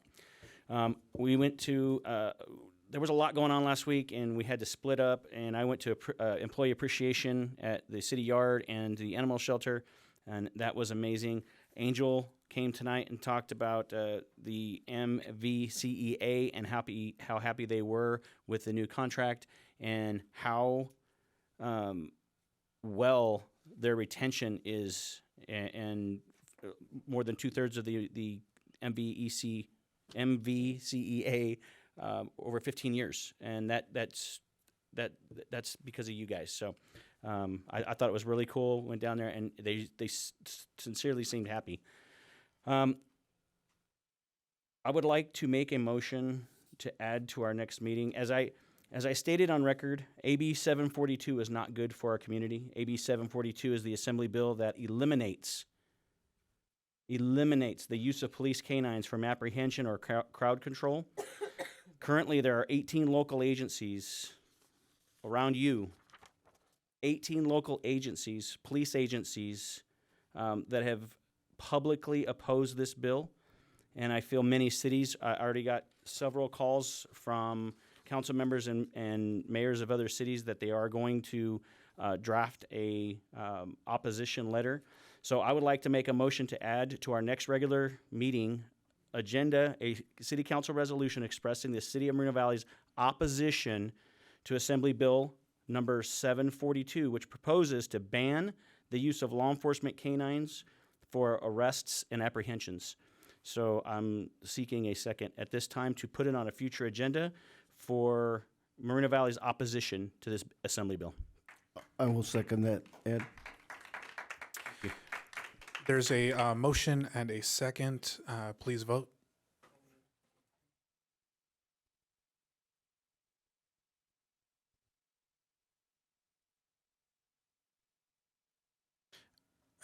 Councilmember Banca Santa Cruz. Okay, that passes 4 yeses and 1 no. Thank you. I don't have much else except go Team USA. They're playing Japan in the championship. We lost? Why'd you guys got to tell me? I had it recorded. Oh, I'm we just- still got a chance. We got a For chance. real? They lost? Well, you'll see later. Why you guys just couldn't let him give his happiness? You didn't say spoiler alert, or you didn't want a spoiler alert. All right, well. They're just kidding you. They don't know. What? Go watch it. They don't All right. So honestly, guys, this is. I feel really good about the way things are going up here. I know that there's a lot of contention from the public coming in, and I think that's changing. So honestly, I respect the folks that have been here a long time, the Tom Geralds, the Bleckards, the Donovan Sadiqs of Moreno Valley, the Luis Palomares, Bob Palomares, because they are the heartbeat of our city. And if it weren't for them always attending these meetings and making them eventful, I think that we wouldn't grow. I'm honestly, Roy, you said it earlier, we wouldn't grow if we didn't have you guys pushing us and holding us accountable. The David Sites, you guys continue to hold us accountable. And I told you that day one. I think I even said, hold me accountable from the first time I got up here and spoke. So thank you guys very much. Please be kind to one another. I know spring's, I think that today's the second day of spring, and we feel like Seattle, Washington, but we'll have a good spring. I think it's going to be greener than it has been in a long, long time. So thank you. Thank you, Mayor Pro Tem. So D3 is telling me I got 2 minutes, so I'll hurry up here and finish up. I want to congratulate, again, all of the new appointees to our boards and commissions. Congratulations to all of you. Thank you for stepping up. World Down Syndrome Day, for everyone who is celebrating and recognizing that today is World Down Syndrome Day. So I just want to give a shout out to everyone who recognizes that, as well as Women's History Month. I want to just say, acknowledge all of the women throughout our communities who do the work that you do to keep us going on a daily basis. The Art Fest, as was mentioned by some of my colleagues here, the Festival of Arts is the official name for that event that happened here at the amphitheater. Absolutely amazing. The weather wasn't the best, but it cleared up for the event itself. So good call from staff, good call, Jeremy, and the Parks Department, because the sun came out. It was absolutely beautiful. It was perfect. So hats off to staff for putting together a real nice event. Everybody had a lot of fun. So thank you for that. Also, in the near future, I'll have more information on this, but we've had some discussions here, and again, thank you to my colleagues for approving the art program unanimously. I know one of the things that is kind of like slowing things down is funding, but I'm going to be announcing soon with a group of local artists that we've secured a very healthy fund or amount of funding for a mural here in the city. So stay tuned for that. Rosie Cortez, local Moreno Valley artist, was recognized last week at the Cheech Museum. They reserved the entire museum just for her to showcase all of her work. So really, really proud of her for representing the city of Moreno Valley as well. She's doing absolutely amazing work. I got, with that, just look, the residents of the city and our respective districts, elected all of us into these seats. And like my colleague said, I mean, I think today's a good example of us, really coming together, putting our differences aside, because we got to focus all the time and our energy on, the issues that are concerning our residents. So with that, I'm at 2 minutes and 20 seconds, and we'll go ahead and we'll conclude tonight's meeting, and we'll go ahead and adjourn at 10:13 p.m. Have a good night, everyone. I'm sorry.